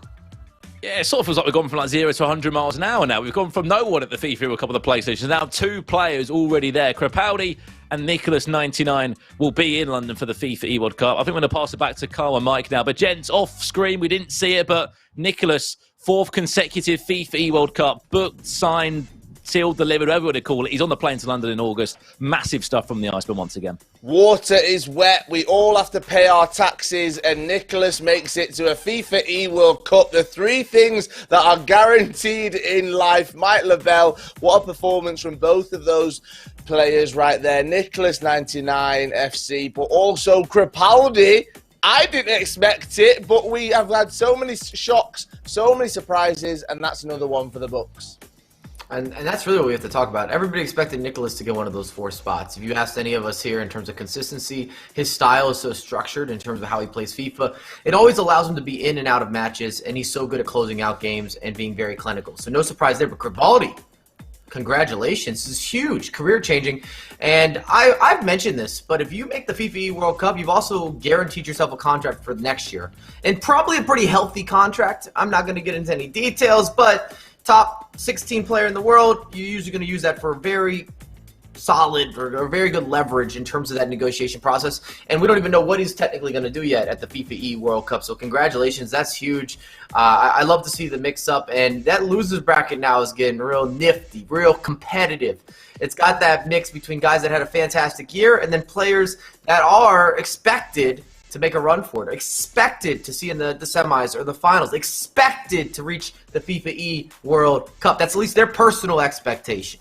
All of our competitors started with 2 lives. If you lose a game, you drop down into the losers bracket. That is what we've seen from plenty of them. Nicholas, though, he was one of our competitors that's stayed in the winners bracket. He's gone through to the winners bracket final. We didn't see any of his game, but Mike, you can imagine he came into this day having only conceded 9 goals, the best defensive record out of everyone. You know what he's like, you know what he's capable of, and he's managed to get through to that winners bracket final.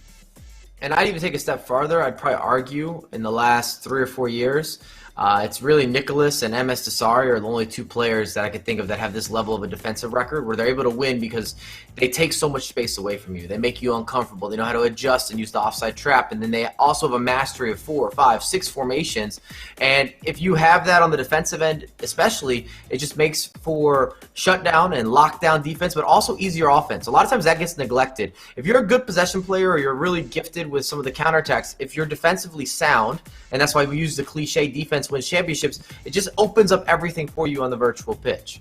What was it about Crepaldi's performance, though, Mike? How did he overcome someone like Crew Esports' Matthias Bonanno? Because we've seen what Matthias has done at previous tournaments at the qualifiers, but Crepaldi, he seemed to be in control throughout those games. There was a few different aspects that I was taken back in the best of ways. First off, his composure. Handled a lot of different scenarios in the right manner. Secondly, his confidence. You're going up against Matthias, excuse me. He wasn't second guessing. We didn't see indecisive decision making. We didn't put this man, or he didn't put this man on a pedestal. He came there to get a win, and it showed, especially with that flare finish towards the end. That's sending a message. Not only am I winning this game, but I want you to also feel it a little bit, almost like a Panenka penalty kick. You don't have to do that. You can still go down the middle, and it can be normal. He's playing with flair and confidence. He does make his way through to that winners bracket final. There was other matches that were happening simultaneously as well. Let's have a look at our results right there. It is Nicholas 99 FC who wins against Sedino 4-3. As we saw, Crepaldi, he beat Crew Matthias 5-3. And then it was Paulo Netto in that losers bracket side of things who won against Edson. Amaru he won in penalties, Paulo Netto, as well. Hopefully we'll get to chat to him at some point. He won 4-3 on penalties. And then Amaru Magic beating Santi Navas 5-1. Look at this score right here. DMS 10, 12, M8 7, 5. Wow. And then NSE Tour beating Bundled Tobata 4-2. That means we say goodbye to Edson. We say goodbye to Santi Navas. We say goodbye to M87. And we say goodbye to Bundled Tobata in that losers bracket side of the tournament. Mike, we're just chopping these players. They're going. You lose once, you go down to the losers bracket. You lose again, you're out of here. I don't like that you just included me with you. You're chopping these players. I'm not doing that. I'm here. I didn't make the rules. I did not dictate the bracket play. But yes, we are having a lot of eliminations, and we're also issuing congratulations. Let's not just build it up as only negative. We got 2 positives on the board in front of us with Crepaldi and Nicholas. Congrats. FIFAe World Cup ticket booked, flight ready, on deck. Nicholas making a repeat on repeat on repeat. That is what we want. Appearance? I was looking for the word. We're going to see him in action as per usual. The Iceman. That is our winners bracket right there. Crepaldi taking on Nicholas in that final. In the losers bracket, we move on to round number 3. Paulo Netto taking on Amaru Magic. The winner progresses to round 4. The loser goes home. They're out of the competition. And round number 3 sees DMS 10 taking on NSE Tour.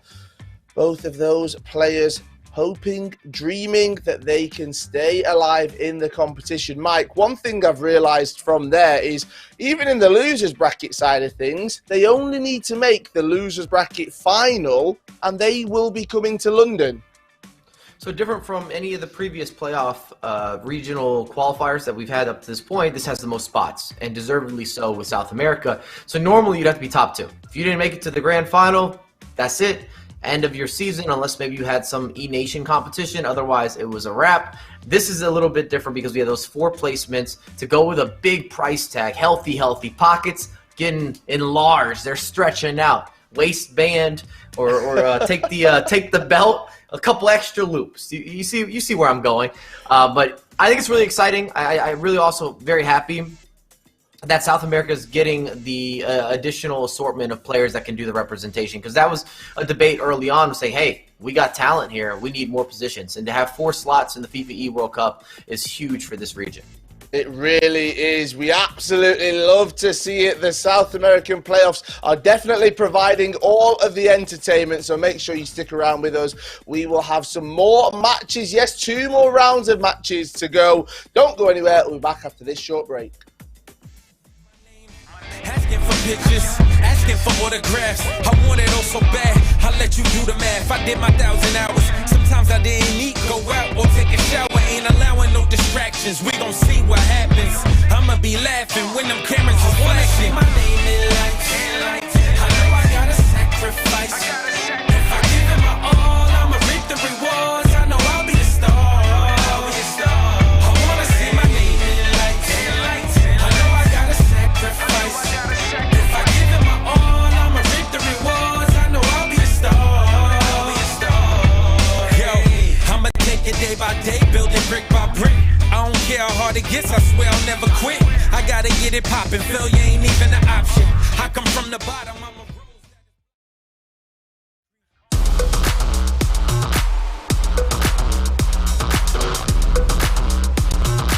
Bueno, estamos con Enzo Paredes y Amaru Maye, que estamos con los dos jugadores peruanos que van a estar representando a su país. ¿Qué ha pasado en Perú para que se haya subido el nivel del país y que ustedes dos estén representándolos en esta Global Series? Yo creo que fue un tema de que nos propusimos poder competir.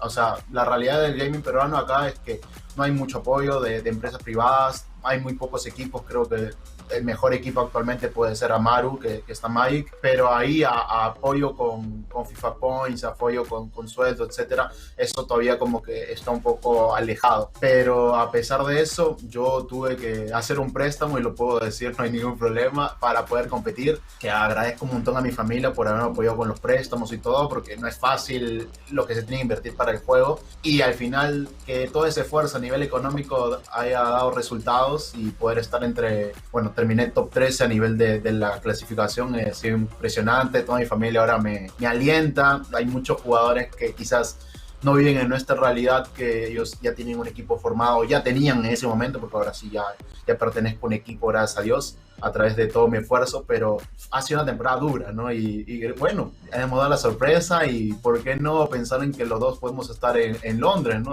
Ahora, Magic, siente también por tu parte que es efectivo que pueden también estar clasificando a Londres, y desde la misma visión, ¿no? ¿Cuánto ha crecido el gaming gracias a lo que han logrado ustedes durante este último año en cuanto al FIFA, por supuesto, allá en Perú?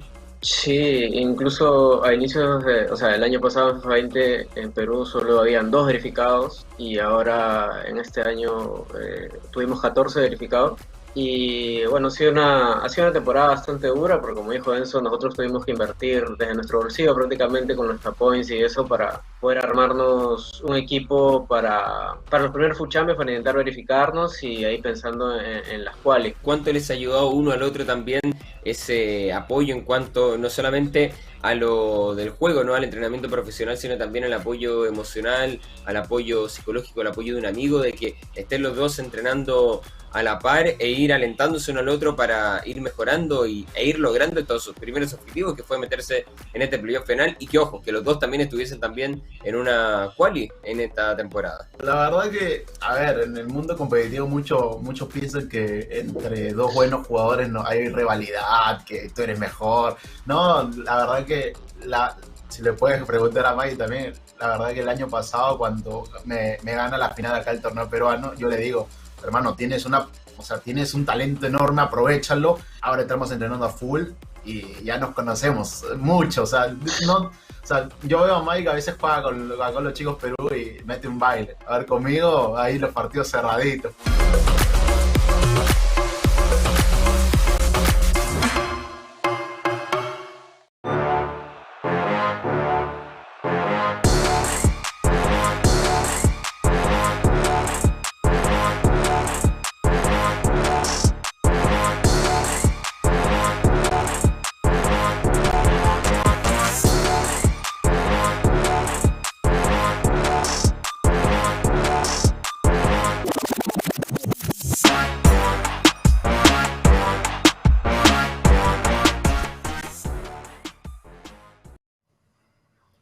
everyone, welcome back to the FIFA 21 Global Series South America Playoffs. My name's Kyle Walker. I'm joined by Mike LaBelle. And Mike, we know who'll be in our winners bracket final. Crepaldi taking on Nicholas, but we are focusing on our losers bracket. This is where all of our competitors need to turn up. They need the game of their lives if they want to reach the FIFAe World Cup. Mike, let's do a bit of role play, all right? Let's get into the scenario. Losers bracket.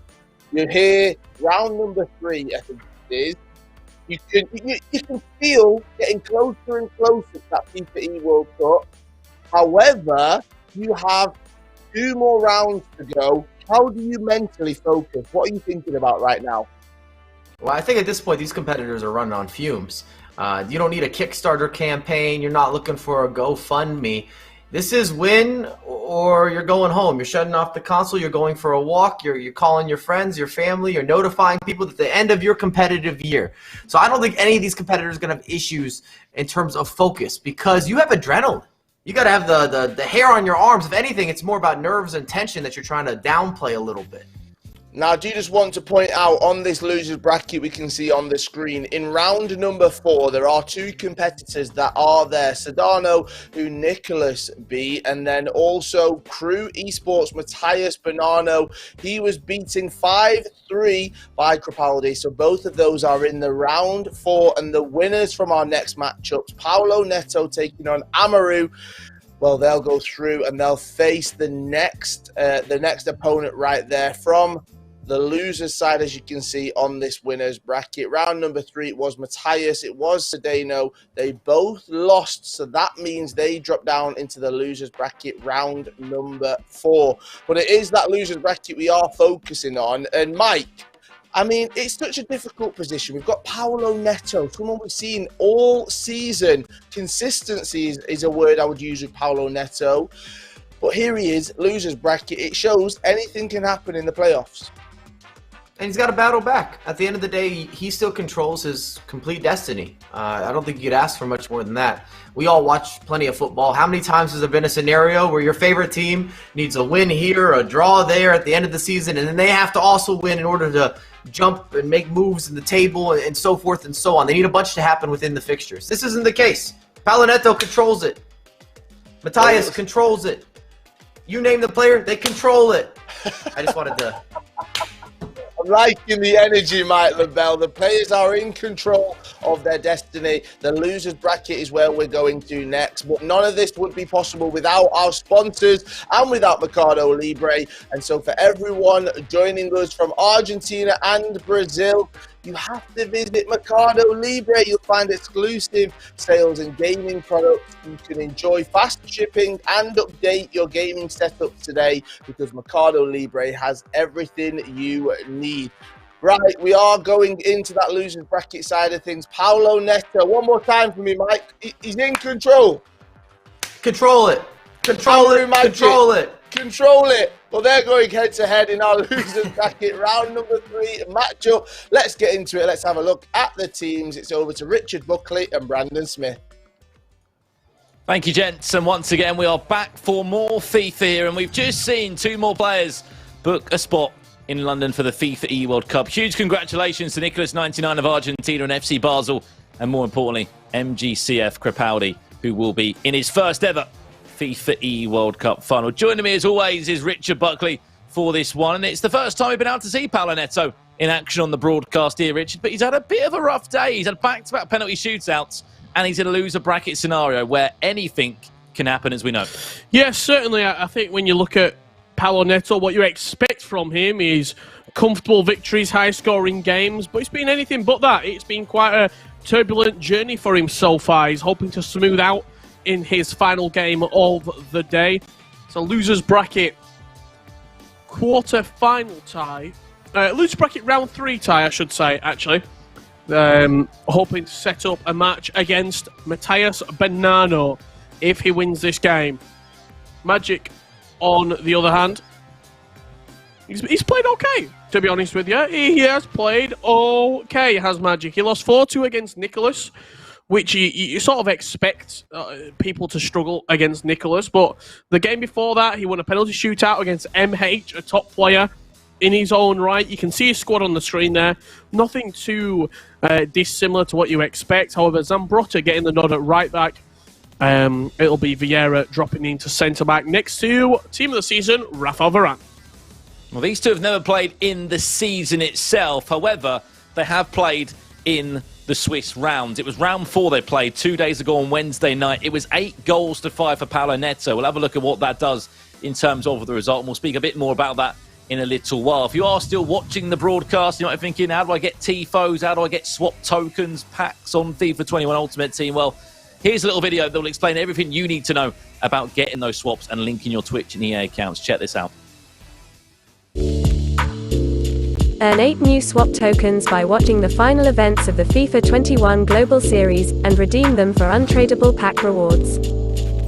Simply link your Twitch and EA accounts, watch at least 1 hour of any of these events, and claim your FGS player token with the new Twitch Drops campaign system.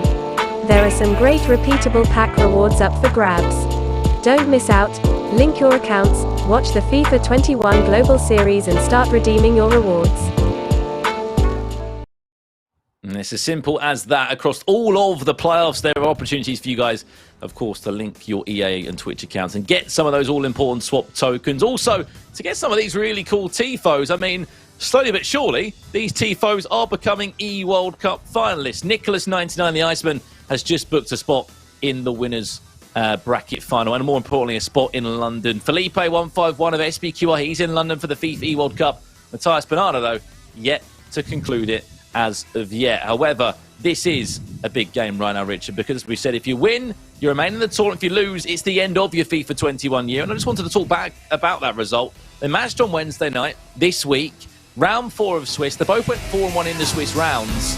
What does that result do in terms of now? Does it matter? Does it really matter, or does it not?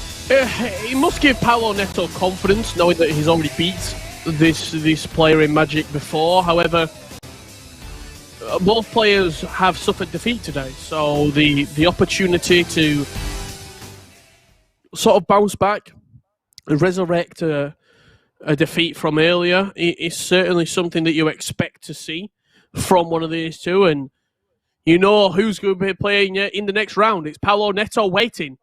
I should say it's Matthias Bonanno waiting for the winner of this game. Paulo Netto is playing, just a little bit off camera there.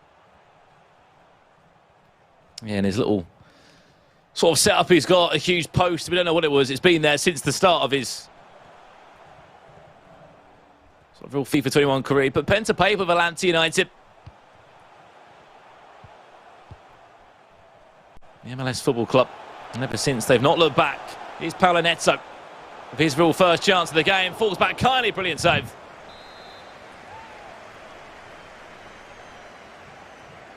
I mean, it's your chance to have your say in the chat now. Drop a comment. Paulo Netto or Magic, who takes the game? Just a quick word on Magic, Richard. He was the highest ranked Peru FIFA 21 player. He finished 10th in the Global Series rankings. He did pop up in a couple of qualifiers. Didn't win anything this year, however. His best result came in qualifier number 5, the event that Paulo Netto won. However, these two missed each other. They were on the opposite sides of the bracket. Yeah, it was the way in which the bracket sort of unfolded as Magic progressed. He missed he missed Paulo Netto because Nicholas beat him, so he dropped down to losers bracket. Paulo Netto went through the winners bracket, and they didn't match in a grand final. Nicholas was victorious against Magic in that winners bracket losers bracket final.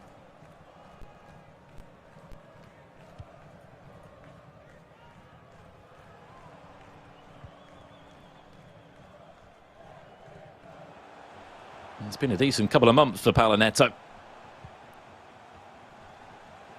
Surprisingly, as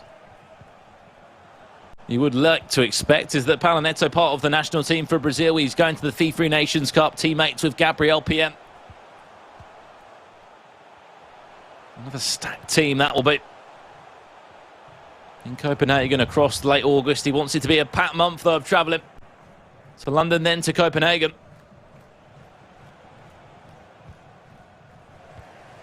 He's a very emotional player as well, is Paulo Netto. We saw a complete outpour of emotion from him. And he won qualifier number 5, I'm sure would see the exact same emotion if he made it to an World Cup. Here he comes now, Pele, great feed. Pele still, Paulo Netto gets himself underway. First goal of the game, 21 minutes, it's in for Paulo Netto. Outstanding goal from Pele, twisting and turning on the edge of the box. Nothing at all that Magic can do about that. Magic from Paulo Netto, in all honesty, putting in 1-0 up here. And he's not the nicest bracket. He had back-to-back penalty shootouts, in which he lost one and he won one. His nerves must be all over the place. There's a penalty shootout and a loser bracket as well. If he lost it, that would have been the end of his season. Talk about nerves, Rich.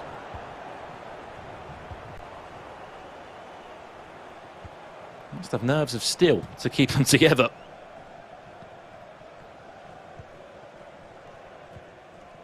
It's very, very high line from Magic here. That's what I'm noticing straight away. See how high he's playing up the pitch.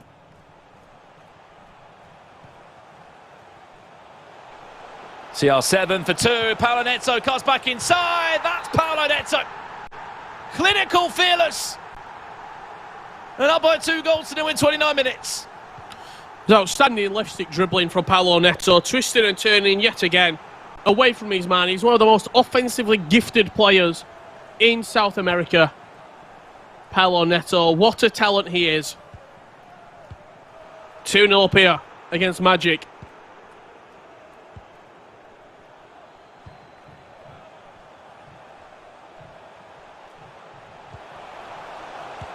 Chance and for free! Oh, it is! No reaction for Paulo Netto. He's probably not happy with his performances that he's delivered today.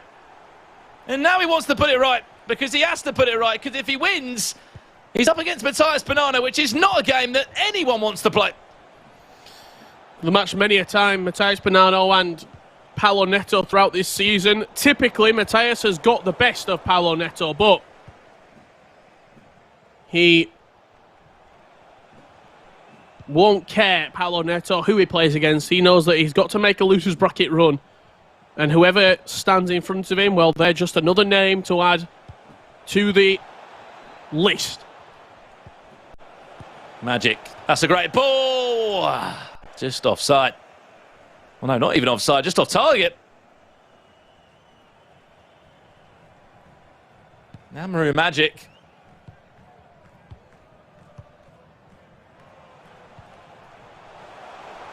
One of the best defensive players, just by Nicholas. They conceded 9 goals in the Swiss round, scoring 26 of them. Believe it or not, he was actually the highest goal scorer. 5 rounds of Swiss, he won 4 games. Beat the likes of Lucas Tobata, Nathan SR, Ceballuno of Argentina. Nicholas, as we know, is there. He's in London. This man wants to join him, though. Neymar for 4, maybe just. Cut back for Pele. This would be the start. The dream start, in fact. Oh, 9, Pele. Someone in the final third. It's Paulo Netto. Pele again. Finding his groove, to say the least, Rich. That'll do us for half-time. But Paulo Netto out the blocks flying it.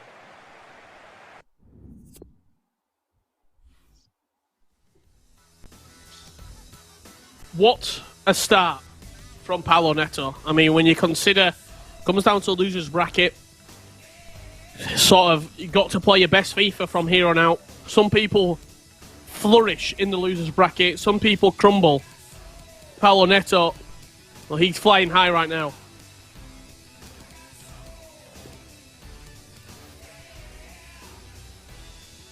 This man's had quite a good last couple of years. He was sort of first really recognised in the stage. I remember back at a FUT Champions Cup, where he was actually playing for SPQR at the time.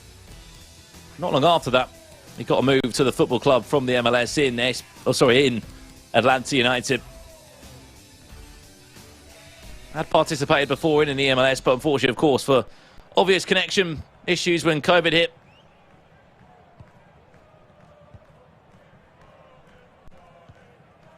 Wasn't involved in such a way in the MLS. However, a Summer Cup Series win from last year when there wasn't the playoffs, that was his way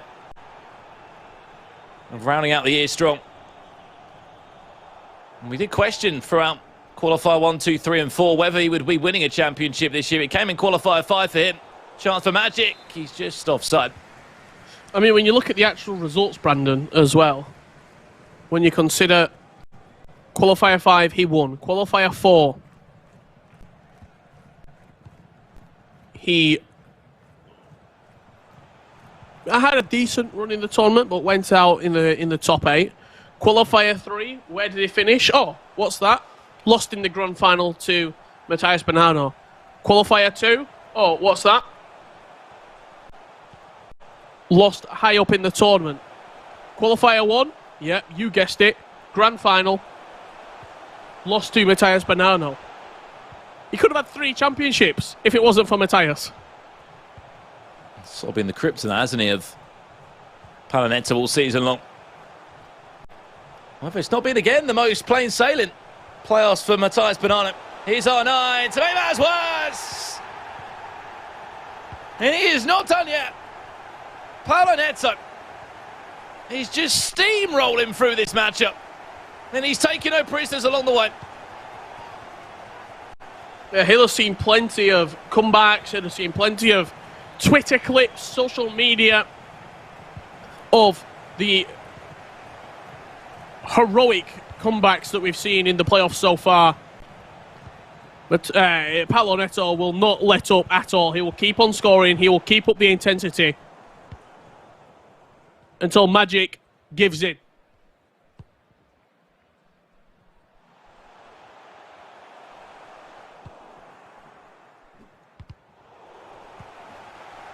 I think the point of it of all is that he doesn't want penalties. He doesn't even want to think about going to penalty shootout again. He knows he has to play Bledsoe. Here's Pele moving for 5. Pele, where's your cut back? Into R9. Drops the shoulder really well. Yeah, it was a beautiful bit of dribbling inside the box. He pulled out just like a quick cancel there.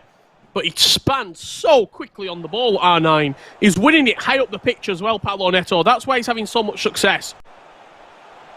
Could be more. Pele. Still, Pele. What a save. What a hand. Almost looks annoyed as well that he's not made it 5. Relentless, he's Paulo Netto right now. He's striving for more. He will get off the post. He won't be happy about that one either. Very well, could be 6 or 7 at this point. In terms of attacking, though, he has looked so good. At this point, I just feel a bit sorry for Magic.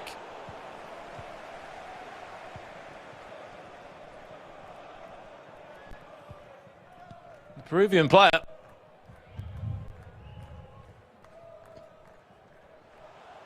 I was going to run in for him as well.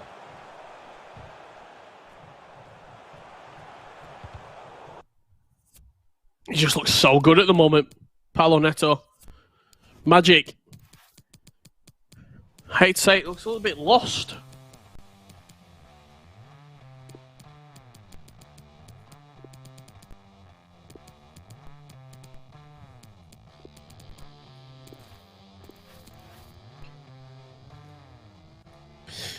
You're seeing a tactical pause coming out here from Magic. He needs more than a tactical pause if he wants to try and get back into this game. He needs some divine intervention. 4-0 down. Around 17 to 18 minutes left here in leg number 1. Winner of this game plays Matthias Bonanno in the losers bracket. What you might have missed so far: Crepaldi from MGCF and also Nicholas 99FC. The Iceman, already guaranteed grand final spots. Mbappe bursting into the box here for Magic. Needs a goal and he needs it now. Johan Cruyff looking to twist and turn. Elastico, double Elastico. Slides it into R9. Great goal from Magic. Gives himself hope going into leg number 2.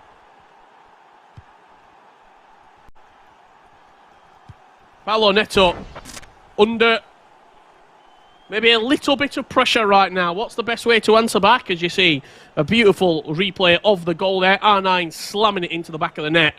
It's the first time we've really seen Magic flex his dribbling and skill muscles, so to say, in the final third.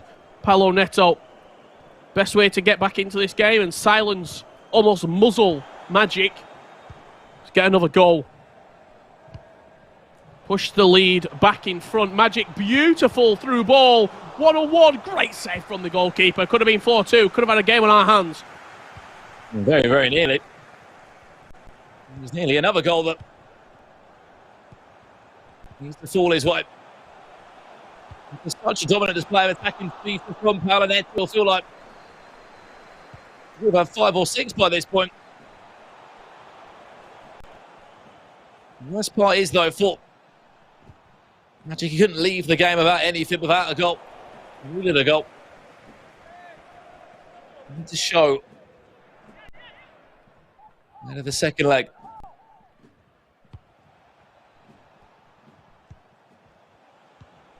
Maradona comes up. Nice to see the Argentine icon. Nice to feel. Magic's a fan, though. No by choice.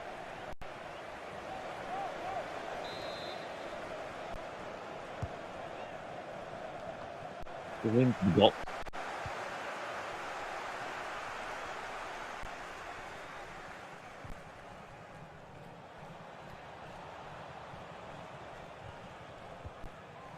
He will feel hard done by. Offside trap played there. He's actually on Magic. There's that for a goal kick in the end. 5 minutes left. Not even that.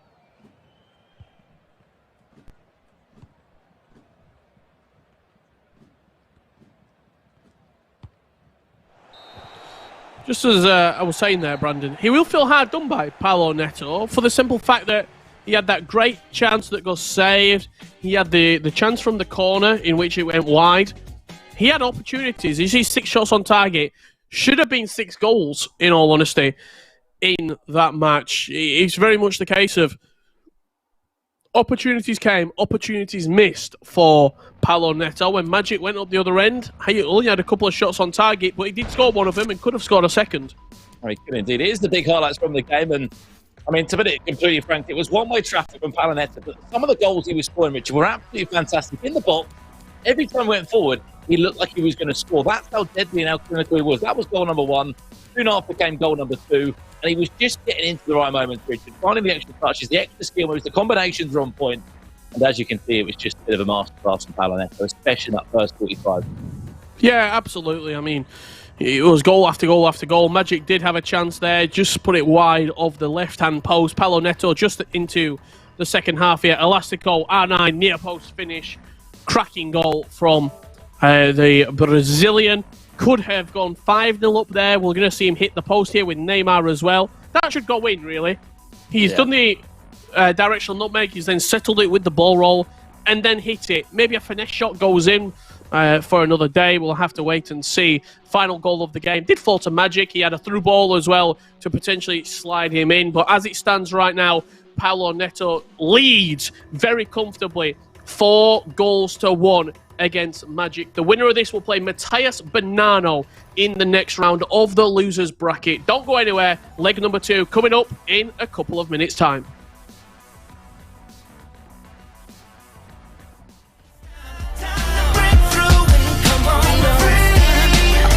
I took it. Your mic sounds awful on the stream.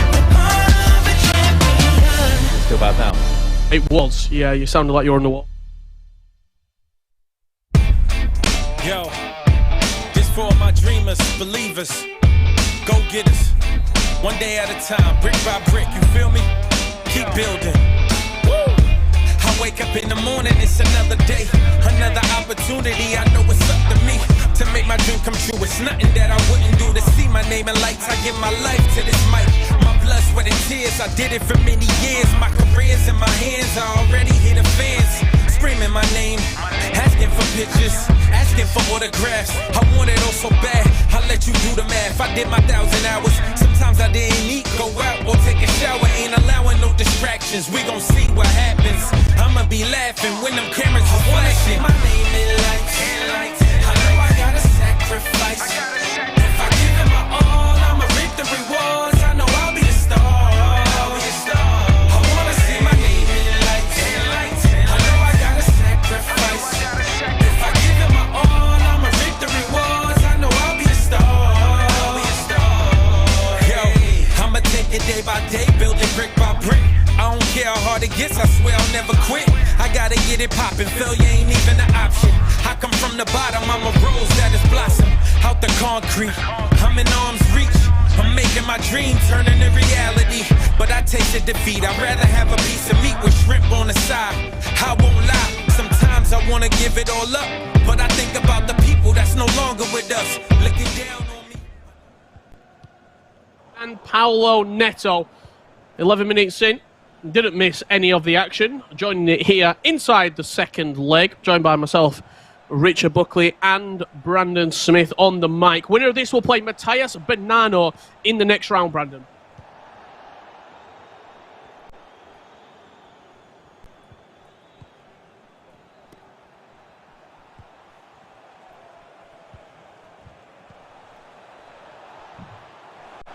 Netto, 5, and it's like now suddenly it's a 4-goal cushion once again.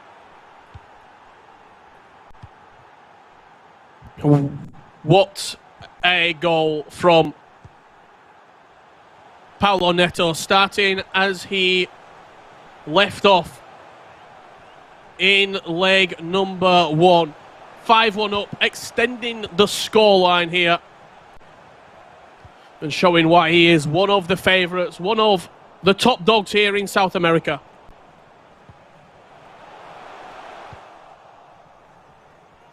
It's the worst possible start again from Magic.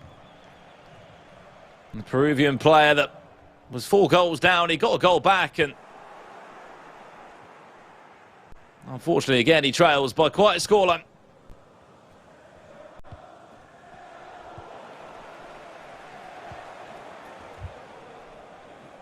You'll have to come out absolutely firing, Magic, if there's any chance.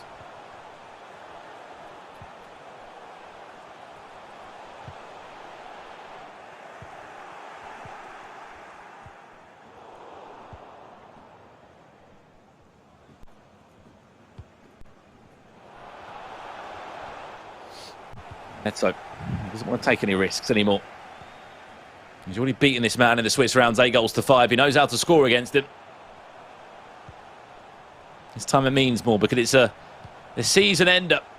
You lose this, you're out of the tournament. The playoffs run is done for you. No more FIFAe World Cup.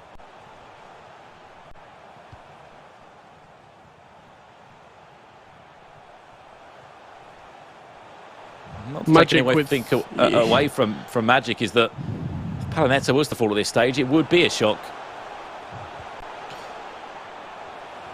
Oh no, into CR7, he bundles down to the ground and eventually it's cleared by Varane. He's got a lot to do, Magic, at the moment. The most important thing is you've got to stop the goals. You've got to stop conceding. Paulo Netto looks like a man possessed. Every time he gets into the final third, he looks like he's going to score.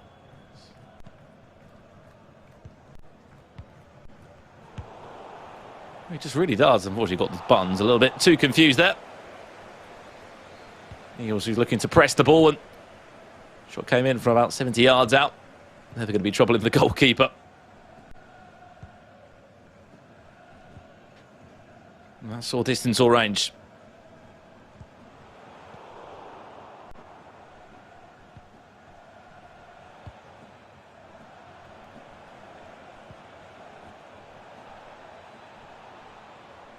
Lorenzo in the score for Paulo Netto.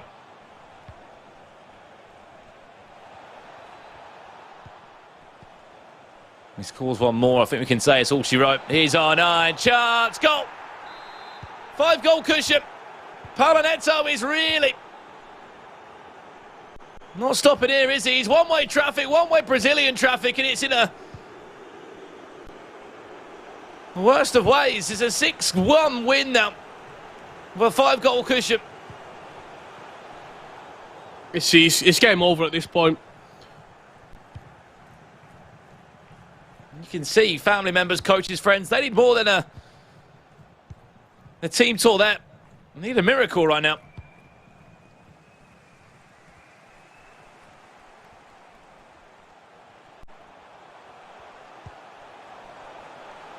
The stroke of half time.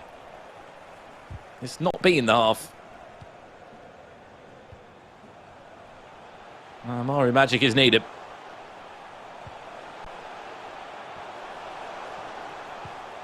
Certainly feels like whatever's happened in those games early today. It's fired Paulo Netto up.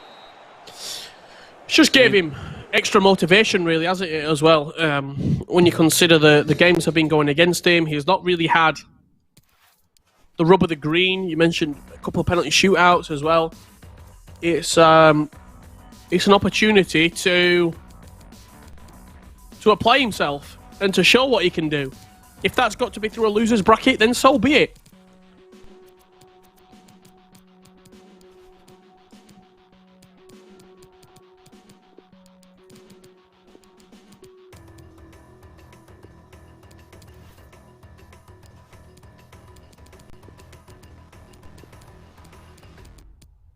Lots and lots of changes being made here for Magic.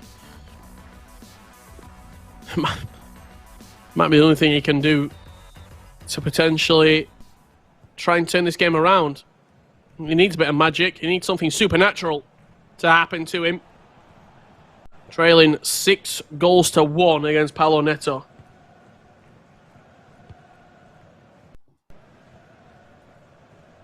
I mean, it's one of those, Rich. It's when do you coming out and attack and you put 3 at the back and you say, let's just go for it.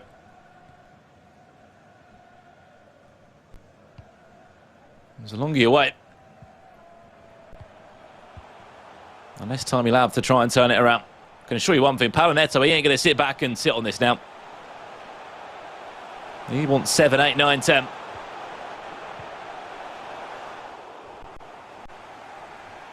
Wants to make a statement.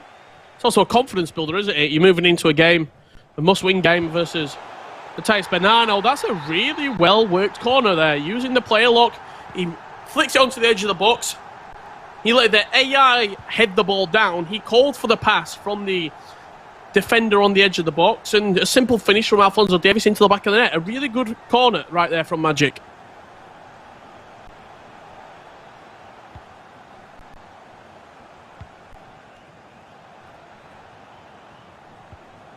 We've seen some brilliant set pieces today here in South America. Off the training ground, we call it. Corners, free kicks, back to CR7. Any chance for a comeback? Wipe it away. Wipe that hope away. As cruel as it sounds, that is the reality.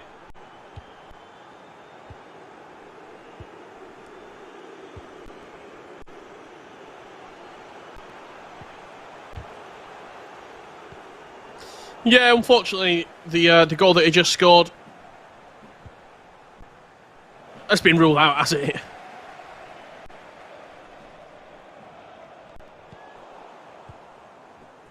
Well, it's a 5-goal cushion, Richard, in 30 minutes of FIFA time. And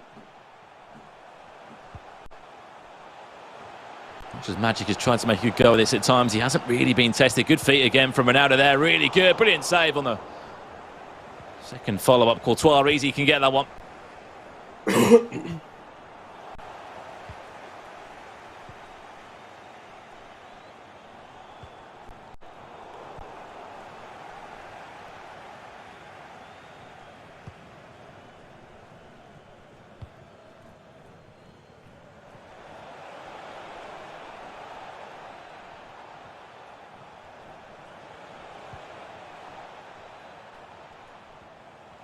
What a game that this is setting up, we've got to say as well, Brandon. Matthias Bonanno versus Paulo Netto. Losers bracket.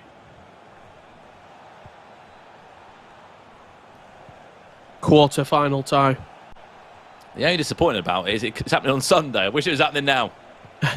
The winner of that game gets a grand final spot as well with how the bracket works. If you make it to the losers bracket semi-final, That's a top 4 guaranteed finish. Obviously, the losers bracket final will consist of one player from the winners bracket dropping down to that matchup. So you've got 2 players already there. One of those will drop down to the losers bracket final, but he's already got his spot technically. So the 2 players in the losers bracket semi-final also get a grand final spot, meaning that Paulo Netto and Matthias Bonanno both can't make it to the World Cup. Which is the cruel thing about it, to be honest. They're both on the opposite side of the bracket. Of course, it could maybe be a case. However, one of them won't be at the World Cup, which goes to show again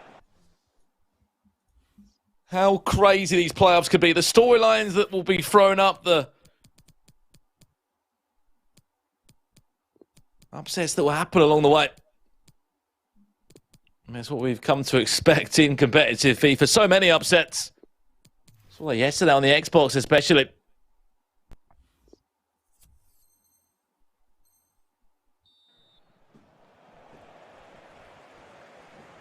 No doubt right now, yes, he's 90 minutes away from being eliminated out of the tournament. But he has to look at the positive series, being the highest ranked Peruvian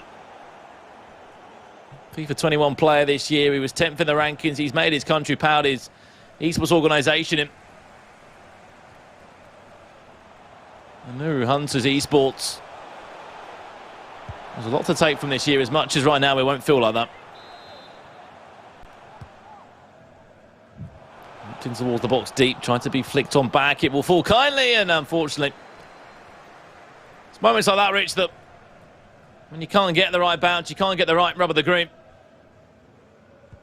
It's a shame. It really is a shame. Those moments bounce against you. The second ball doesn't go your way, and you feel as though you're in a losing position from minute 1, especially when you get Paulo Netto directional nutmegging past your player and just leaving you in his wake.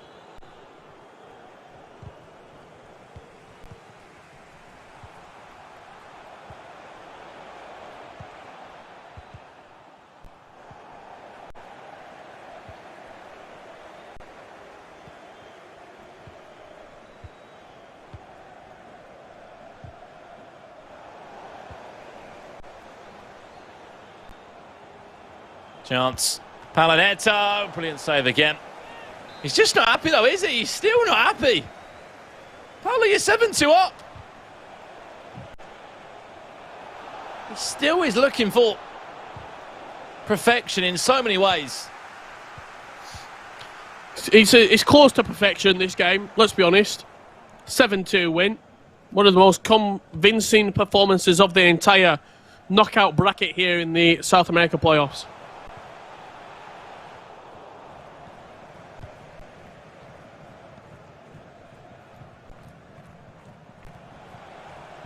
Two forward again. Paulo Netto can't get the rebound on that time. Maybe he will name her into Mbappe. Cheeky. Maybe a bit too cheeky from Paulo Netto. However, this was elimination FIFA.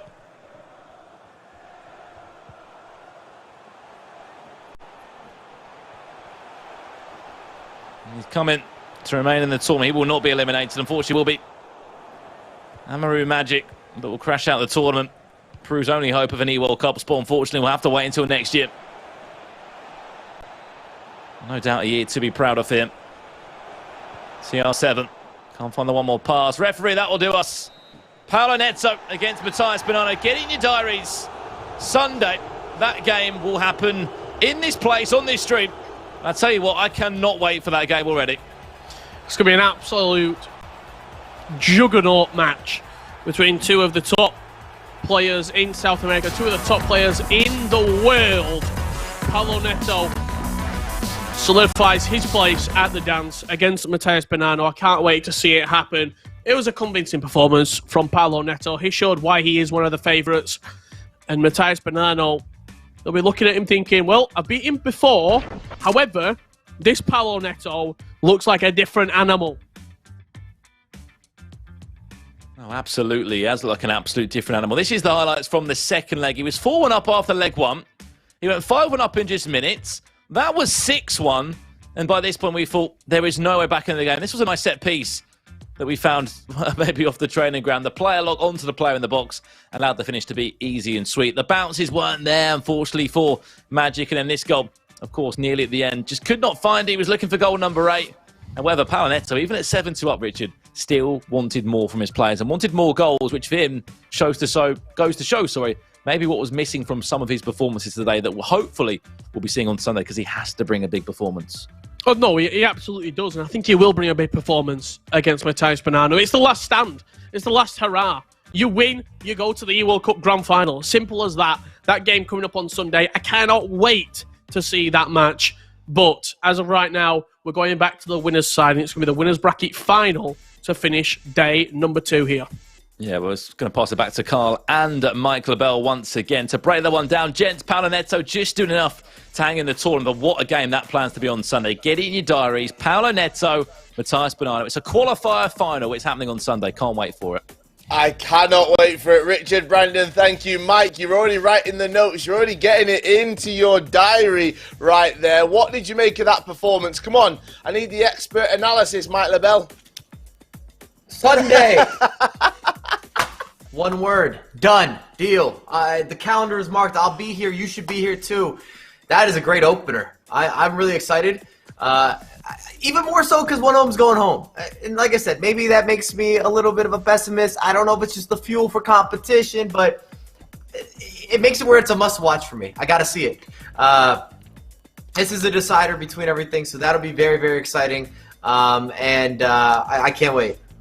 Well, setting up that huge match, you've just seen him run away to victory. He does go through to Championship Sunday, one step closer to a spot in the FIFAe World Cup. It's Paulo Netto. Congratulations. We're bringing him into the stream right now. Paulo, we've been talking to you throughout the entire season. There's been highs, there's been lows as well, but here you are, one step closer to the FIFAe World Cup. How are you feeling about this playoffs? Oh, it's good to be here, on the last game to qualify. I'm still a bit angry with me because I lost my game on penalties on the winner bracket, and I think that I deserve to win. But, here I am, and it's Bonanno, me and him. We played two finals of qualifiers this year. For sure, it's a bit complicated because I think that we both deserve the E-World Cup spot, but the format's like that, so it's just one. And to build off of that, Paulo Netto, what can we expect in that matchup? Because I know everybody's going to have their calendar marked. They want to watch it. Oh, yeah, I think that every match against Bonanno, it's very nice to see. You guys, you saw the qualifiers, me and him, a lot of goals. So I think that you should expect that, a lot of goals and a beautiful game. Now, you did mention, Paulo, that you're a little bit frustrated. You're annoyed at your performance in the game where you dropped down from the winner's bracket into the loser's bracket. What is it you can improve on going into Sunday? I think when I'm on the front of the, winning the game and keep on the ball, but the game was like one bar, it's so lagging, so I didn't know what to do, and I was in penalties, so that's it. It must be and so... Paulo, go for it, Mike. No, go for it. And Paulo, with having to adjust for the tournament, just depending on opponents, do you have different tactical approaches set up for different opponents? Because this has been a long season. No, I think I don't have different tacticals, but I know the most of them how they play, so I try to change my game style during the game, but not the tactical. So that's it. Now, Paulo, final question. Is that a new kit that you're wearing right there? Yeah. Okay, all right. Kit So of Atlanta. when are you getting the backdrop changed? You see the You need to get it changed. Yeah. We want to see it changed soon. I need to change the back. Yeah. I need to change the background. Well, congratulations. You do move forward into Championship Sunday. You set up a huge matchup against Matthias Bonanno. Good luck. We'll see you on Sunday. Thank you. See you Sunday. There we have it, Paulo Netto in the new Atlanta kit right there. We need to get that backdrop updated. He's feeling slightly frustrated, Mike. He feels like a perfectionist, like a lot of our competitors here. They strive for the best. They know what they're capable of. And even though he gets the win, he's still annoyed at a previous matchup. Well, you have to be self-critical. You don't get to this level if you're not willing to critique all the small details and work out those fine margins. And it's so different, especially losing a game of penalty kicks. And now he's put himself in a position, sure, he's still alive, but he has to go through one of the best players, another favorite that was here to make the FIFAe World Cup, where he might have been able to avoid that, or make it where you had to play less matches today. Because it does take some of your mental capacity to play through a lot of these games, to grind through the matchups. It is a grand final matchup in the losers bracket on Sunday. Matthias Bonanno taking on Paulo Netto. It is a shame, Mike, in a way, that there's 4 spots, double what's on the Xbox, but we are going to lose some of the best players from this region in this next loser bracket. It's just the way it is. You say it's a shame, I say it's an opportunity. I'm here for it. What do you want me to do? I like the best players, or the guys that are having the best weekend or the best days, deserve to move forward. That's how playoffs kind of works. It puts these guys into position, and now it's a matter of being able to show up when the bright lights are on and have that spotlight. But that sets up for a beautiful round 4. Quite the collective. It is, and that will come on Championship Sunday. Mike, the bottom bracket right there, Sedano taking on NSE Tour. One of them is guaranteed a spot at the FIFAe World Cup. It couldn't have worked out better for both of those competitors. I mean, if you talk to them too, they might still say that they wanted to do it through the upper bracket. But at the end of the day, you got one more match, the biggest match of your FIFA career, arguably here. And if you get the W, you get the win, you move forward, you move onwards, you can get the training and try to make some more money as well. Because remember, every round you're almost doubling your money, even in the later stages.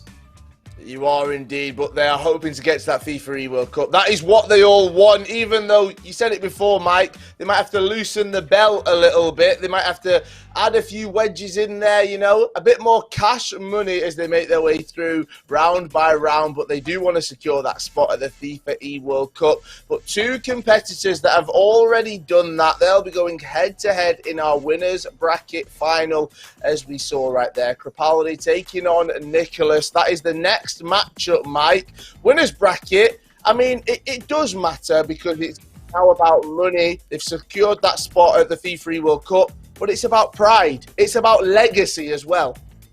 Well, you took the words out of my mouth. I was going to say, at this point, I don't think either of these competitors are necessarily thinking about money, but they're definitely thinking about, I want to win this event. I don't want to just be somebody that competed in South America, had a lot of success. I want to be the playoff champion and then carry that momentum into the FIFAe World Cup. Well, that matchup is coming up very, very soon. The winner goes through to our grand final. The loser, they've got another life, and they drop down into our losers bracket. Don't go anywhere. Our winners bracket finals coming up after this short break. It's another hustle, but some of y'all don't wanna see me bubble. Go ahead and hate from a distance, but if you pull up, cancel Christmas. Don't do nothing you'll regret, 'cause my whole crew is with the BS. Paper, paper, but we out here trying to get this paper. All day, every day, however long it takes us. We ain't got no conversation for you haters. Real game recognized, game from the beginning. Smile in the face, but don't wanna see us winning. Get this paper, paper, paper, paper.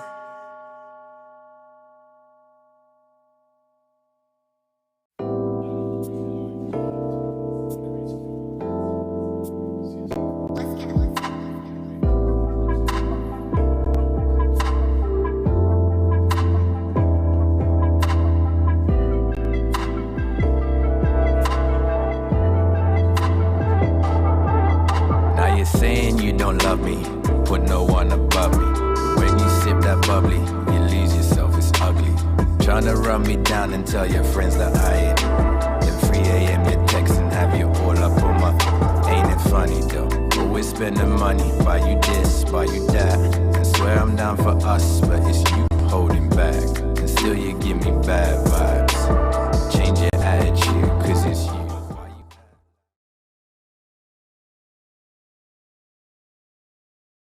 Basel, también estamos con Ceciño de Dux Gaming. Ahora vamos a estar con el This or That. Ustedes tienen que responder qué es mejor que la otra cosa. Y voy a partir con si es mejor un asado brasileño o uno argentino. Yo imagino que uno argentino, ¿no? Yo estoy con Nico, Argentina. ¿La feijoada o la polenta? La feijoada, esa no Sí, tiene discusión. yo creo que feijoada. Esa no tiene discusión. ¿El mate prefieren el brasileño o el argentino? Argentino.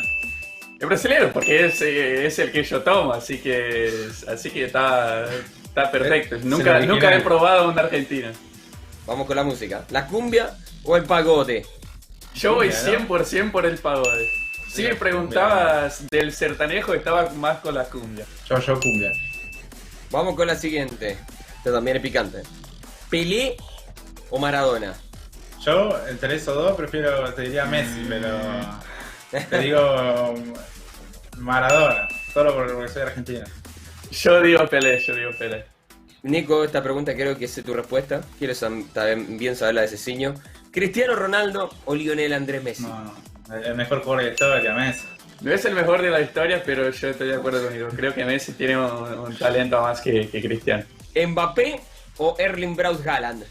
No, Kylian es mejor. Yo creo que tener una Copa del Mundo tan temprano, tan joven, yo voy por Kylian. Acá vamos con los arqueros, ¿Van der Sar Moments o Ederson Tots? No, Ederson, mejor arquero del juego. ¿Qué es esa pregunta? Ay, yo voy a tener que discordar otra vez. Van der Sar Moments. Nico es medio cabeza dura con Ederson. Es el mejor Ederson, amigo, es el mejor. No existe, está comprobado.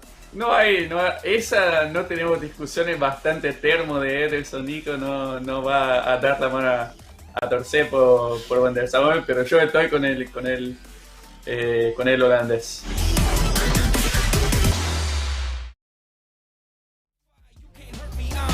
I'll be back in my stride, that's how we design.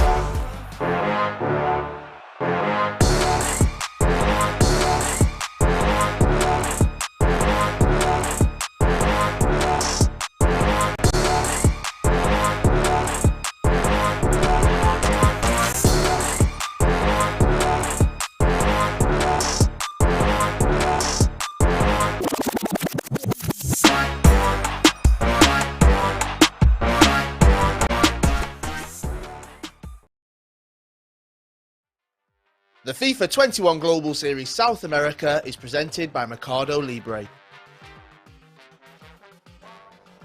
Hello, welcome back to the FIFA 21 Global Series South America playoffs. My name is Kyle Walker. I'm joined by Mike LaBelle, and we are heading into our fifth round of games.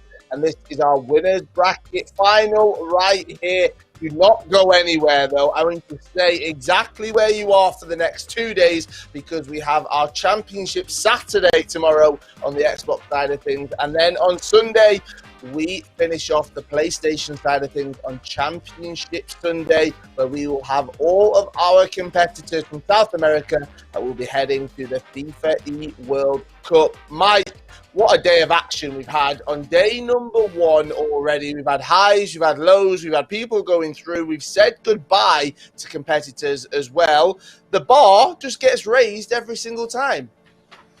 No doubt about it. That's the best way to have this going. I want the bar to continually go up. I don't know where it's going next. Maybe to the clouds. It does not matter. But we have one more game today, and then everything's been set pretty nicely, I would say, for a Sunday finale, at least on the PlayStation end.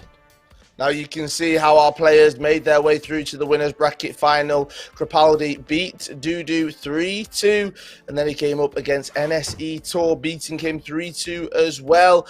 And then he came up against Crew Esports Matthias. He was the underdog, but he managed to get the win 5-3, making his way to the final. For Nicholas, he started off against SPQR's ATC Guve, and then he took on CS Dano, and then No, it wasn't. Sorry, it was Amaru Magic. I was looking at the wrong spot. And then he took on CS Dano in the next round, and he won all of those, making his way through to the final. Mike, the Iceman, we've seen him do it time and time again. He came into this tournament after the Swiss rounds only conceding 9 goals.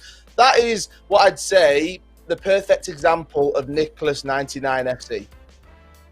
It's remarkable how defensive he's been in terms of being able to keep the clean sheets and making the final challenges and tackles, and we're going to see that on display here. He's one of those players that no matter the year always kind of adjusts and adds his own, I don't know if I want to say storytelling or even expression, but his own form or methodology behind a lot of the defensive movement and the steps and the ways that he controls games, because FIFA 21 is not a game of clean sheets. You and I have talked about it many, many times. I'm okay with that. I'm very happy to have high-scoring affairs, back-and-forth action. But the fact that he's been able to concede so few goals, it's kind of a credit to how he's been able to adjust or even force his opponents to adjust to how he plays the game. Also, over the years, we've seen him come out of his shell, it feels like, a little bit with Nicholas. I remember the Iceman. I remember interviewing him, not really getting much out of him, but over this year, it's felt like he has really come into his own, and a spot at the FIFAe World Cup is guaranteed. Possibly, that confidence he seems to have found, Mike, he can take that into the tournament, and who knows, we could see him win it. I've always felt that Nicholas, he's already proven that he has that champion's pedigree, but as long as he sticks with it, I've always felt that he could make a run for the FIFAe World Cup and actually be the champion of all champions, be the pinnacle winner, not just be one of the best players in South America or one of the best players in the world, but the best player in the world. Well, it is time to get into that winners bracket final, but this matchup would not be possible without our incredible sponsors. So let's give a massive shout out to Mercado Libre. Everyone watching in Argentina and Brazil, this one's for you. If you visit Mercado Libre, you'll find exclusive sales and gaming products. You can enjoy fast shipping and update your setups today because Mercado Libre has everything you need.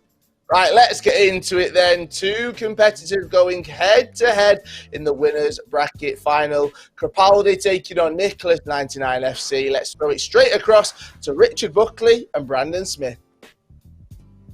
Well, here we go for the final time tonight here in South America on the PlayStation 4. I think before we jump into this game, we have to say a huge congratulations to both of these two. They will both be in London for the FIFAe World Cup. No doubt that was the biggest of achievements that could have been on their mind to come out from today, Richard Buckley. However, they've done that now, and now they're just playing for the money and the chance for them to call themselves the #1 ranked player on the PlayStation from this FIFA 21 season. Certainly, when you consider what these two have done, both guaranteed E-World Cup Grand Final spots from South America. They're guaranteed $25,000. However, this game right now, if you win this match, you are guaranteed a top 2 finish and $40,000. This is a $40,000 game of FIFA between Nicholas and Crepaldi, and this is the first time on the stream, may I add, that we've seen Nicholas play. Yeah, well, it's nice to see him, and leading on from that, I mean, there's a lot to talk about for this man. 4th FIFAe World Cup in a row, Nicholas 99 books himself in for. FIFA 17, FIFA 18, FIFA 19. Of course, there wasn't one last year. FIFA 21, he returns back to London again. It's his stomping ground, Richard, for the FIFAe World Cup. What else do we know about Nicholas? He loves the playoffs. He's won the last 2 playoffs on the PlayStation. That was when the whole world was involved. Last time back in Berlin on FIFA 19. Picked up $75,000 there. And, of course, the #1 crown. These two have played before early in the season. Back in January, 8-0. Nicholas 99 FC. Well, that was a long time ago, no doubt about it. It was in the qualifier, believe it or not. The Nicholas actually went and won in January as well. He has been in the conversation a lot this year. He only has 1 qualifier to his name, Richard, but I think for him it was about just getting to the FIFAe World Cup. For Crepaldi, he's been on a journey throughout this bracket format. He's been getting better and better and better. And that win against Matthias Bonanno will give him so much confidence that he can just go out and play his way. Plays in a 4-1-2-1-2 narrow. He plays his own style, quite aggressive FIFA, and he scores goals. And he really does. Interestingly, with Nicholas's team selection, there was a couple of players that we've not really seen a lot of other people use. One, Cuadrado, the team of the season right back. That was to get Ronaldo on chemistry, but also he must just like Cuadrado at right back. And also the prime icon moment, Ronaldinho. Nicholas started in his team selection, so he's using Ronaldinho as well as the Iceman. Well, this is our final game of the day. Here in South America.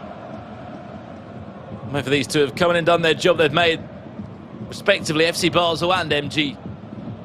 CF Esports very, very proud. I know there's a lot of Nicholas fans that have been out there, a lot of Crepaldi fans that have been also in the audience tonight. Let us know in the chat right now, who do you want to win this game, Nicholas or Crepaldi for the final time tonight? As Richard Buckley said, very right, you're into that final day on the winners bracket side, and what, you're guaranteed $40,000. Which is the same amount as winning 4 qualifiers this year. It's a lot of money. Players have always been like that. That's where the money comes out to play. I mentioned how Crepaldi does set up his team. He's quite midfielder heavy. He's got loads of midfielders in there. Here's R9, who's just put it wide. Put that one wide for Nicholas, and I've never seen a lifeline like that, but that is certainly one. How on earth is Nicholas not 1-0 down here? Crepaldi with the early chance. Fire it wide of the left-hand post with R9 Ronaldo.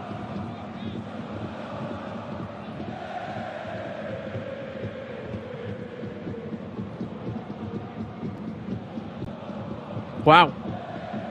Did not expect to see that.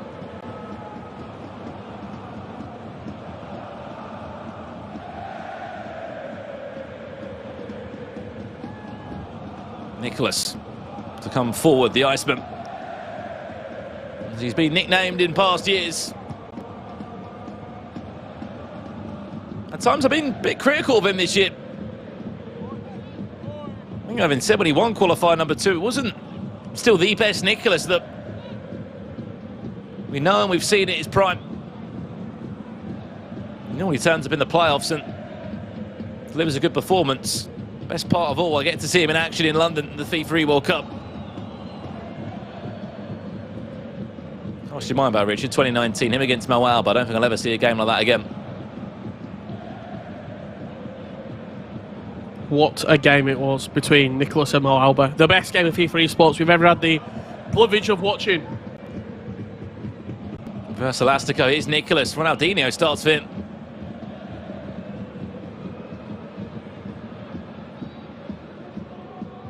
Interesting changes, an interesting pick selected it. Long ball forward, Alphonso Davies will bomb on forward. He did do that in the last game against Matthias Bonanno. It's a very offensive full back. Here's R9, just kicked into the feet of the defenders there. Wins the ball back again to Zinedine Zidane. Nearly gets bundled off the ball. Referee says no, we're playing on.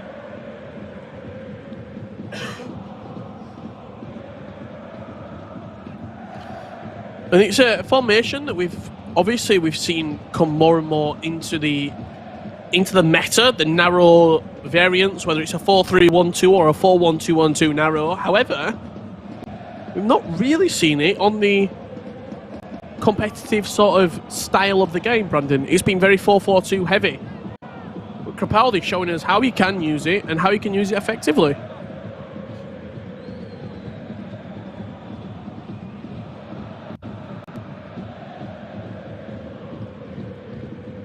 Nicely done, hull it back to R9, CR7. Reverse Elastico, it's nice from Crepaldi.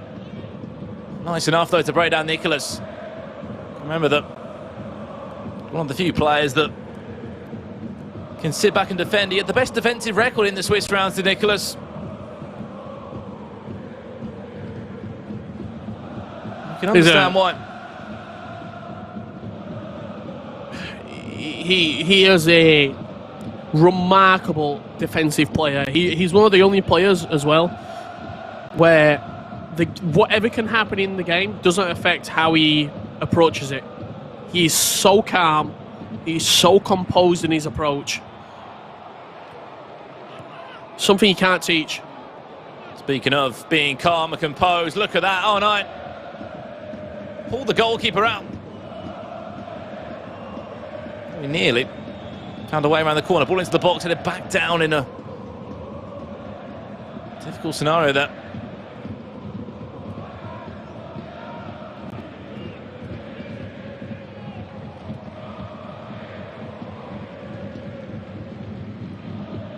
Just see behind Nicholas there, trophies and checks for different tournaments. I think that's the FIFAe Club World Cup. You can just see the top of it there. LQE results as well in London, where he had to fly over. Crazy year that was, a packed year of FIFA esports where it was like LQE for Champions Cup, LQE for Champions Cup. It was non-stop and a lot of travelling. Chance for a cutback. Does well. Nicholas should be scoring back to CR7. Tries to recycle possession out again. In that case, it doesn't happen. Really probably should be 1-0 up here. I mean, Crepaldi should have scored as well with R9, so after that chance fell wide of the post from Crepaldi, you'd probably argue that Nicholas has had the lion's share of the ball, possession and chance creation gone his way, but he's very dangerous on the counter-attack, Crepaldi.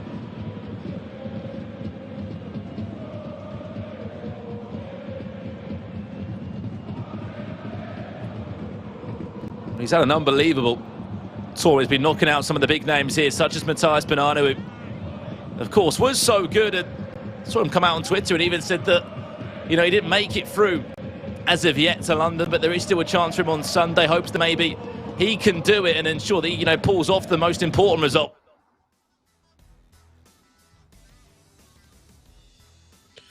We have a half-time here, and there's still 3 more halves to come. 0-0 between the two. It was the early goals in the first leg from Crepaldi into the second leg that sort of set him up nicely, wasn't it, against Matthias Bonanno. He managed to get in front and then keep in front. So that was the main sort of reason that he led. He didn't come from behind. He didn't force the game on him, and he's had a pretty tough run. If Crepaldi beats Nicholas here, he'll beat Tor, Matthias Bonanno and Nicholas on his route to a grand final. You can't say he's not deserved it. He went 3-2 in Swiss, and he's turned up on the knockout stage and really performed.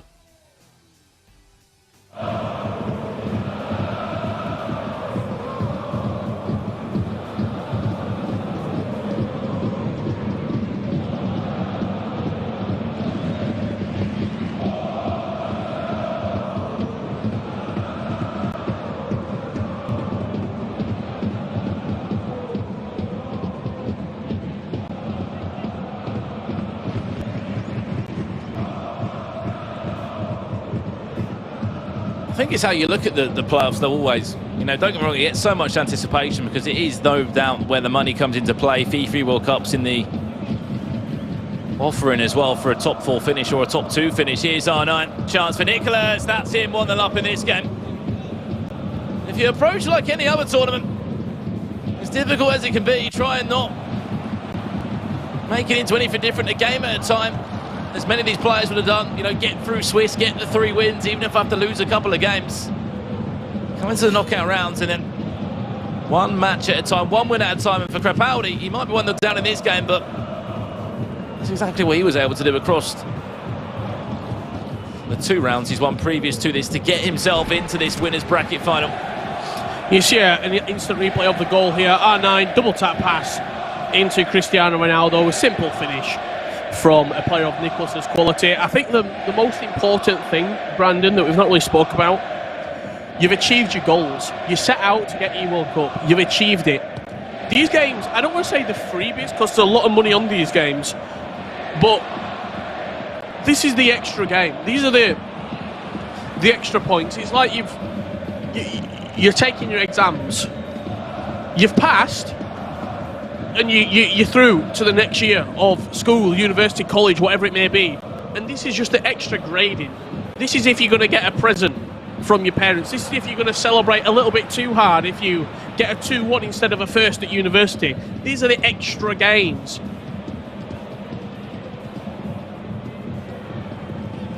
No, you're absolutely right.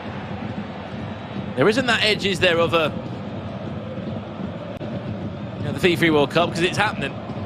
And I think for some players, it's difficult not to get wrapped up in that. You know, you've just enjoyed one of the biggest moments in your careers. Now you've got to go into another game, which, if you win, sort of doubling your money in a lot of ways.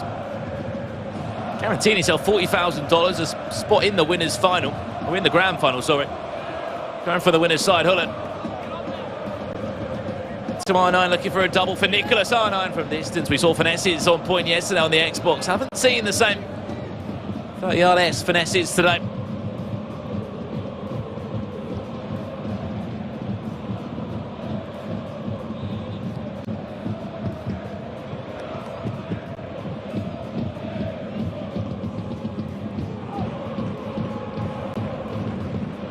There's always something about Nicholas saving those best performances, Richard, in the playoffs.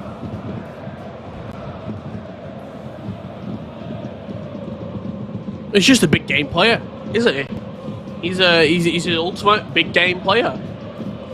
Nicholas, whether it's playoffs victories, whether it's Club World Cup victories back in 2019, E-World Cup victories, getting far in the tournaments, winners bracket finals, etc., console finals.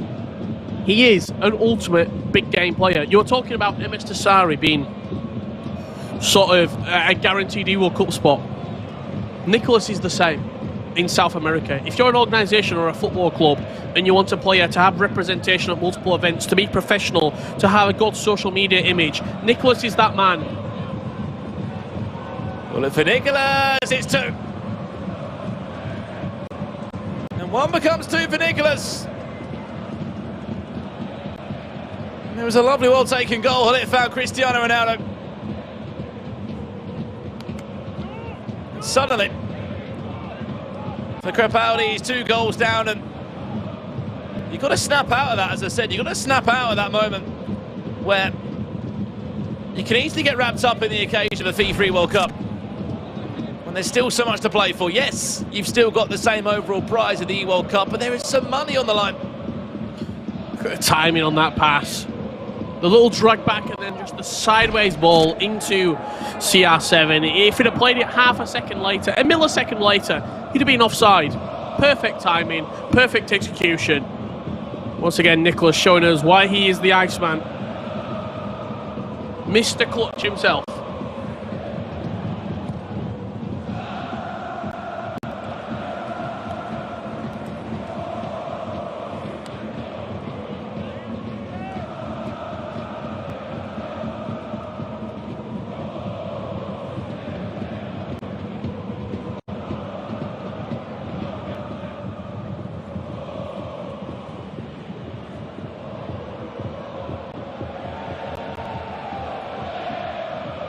And that one chance that Crepaldi had in the first 45 minutes. Been domination for Nicholas.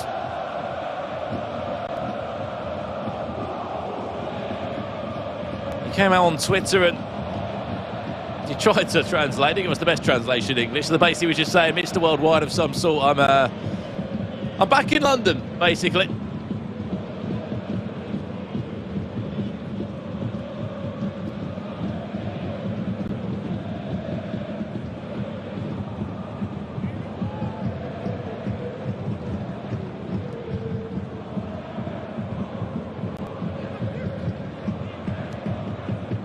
Minutes away from heading into leg 2. As I mentioned, there was an 8-0 result back in January when Nicholas beat Crepaldi 8-0 in a knockout bracket. They didn't match up in the Swiss rounds, which was surprising.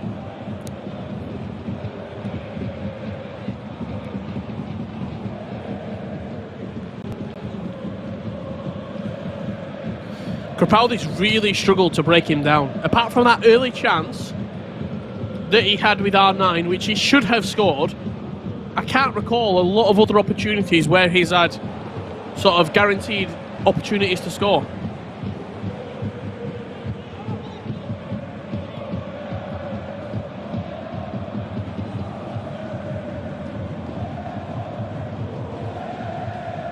Nicholas will just wait for the full-time result now of this first leg. There is still a second game to follow. Ball forward, it could be 3. Mbappe Rafa drag back, might find the next skill move, goes for that reverse elastico. Buys him space and time. Referee, is that us done? But he's still got the ball. That should just about do us 4-leg one. Nicholas, he made it back to back-to-back E-World Cups. Leads by 2-0 at the break here. He's off for a quick break or a quick drink before he jumps back into this second leg. At the moment, though, it'll be all smiles for him, Rich. He did not put a single foot wrong in that game. Defensively, going forward, up by 2-0 in cruise control. Yeah, absolutely. We're going to look at the best moments from leg number 1. This chance here, early doors, could have changed the entire game. R9 has to score that. Simply has to score that from Crepaldi, because Nicholas will not let you off the hook. It took him to the second half to open his account. Ronaldo Nazario, simple double tap pass into CR7. A simple finish from the Iceman. He was sort of building in the first half, but nothing clear-cut. In the second half, he got his second goal just there. R9, he was the Elastico originally. CR7 picked up the pieces, slid it through from Ruud Hully and doubled his lead. Nicholas, 2-0 up. Do you even see an opportunity back into this game for Crepaldi? It's going to require a big turnaround from the Brazilian. Yeah, he's had a long day as well, hasn't he? He's had some really tough games he's had to play, has Crepaldi, against the best players in this region that have won qualifiers, won Ecom Libertadores as well. So a lot on the line, and again, a lot to still unfold. We're off for a quick break for the final time tonight. When we return, we'll have our last leg of FIFA here in day 1, technically on the PlayStation. Of course, we're back on Sunday for more. Don't go anywhere. We'll go into a quick break. Now, when we return, will Nicholas be able to see out this result and bag himself $40,000? Don't go anywhere. We'll be back in a few. Paper.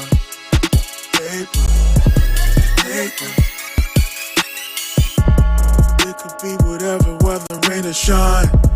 You can best believe I'm out to get mine. Be honest, keep it 100. You know, don't nothing move but the money. I hear the haters on the sideline. Hella jealous cause it's finally my time. Just don't do nothing you'll regret. My whole crew is with the BS. Paper. But we out here trying to get this paper. All day, every day, however long it takes us. We ain't got no conversation for you haters. Real game recognized, game from the beginning. Smile in the face, but don't wanna see us winning. Get this paper.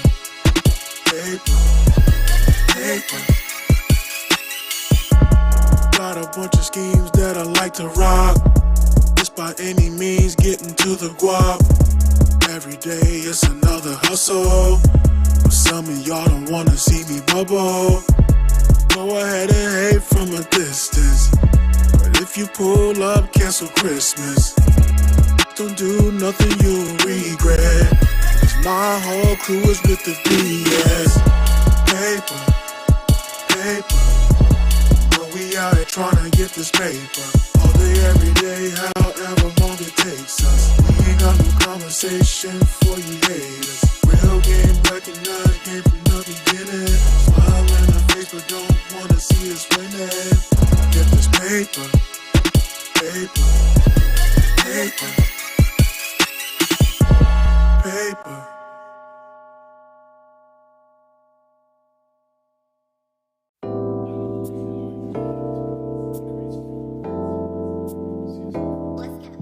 Well, welcome back for the final time today here in South America for the FIFA 21 Global Series playoffs. For myself, Brandon Smith and Richard Buckley. Rich, halfway point here. Nicholas looks to be in cruise control, as we said before we headed to the break.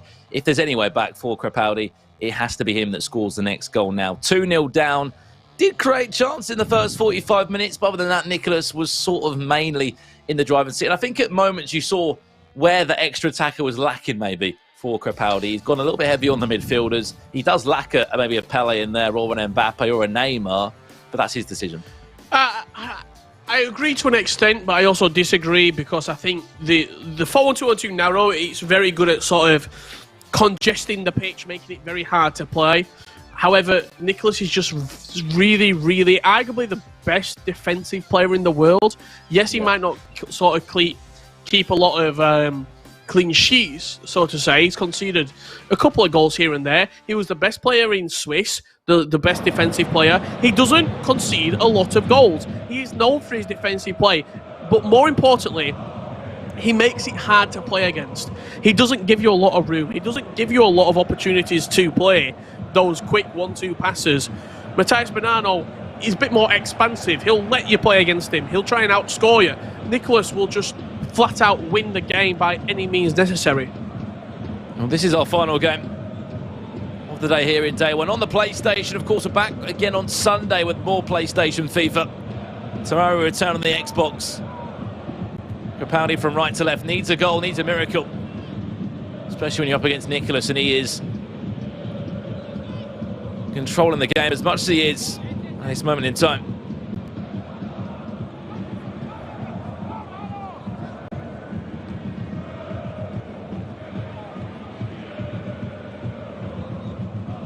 He's doing so well.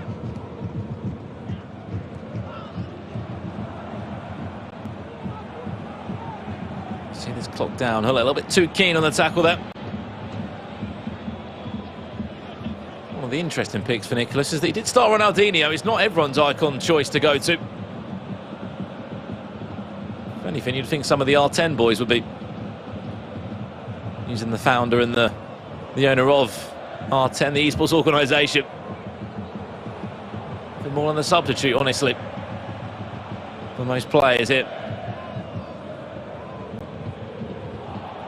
For Nicholas, he's a starter. Here's chance. He could have space. Crepaldi needed something.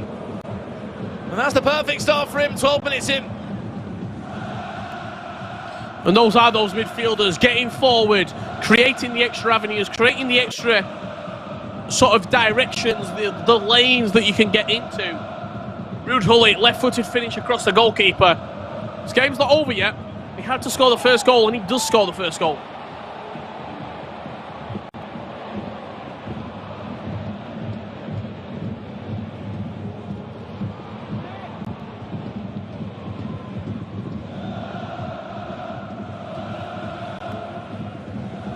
We said the first goal was going to be big. It was so crucial that it fell to Crepaldi. Still can't get over that game Sunday. Paulo Netto against Matthias Bonanno. That is a grand final of what this game could have been, to be honest. That much quality here in South America that we've had to have double elimination brackets in place. Penalty shootouts that Paulo Netto's been involved in.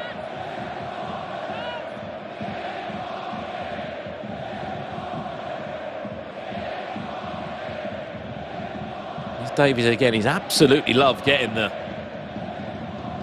Canadian fullback forward. But when he's out of position, there is going to be gaps. Like so.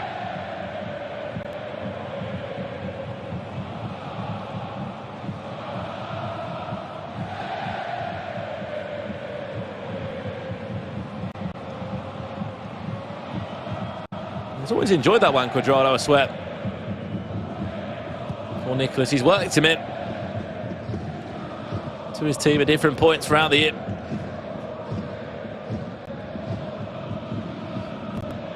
The big thing for me, for Nicholas, he sticks by his guns. What I mean by that, he likes Edison in goal. He uses Edison in goal. He likes the fact that Ronaldinho featured in the squad over Pele, where not other people use Ronaldinho. And he uses him. And I think both players can be applauded for that. Crepaldi, with his formation, with his particular way that he's playing. Virgil van Dijk in the team. Both players have got originality to their squads. I mean, it's been nice to see that as well, Rich, because often the issue that does come across FIFA Ultimate Team at times is that everyone does obviously play the Mets, they play the way they want to win. There's obviously, 7, 8, 9 players that everyone uses and they have to be in your team. If you don't put them in, you're at a disadvantage. But it is nice to see those little signs of, as you said, creativity from players, maybe their own personal preference, being original to some degree. At the end of the day, that's how FIFA Ultimate Team started for so many of us.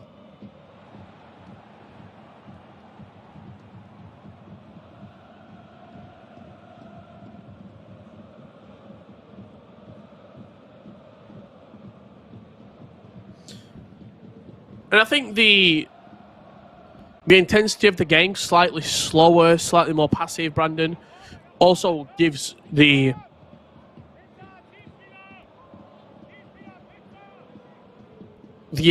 sort of advantage, you would say, to Nicholas. But it's also slightly slower because the intensity that both players are playing with has depleted because they've already had their crowning moment. They're in the E World Cup Grand Final. No doubt about it. And I think that's why when we come into Sunday, I'm going to find it interesting. Because, yes, there will be 2 spots up for grabs still in the FIFAe World Cup. Other than that, I mean, for players like Nicholas, for players like Crepaldi, you know, what is their motivation other than, obviously, to be the winner and to be the overall champion? How is that motivation going to look? Yeah, they've achieved their goals. It is quite a hard sort of thing to pick yourself back up from when you've achieved your goals, to then re-motivate yourself. Well, for Nicholas, it's different for him, Rich, because if he wins this, it'll be 3 playoff wins back-to-back this year, of course, in a South America-only scenario. But still, nevertheless, it's an unbelievable achievement.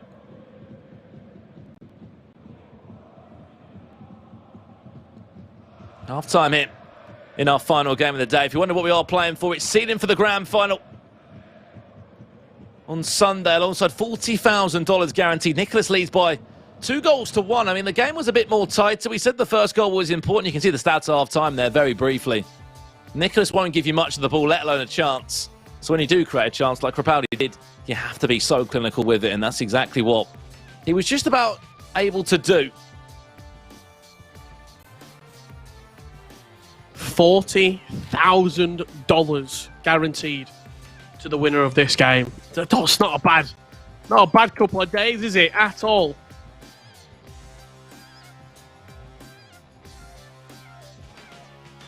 Especially when you look at the facts is that every qualifier paid $10,000.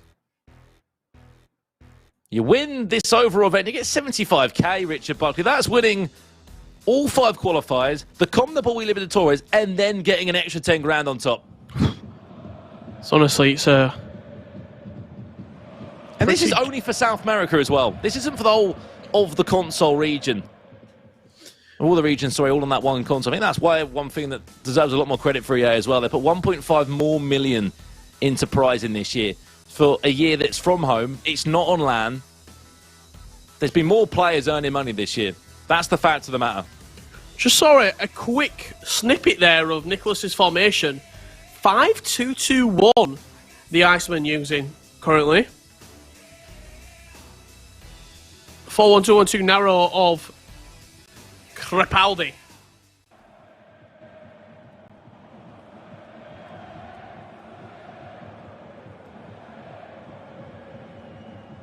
No relation to Lewis. Crepaldi. I mean, we are looking on here to the late hours of the UK. To those that are still with us on Twitch or YouTube, we hope you enjoyed that one.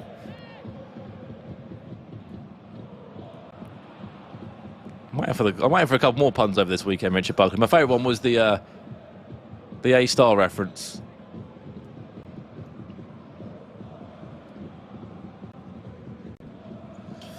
You'll get him.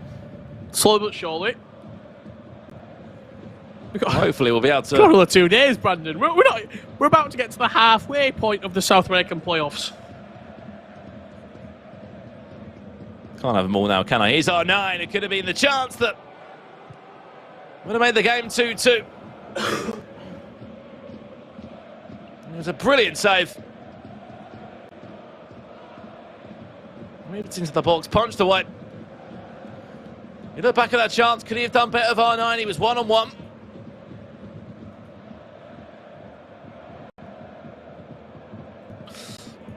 He'll start to rue those opportunities, but he's coming forward again, Crepaldi, and I tell you what, he looks rejuvenated here in the second half of the second leg.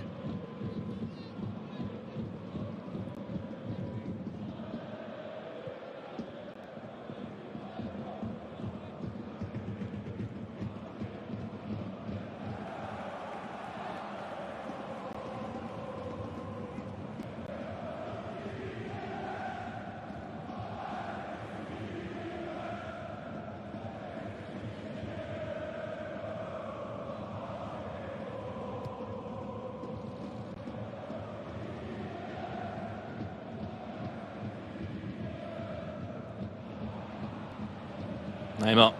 Ronaldo, this is better. Back to Neymar again. It's the golden chance! And that's the goal that brings him back into the tie. Nicholas, not so. Unbreakable now. Suddenly, the 2-goal cushion swings. As Nicholas turns to his coach, he's obviously not happy about it. You can understand why. It's been coming, that goal. And Crepaldi, finally, levelling up this tie. Winners bracket final. Winner gets 40k. We'll find the final 2 players joining Crepaldi and Nicholas at the FIFAe World Cup from South America very shortly indeed. We'll give you the lay of the land after this game has concluded. We go back to Xbox tomorrow to find out who we're going to be joining Felipe. However, right now, Crepaldi making a game of it in South America.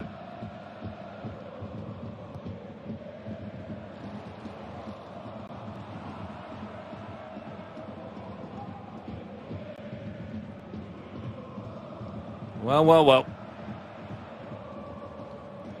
Question whether the angle was going to be too tight there originally from Neymar. It wasn't too tight though.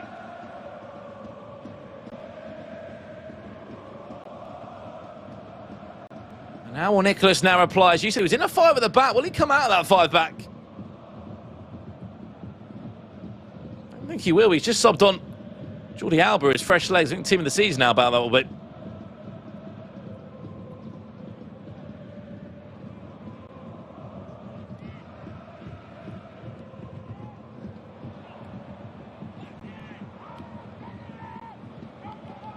He's keen to get those fullbacks involved like he has all game long.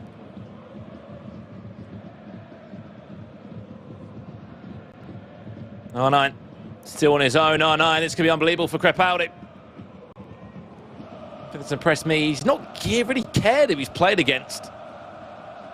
Played against some of the best players in this region, Richard, and at times of course he's not made it look easy, but he's really given them a good game, and he said, you know what? I might be 8th in the rankings, I might not have won an event, I might not have been on a broadcast, but I've got just as much of a chance as you. Oh, absolutely. He's come to play, Brandon. It doesn't matter how he got to the Swiss stage. It doesn't matter how he got through the Swiss stage. He made it to a loser's bracket, I should say a winner's bracket final. The names he's taken down as well. Tor 3-2 win there. Matthias Bonanno 5-3 win there. And this round against Nicholas, I mean, takes on anyone on the PlayStation. Of course, extra time will be needed if we need to go there.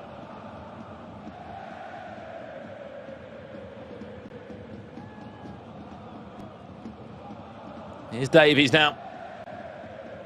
Looking for the cutback. It was nearly there. It would have been perfect for Hullet to strike probably into the back of the net.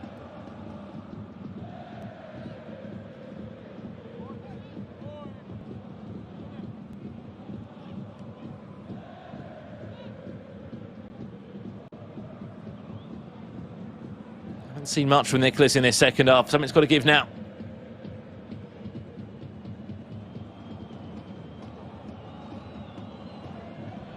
Ronaldinho tries his best to squeeze it through the ties, the gaps.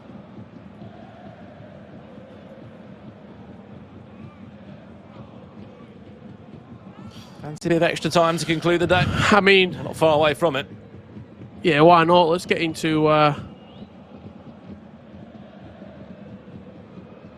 let's go into Saturday. Let's go into the weekend. Start the weekend with some FIFA esports action. Because he loves playing around the back. Someone giving it back to his goalkeeper. It's normally Edison. That's his goalkeeper choice. Wins it back well now. Here we go. Crepaldi can have a chance. CR7 cuts it inside. It's on. Oh, what a save. And that is why Edison is used for Nicholas right there. Goalkeeper movement was very good from him.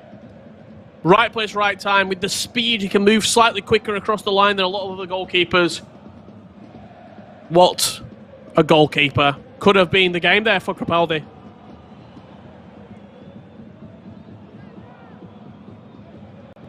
They've probably been thinking about how is that not the game, Richard? But as Nicholas often does, his goalkeeper movement on point as ever. Goretzka on for Lazaro, on for Ronaldinho. That's the 3 changes made now for Nicholas. He's ready for extra time.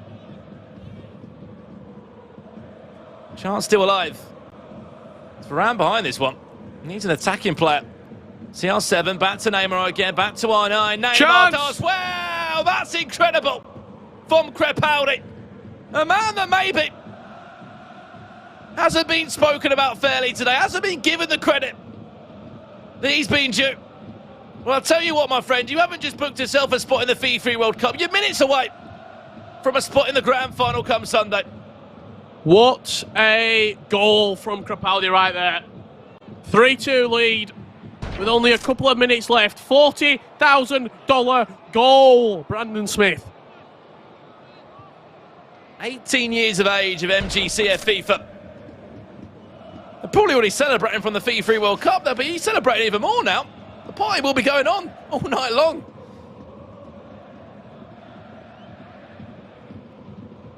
This is why we play FIFA over 2 legs. You're 2-0 up. Nicholas I said the word, in cruise control. I'll eat my own words. He isn't now. A minute away, plus additional time. And Nicholas don't think will he's be going to dropping get a down chance. to the loser bracket. Yeah, he's done it before. He's going to have to win that losers bracket final and then force a bracket reset if he wants to beat Crepaldi for $75,000, unless he scores a late goal here. Or maybe he can, wins the ball back, goes for a corner. You win the ball,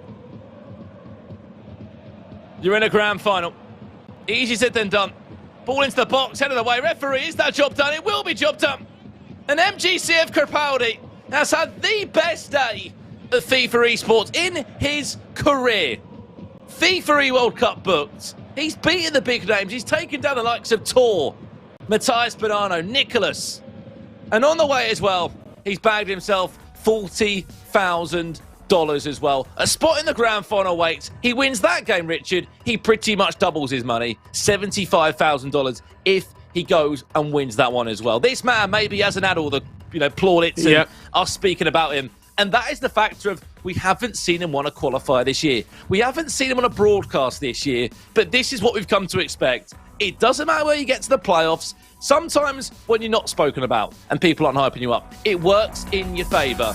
Hey, maybe that is the case right now. Congratulations, my friend. MGCF Esports' Crepaldi is in the grand final on Sunday. Might not have been talking about him before the tournament, might not have been talking to him during the tournament, but we're definitely talking about him right now. MGCF Crepaldi, $40,000 guaranteed in the back pocket. He'll be going into the grand final, the final game that we see him on Sunday evening. What a performance. What a time to shine. And I cannot wait to see Crepaldi, maybe against Nicholas in a rematch. But this is his moment. This is his time to shine. What a player. Yeah, and it was at this moment now when he went at 2-2, Rich. He had about 28 minutes left in the game, and this is where we see a couple of chances come on through. Now, this was the chance we thought that was going to win the game originally. Ball into R9 there, bit of goalkeeper movement, really well read by Nicholas, as he always is so good at those moments. And then this was the goal that won the game. Varane, unfamiliar position up there from a corner. Watch this from Neymar. Little 1-2, back to R9. Fake shot first time. There's your finish. Really good finish. Really well taken. This man has got a massive future. And hey, I can't wait for Sunday, let alone London for the E-World Cup. He's not got a massive future. He's got a massive present. He is here right now. We're not talking what if. We're talking right now. Because he is what is happening in South America. Top 2 guaranteed. What a performance. You see the stats from the game. Didn't even have a shot, Nicholas, in game number 2. A lot of that. He silenced the Iceman. It melted up. And he was dripping Nicholas in that grand final in the winners bracket. I think the biggest point as well, as we said for both players, is when you get the E-World Cup in your bag, what are your motivations? You know, yes, you want to be a champion. Yes, you want to win the money still. But the biggest point was the E-World Cup. That is where everyone's been in these playoffs. The E-World Cup is the biggest prize. And at one point we thought, you know, Nicholas, he was in cruise control. But hey, FIFA's played over two legs for that very reason right there, Richard Buckley. Congratulations to that man. May not have spoken about him much. We will be speaking about him all night long and into Sunday and the E-World Cup final. We're going to bring back Carl and Mike into the conversation. It's fair to say, guys, especially, I'll bring this one to you, Carl, as well, that from all of us, we didn't really speak too much, I'd say, about this man today. However, sometimes when you're not spoken about a lot, it can often work in your favour. Fair play to him. He went and done the job, and he's written his name literally into the history book here in South America. He has written his name in the history books. He goes through to that winners bracket final, and he was the underdog, Mike. Let's be completely honest, but Crepaldi's come through, and he's managed to get the win and go through to that grand final. I mean, all you got to give him is a congratulations. He did that the hardest way possible as well. Most of us are writing him off after the first leg. You see Nicholas up a couple goals. We know what type of player he is, the experience. He's going to close us out. Iceman. Maybe he got the curse of the commentator, but that was brilliant, and he deserved it. That final goal that he had was impeccable. It was precise. It was creative. It had the tiki-taka, the free flow, the movement. It was late, and it was great. And he's also put himself in a position where he's guaranteed big money. I'm just going to throw that out there now because they already had the FIFAe World Cup position. So now that's a definite nice added helping. And the fact that he's already in the grand final, you think in first or second, done, dusted, guaranteed, solidified. Richard, do you think the fact that he was the underdog, there wasn't as much pressure on him, he'd taken down some of the bigger opponents throughout the day, do you think that helped him against Nicholas? I think less. I think that helps as well, but I think less the fact that he thought he was the underdog and more that he was gaining confidence in every round. You look at these names and you maybe put them on a pedestal. He knocked him right off that pedestal. He beat Tor. He went 5-0. Yep, beat him. What's that? You're going to beat Matheus Bonanno, the player who we've all been talking about, the player who's won everything this season, knocked him out. He is so confident. He is so on his game.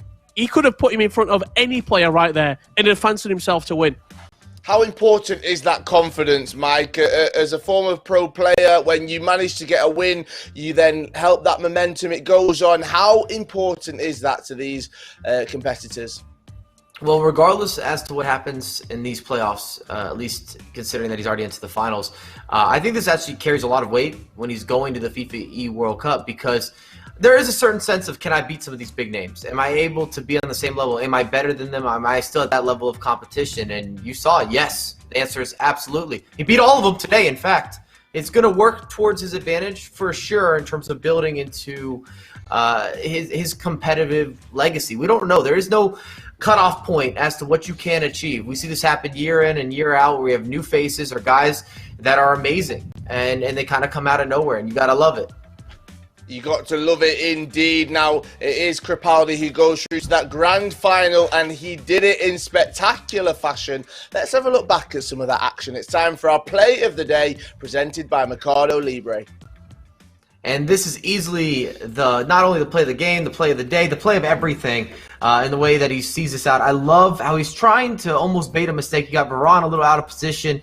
And you're playing this game of cat and mouse, and it's just beautiful work here. You can see that he's probing. Look at that 1-2, back to Neymar, that first-time fake shot. Oh, it tastes good, feels good, smells good, converts from there all day, every day. Does not matter about the goalkeeper movement. Look at the intricacies. Look at these fine lines. This is not easy to do, and he also keeps it very simple with Varane because he knows he has to. And he's just looking for someone to check in. Give me some space. You see the players moving. Ins, outs, there it is. Again with the collaboration. That first-time fake shot that all of you at home think you would do, but you won't. Really sets up that play. Scoots, boots, past the center back, and converts. It's a beautiful thing. You deserve it. Congrats. I can't wait for Sunday. Yes, it sets up an incredible championship Sunday. Crepaldi goes through to that grand final. Nicholas drops down into our losers bracket, but this is how things currently look on the winner's side of things. Crepaldi's made his way through from round one, winning 3-2. Round 2, 3-2 again. Then it was 5-3 in the winners bracket round 3. And as we've just seen in the final few moments, he won 3-2, securing that spot in the grand final. But the losers bracket for all of our competitors who have lost one game, this is how things currently stand. We go into round number 4 tomorrow. Crew Matthias Bonanno taking on Atlanta's Paulo Netto. And then it's CS Sedano taking on NSE Tour in our other matchup. The winners go through and they will be heading to London. They will be going to the FIFAe World Cup, but they'll be hoping that they can continue that and meet FC Basel's Nicholas 99 FC in that final and hoping they can win the entire tournament. Wow, Brandon, what a day it has been. All of our action has unfolded. We started with 16 competitors. Here we are now. The final few remain, and on Sunday, we'll have our champion. Yeah, we will. And I mean, once again, I mean, stories unfolding. Maybe it's somewhat the favourites are somewhat delivering. Nicholas was expected. Fair play to him. You know, that's the biggest story to come from today. 4 E-World Cup finals in a row. Incredible consistency. But Crepaldi, fair play to him. As Richard said, took down Tor, took down Matthias Bonanno. That is the game for me, Cole. Come Sunday, Matthias Bonanno against Paulo Netto. I'm not too sure what time will be in the UK or in South America. It will be an incredible game of FIFA. That winner of that, I believe, goes to the FIFAe World Cup final, of course, on Sunday. So that's a game that we want to remember, and hey, I can't wait for it. There's plenty of FIFA 21 action to come, including day number 3, where we switch back to the Xbox side of the competition. You do not want to miss this one. That is how our winners bracket currently looks. The grand finalist SPQR's Felipe. He is currently patiently waiting to see who he will face after that day 1 of action. But it is the losers bracket that we do join. Round number 2, Netto against Gabriel PN in that R10 derby. And then it's Resende against PH going head-to-head for a spot in that round number 3 of the losers bracket.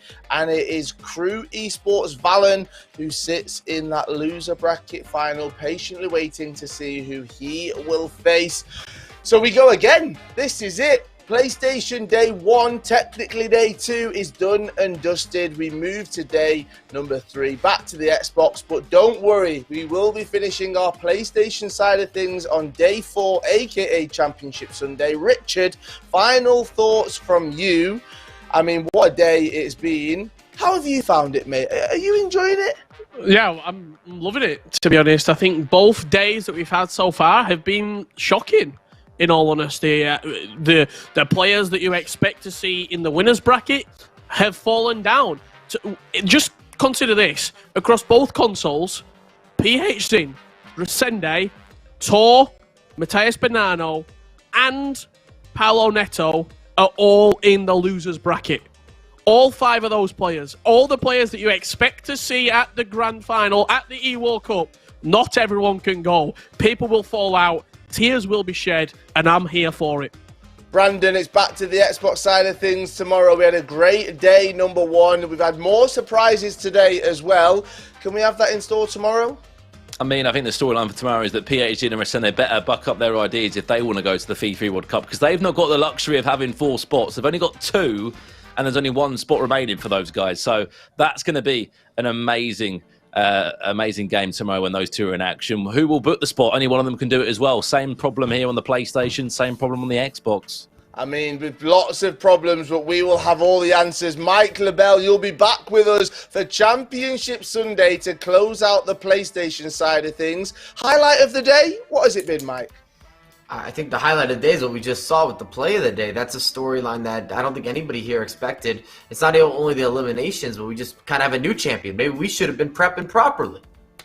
That is very, very true. But we will be finding out who our champions will be. We've already got some of those spots filled 4 on the PlayStation, 2 on the Xbox. We've got one of those on the Xbox. We know who a couple of them will be on the PlayStation side of things, so make sure you join us for all of our action over the next couple of days as we fill the remaining spots as everyone is hoping to head to the FIFAe World Cup. There's plenty of action to come. Yes, we have this playoffs this weekend, then we move to Europe next week, and then the following one we finish with the Europe PlayStation. Yes, we start on Xbox 2nd, 3rd and 4th. PlayStation is the 9th, 10th and 11th, and then it is all roads leading to the FIFAe World Cup.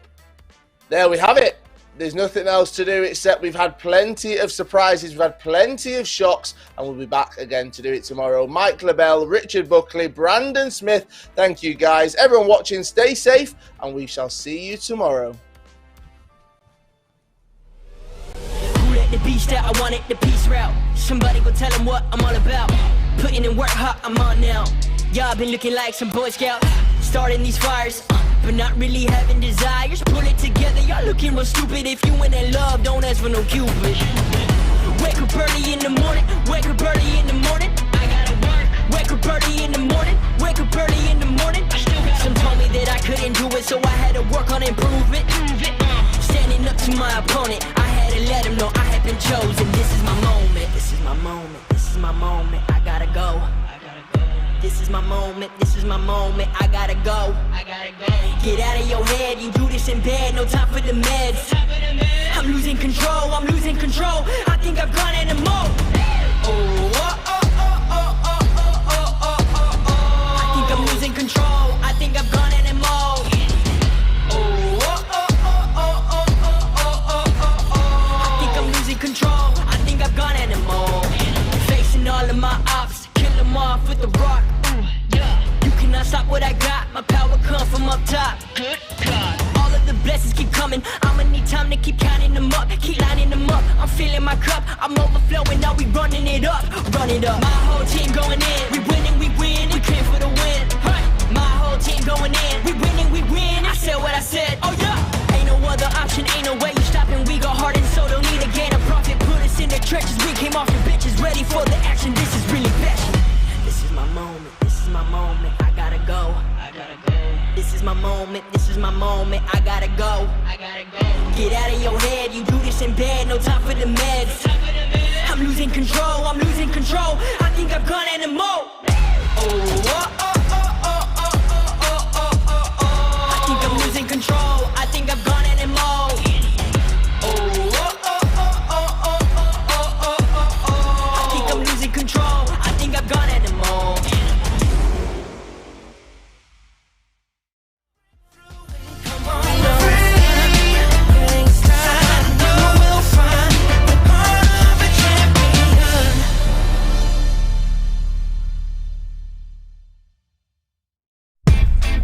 Yo, this for all my dreamers, believers, go-getters.